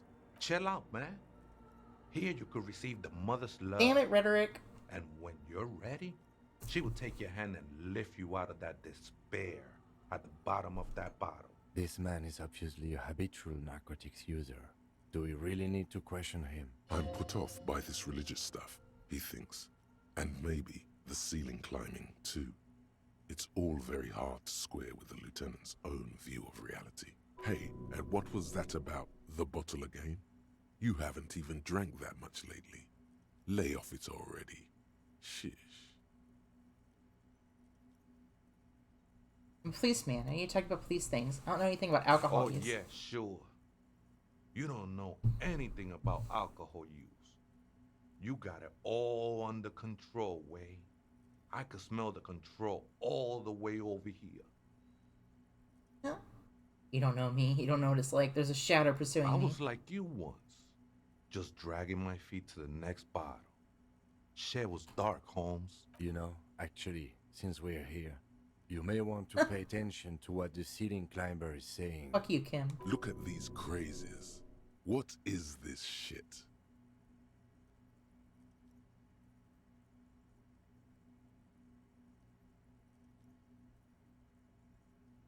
For some reason, I feel like you have a point here. Don't trust me. Trust the mother. I'm only the messenger, Holmes. This is the Church of the Mother of Silence. You are welcome here. You have no idea what the fuck he's talking about. Is he just trying to throw you off your game? You know where the other spooker is? ¿Other spooker? Oh, esa viejita es muy estudiosa. Don't know, Holmes. Viejita is grandma?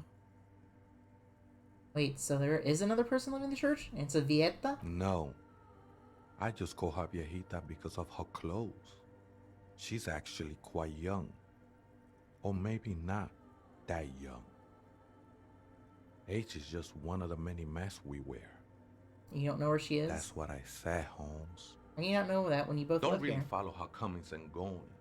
Just see her typing on her computer now and then. We got different interests. She's got nothing else to tell me? How she looks? What she does? Who she I'm is? afraid not, Essay. You just have to wait until she comes back, Or search through her radio computer. Some ravers want to turn this place the into a ones in nightclub. the tent outside, right? I see them. Think they scared of me. They have reason to be scared? Nah, man. They look pretty funny. And I don't harm no one anymore. Anyway.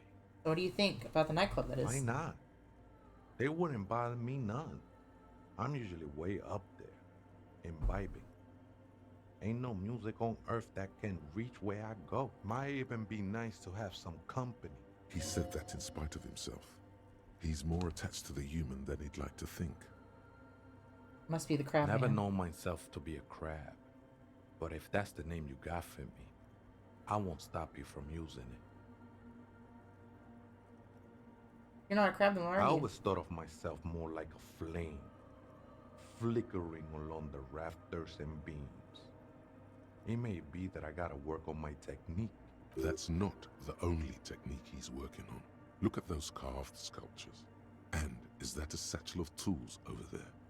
Did you carve all these sculptures? Sure am. Whittling wood used to be something I just did to busy my hands. Now I use those same hands in service of something greater than my own restlessness.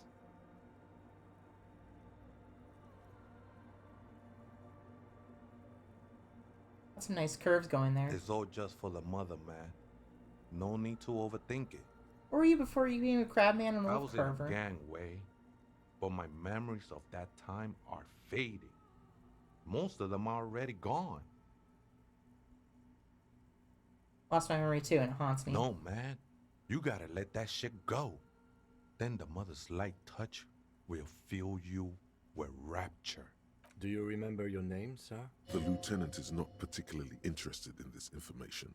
He's just trying to assert some control over the conversation. Tiago's my name, but those syllables don't mean much to me these days. A name isn't just your identity, but also, so to speak, your place amongst your fellows, your place in the world. I ain't got no use for such a place anymore. My name's Harrier DuBois, and I'm place in the world is Lieutenant W42. That's just the thing, Holmes. None of that matters. What are you doing here? This is a special place. There's a perforation in the world up there. A way out into nothingness. This church was built around it for purposes of veneration. I circled it, nurtured by the silence bestowed by the mother.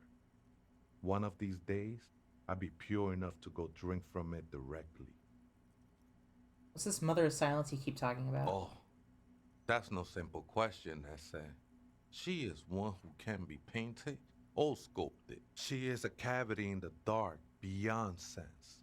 She saved me, but I couldn't describe her to you. No one can, Holmes, and no one ever will. What will happen once you drink from this perforation? I will be incinerated, but not destroyed. Finally, at one with the state of the world before reality began. That sounds a bit like substitution behavior, no? You know a thing or two about that. Sure you didn't just switch one drug for another? It's not like that at all, man. It's just faith and joyful service. Faith is a kind of drug. I heard that before, Way. And I know I can't convince you on the spot. But think, when's the last time you woke up from silent communion with a hangover, regretting what you did last night? There are drugs darker than alcohol circling your system. I think love might have been my drug of choice, and I think I'm still hungover from She it. took you for a good spin, huh? Don't worry, bro. That love is but a drop compared to the ocean of the mother's love. The mother will eat all of you and never spit you out.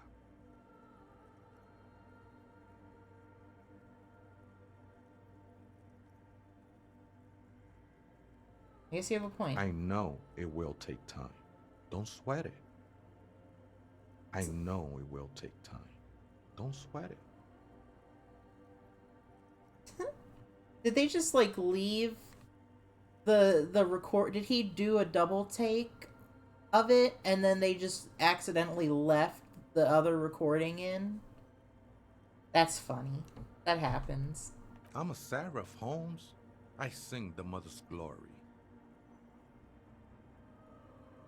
I ain't from no Marietta, if that's what you're thinking. And the song I sing is silent as the mother. Marietti is a mesque style of music and dance, commonly seen at all manner of festivities, especially weddings. It's delightfully quaint, owing to its peasant origins. How'd you even find this place? This church? Hard to say. I think I did some construction work here, back when I still had material worries. Up there, I realized what the true purpose of the church was. Oh, fuck. Click the wrong button. Been spending a lot of time here ever since. The past is nothing to me now, Way. It didn't belong to me. The sinewy figure lingers on the wooden beams, blending into the shadows. Been here a long time. You know why the church was abandoned? Police raid a while back. Did you witness it? Not really. Or at least I don't remember much of it anymore. The mother's love has done its job. That's what's so great about the mother. It lets you forget about everything.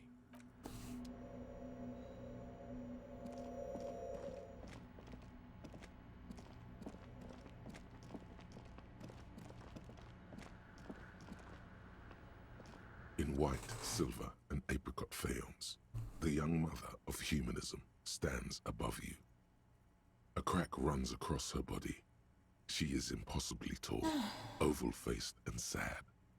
A dark and radiant majesty. This is her innocence, Dolores Day. Cradled in her arms are a pair of glowing lungs, clearly visible from underneath her flowing dress. You should kneel. Your knees touch the floor. The floorboards are hard and cold. There you kneel among the snowdrifts, diffuse light falling on your hands from beyond the glass. Close your eyes first. The world is silent, but for the creaks and cracks of the massive wooden structure behind you. It covers you from the wind outside. In the darkness, you sense her eyes on you, inspecting you with their multicolored glass, as if you're a bug under a microscope. The woman looks down at you kneeling. She towers among her followers, architects, laymen, courtiers. There is a sad smile on her lips, and a glint in her green-blue eye. Of what? Compassion? Remorse? She acknowledges the passing of someone who is still alive. You. Compassion. As that soft word passes through your mind, the lieutenant draws an X-shaped cross from shoulder to shoulder. Your fingertips touch your chest 4 times. Then you rise from your knees into the apricot-colored light of the window. Above you, the woman still smiles her distant smile, sundered by the crack in the glass. This is Dolores Day. The old woman in the village was right.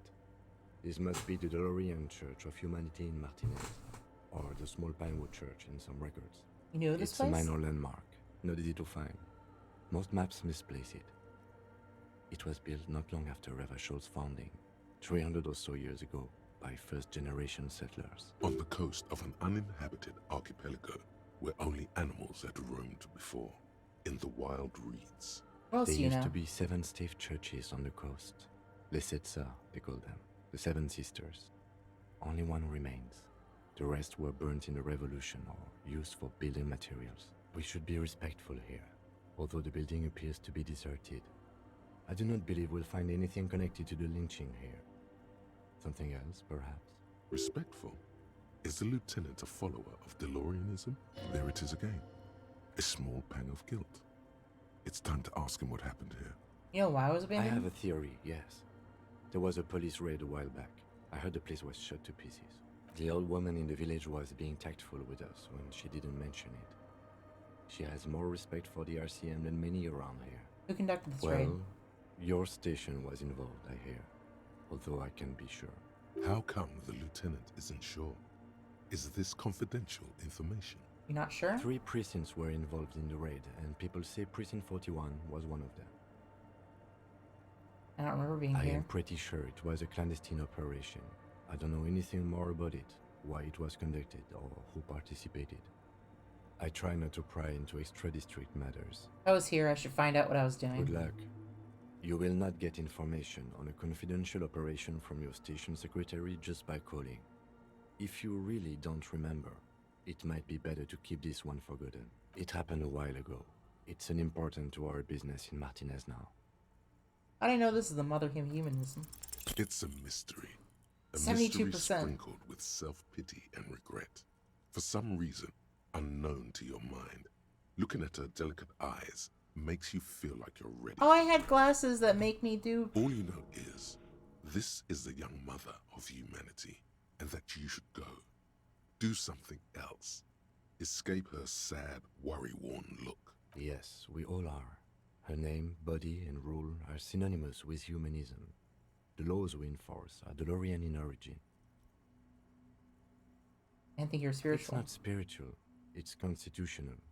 The DeLorean system does not demand faith, only accordance.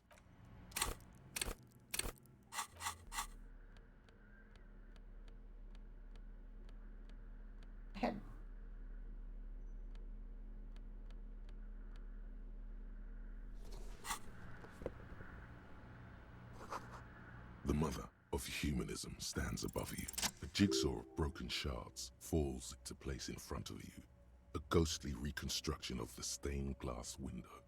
Before it was shattered, there was an older woman beneath the younger one. And a text.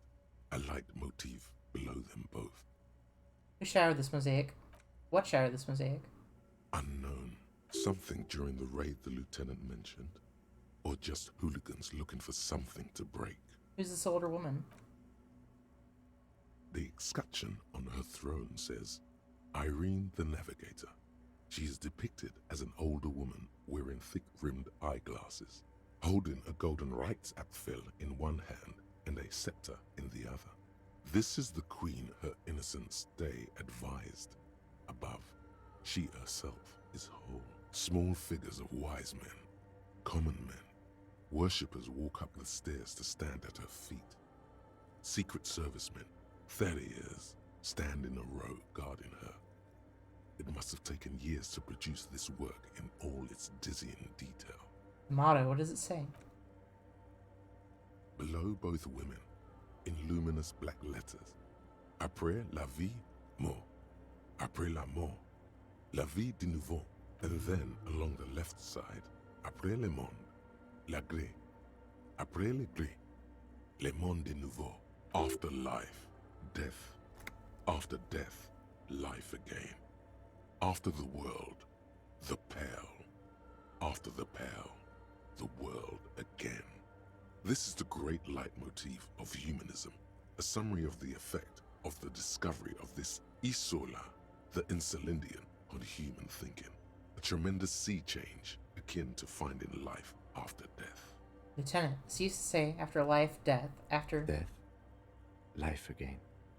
After the world, the pale. After the pale, the world again. This exaltation is common in Dolorian sacralism. In the early years, it was even incorporated as the RCM slogan. No more, however. Why? It was deemed subservient to use a strongly moral intern-related motto. We already suspected of bootlicking. The sentence was also seen as too feminine. It was a macho thing. What's the RCM motto now? Justice, union, prudence, and force. Cool. Eyes cool.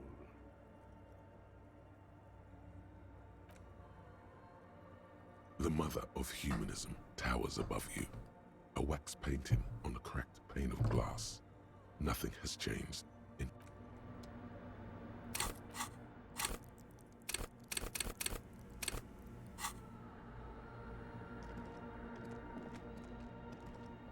A machine stands in the corner, watched over by the figure. Another radio computer. And this time it's already turned on. These machines sometimes harbor traps, he thinks. Alarm systems and the like. Let's be careful. We should leave. I doubt this place bears any connection to the case. This machine looks like the one in It's Doom's also quite commercial similar area. to the one we have down at the station. Must be the same model. The one you saw earlier was the Ream Civic. This is the Ream Prefect, a model number RC7024, equipped with a Feld mainframe and a Ream-compatible interim printer. The Ream Prefect is the governmental version of the commonly used Ream Civic model. Although mostly based on the same technology, the Ream Prefect is equipped with better noise attenuation circuits. Noted. Let me just investigate. You see fluorescent play and print buttons on the keyboard. A hatch connected to the central compartment is wide open. The lieutenant says nothing. You see the machine's glowing frame reflected back from his diamond-shaped glasses. You're free to proceed. Look inside the compartment. Behind the hatch sits a cube-like crisscross of filaments, smoldering in the dark like fireflies. Silver tape on the side says, in black marker, log, February to March. Another filament memory. Press play to talk with the repeater. Press play. Nothing happens. Press play. The speaker comes to life. Static seeps through the machine's planar magnetic driver. An old lady greets you. Her voice sounds 100 years old. Good afternoon. Hey, Hurricane. Surprise accident on Saint-Brun. This is the East Insulindian Repeater Station 1. Please repeat. Is this the personal log? It's the same old woman you spoke with through the radio computer in the doomed commercial area. Fortress accent? Like the one in the Doom commercial area? I have 2 machines registered to this company name in Martinez. One on Saint-Brune, the other on Rue de Saint-Ghislaine. Saint-Brune, that's the church. And Rue de Saint-Ghislaine? That's the doomed commercial area. Anything else I can help you with? Yvonne, it's me again. How are you? Good, thank you. Please repeat. Is this the personal log? Looked inside the core, but the tape on the filament just said log February Good. March. Please repeat the password. Let's look around. There's no use trying to guess the answer. Maybe he knows something. I don't know the password. Received. I will register this login attempt. Fortress accident. Is there anything else I can do for you today? Goodbye, Fortress accident. The machine's keyboard is still...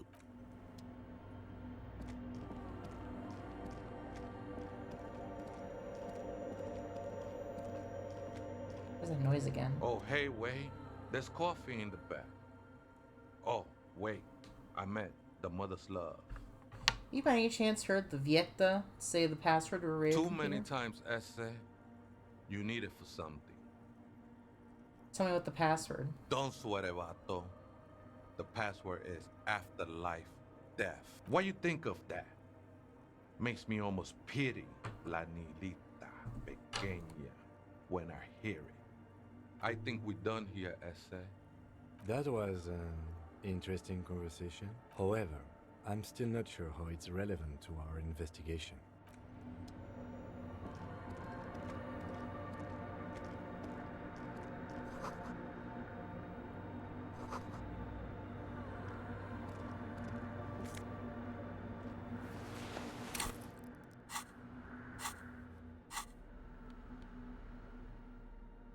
Bangers don't cry.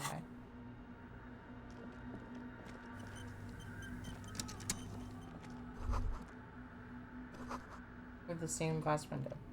There's lettering on it too. Fire spun its web around the wood carved pillar.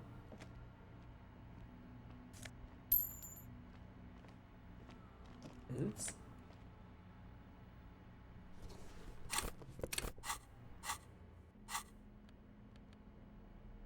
Someone else's shoes. Huh, I get it.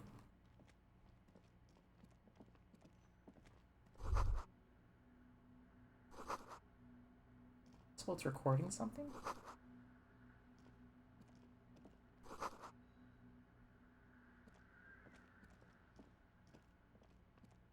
Alright, let's try it. The machines keep the... Good afternoon. Good. Please repeat the password. Good. I have unlocked the filament. After ending the call, please press print to access the filament. Fortress accident. Is there anything else I can do for you today? Goodbye. The machine's keyboard is still illuminated. The printer prints out a long text document with dated paragraphs. It looks a bit like someone's journal. The first entry, made on the 4th of February, 51, by an unknown author, is short and concise. Arrived at the church. The door was boarded up, so I used the crowbar to get inside. Looks like the place has been deserted. Nothing out of the ordinary, but I'll ask around. Need to figure out how to get the electricity in. The lieutenant leans closer, scouring the printout over your shoulder. Just as you finish reading, he looks up, muttering under his breath. 4th of February. That's over a month ago. Whoever set up those machines has been here for quite a while. You think this log might be connected to the Our case? case? No, I don't think so. It must be some local eccentric.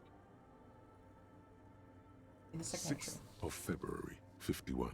Had a little chat with the local fishermen. Said I shouldn't go near that place, that the church was spooky and ridden with narcotics. It's a little spooky, all right. Still haven't figured out the electricity. What was that about narcotics? This could prove to be interesting. Wait, narcotics? I doubt that we can find any. It's just idle fishermen's gossip to scare away the kids. Nothing spooky about this place either. It's just abandoned and cold. and in an awful part of town. 7th of February, 51. Finally got the electricity in. Next on the agenda, a new antenna. I'm thinking Eska series, something advanced. Why would she need an antenna? Why would anyone need any of this equipment here? 8th of February, 51. Bought the antenna, had some problems setting it up. Called Simor for help. Heard the others are back to making art. Drinking somewhere out of town. Sulislav started a rock band again. Lexi has been seen asking money from strangers, but at least the artists have their act together. They're qualified labor. They can get work anywhere. Graphic design, ads. The programmers are doing fine too. I mean, the programmers. The writers, though, they're fucked. I just have to find out what caused that data loss and be done with it. Still don't understand how it managed to wipe out the backup, when the backup wasn't even connected to the front. I know. Everyone thinks it's impossible. They say I must be lying. I'm here to set it right. Data loss? Seems like something to do with radio computers. Unfortunately, I don't know enough about them to understand what the author is saying. Something about the backup data getting destroyed, and how everyone thought it was Oops. Let's just keep reading. Knocked over a bottle. Artist programmer is Lexi. Who are all these people? I think these people worked in the radio computer games business. The one we saw in the Doom commercial area. They must be her former co-workers. 12th of February, 51. Brought some food from the grocery store. Apparently, there's a strike going on in the harbor. Definitely not happy to see the Martinez people again. Everything's now set up in the church. Going to start working tomorrow, 8 a.m. The strike. We are nearing the date of the murder. Keep reading. I'm interested now. I want to know what's that radio anomaly that sent this person here in the first place. 25th of February, 51. I've been sending data up to Lintel for a while now, trying to recreate the data loss, but nothing. Didn't even feel like logging in, the disappointment. But I did discover a curious audio-spatial anomaly at the back of the church. I've named it the Swallow. It swallows sound. Need to get some mics. Is she talking about? 28th of February, 51. Yes, the first recordings confirm that the Swallow is real, and I'm not just losing my mind. It's a pillar of silence, with a diameter of approximately 3 meters. Seems like the higher I go, the less I record. This might be a coincidence, or it could be connected to the data loss that led me here. The pillar of silence. She is talking about the silence. Is she suggesting? Ah, fuck, I did drugs accidentally again. Damn it. I scared myself. Could it be? Look at the water basins behind you. The lieutenant doesn't answer. He follows your gaze, studying the basins. The water shines in them. No ripples. Read the 8th entry. March 51. Some kind of young disco men have appeared next to the church. I've been trying to record the silence to find the epicenter, but now it turns out I've also been capturing the future of dance music, one neo-disco song over and over again. Fortunately, the song is so monotonous, I was able to devise an algorithm to factor it out. The other day, one of the disco men came in.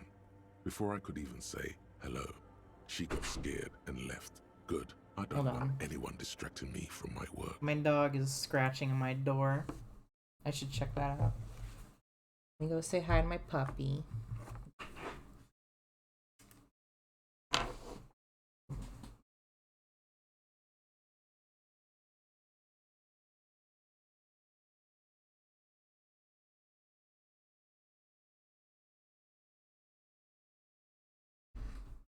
Oh, okay, my dog's in my room. Emma.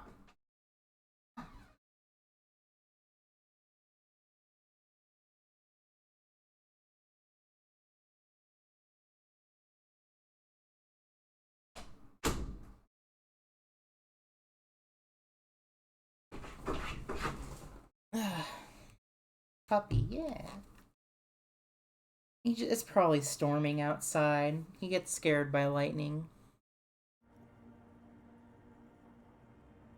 Must be describing a song. A girl on the ice? Sounds like her, yes. March 51. I got a call from the repeater station. Someone has tried to access the radio computer in our home office in Martinez. Can't do anything about it. The storekeeper still doesn't want to let me inside the building. Thinks I'm part of some kind of curse. How Martinez of her. It's me. I was the one who broke into the radio computer, and the storekeeper must be plus sense. I knew it wasn't a good idea to meddle with the machine. No. It was a great idea. You're learning things. This is how you learn things about machines. March 51. A new 2-meter aux cable. Noodles. Crackers. Ping energy drinks. Water. Toothpaste. Gum. Also, some canned air. Your reading was interrupted by the sound of the church door opening. A strange woman makes straight for the radio computer.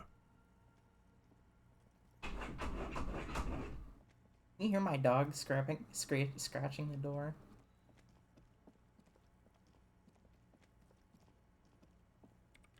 Breaking into my radio computer, I see. She glares at you as you hold the off button for several seconds. The machine reboots. I do apologize for the intrusion, madame. We are with the RCM, you see. You're on a side case representing certain music venue organizers. Well, you won't find any music venue organizers here. Barely looks up from the keyboard. You hear the machine, we're back to life. It's just me and my computer, and it has been this way for weeks. Now please give me some room. I need 2 seconds to see that you haven't destroyed anything. We should talk to her after she has rebooted the machine. What is it? Hey, are you the lead programmer of Rural and Tether by any chance? Yes. Or no. Not anymore. That will go to Okay. I need to... seem so... Come here, puppy. Give me a second. I can see my mic peeking from my dog.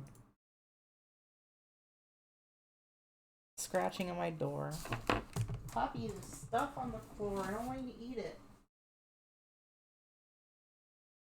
Oh.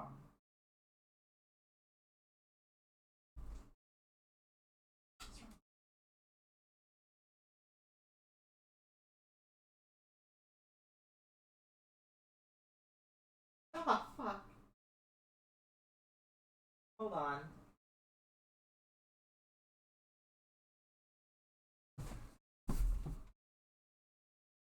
My mom just... I was sitting here petting my dog, and my mom walks in and is like, "What are you doing?" It's pitch black, and it scared the fuck out of me. I wasn't expecting anyone. I'll be right back. I'll put on some music. Hold on.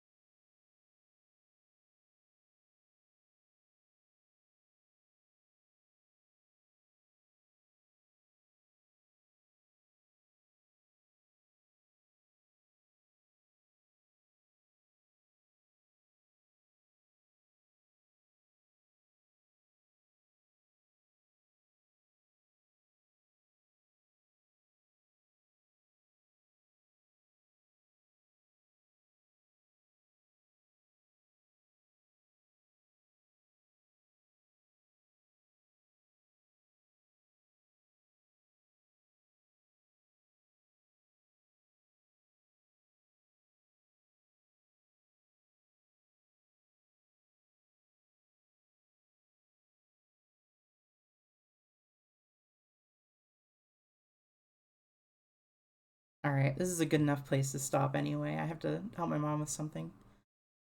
Oop. Let me save the game. I can't save the game because I'm in a conversation.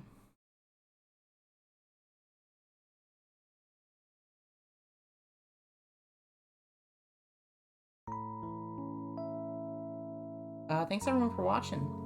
I forget what's on my schedule. It's on my Twitter. You can just check it out. I don't think there's anyone who's gonna be streaming right now. Like 1 a.m. It's earlier than I usually stop. Ow. I don't really feel like streaming much. I ain't raiding anyone, so I'm just gonna go to sleep. Good night, y'all.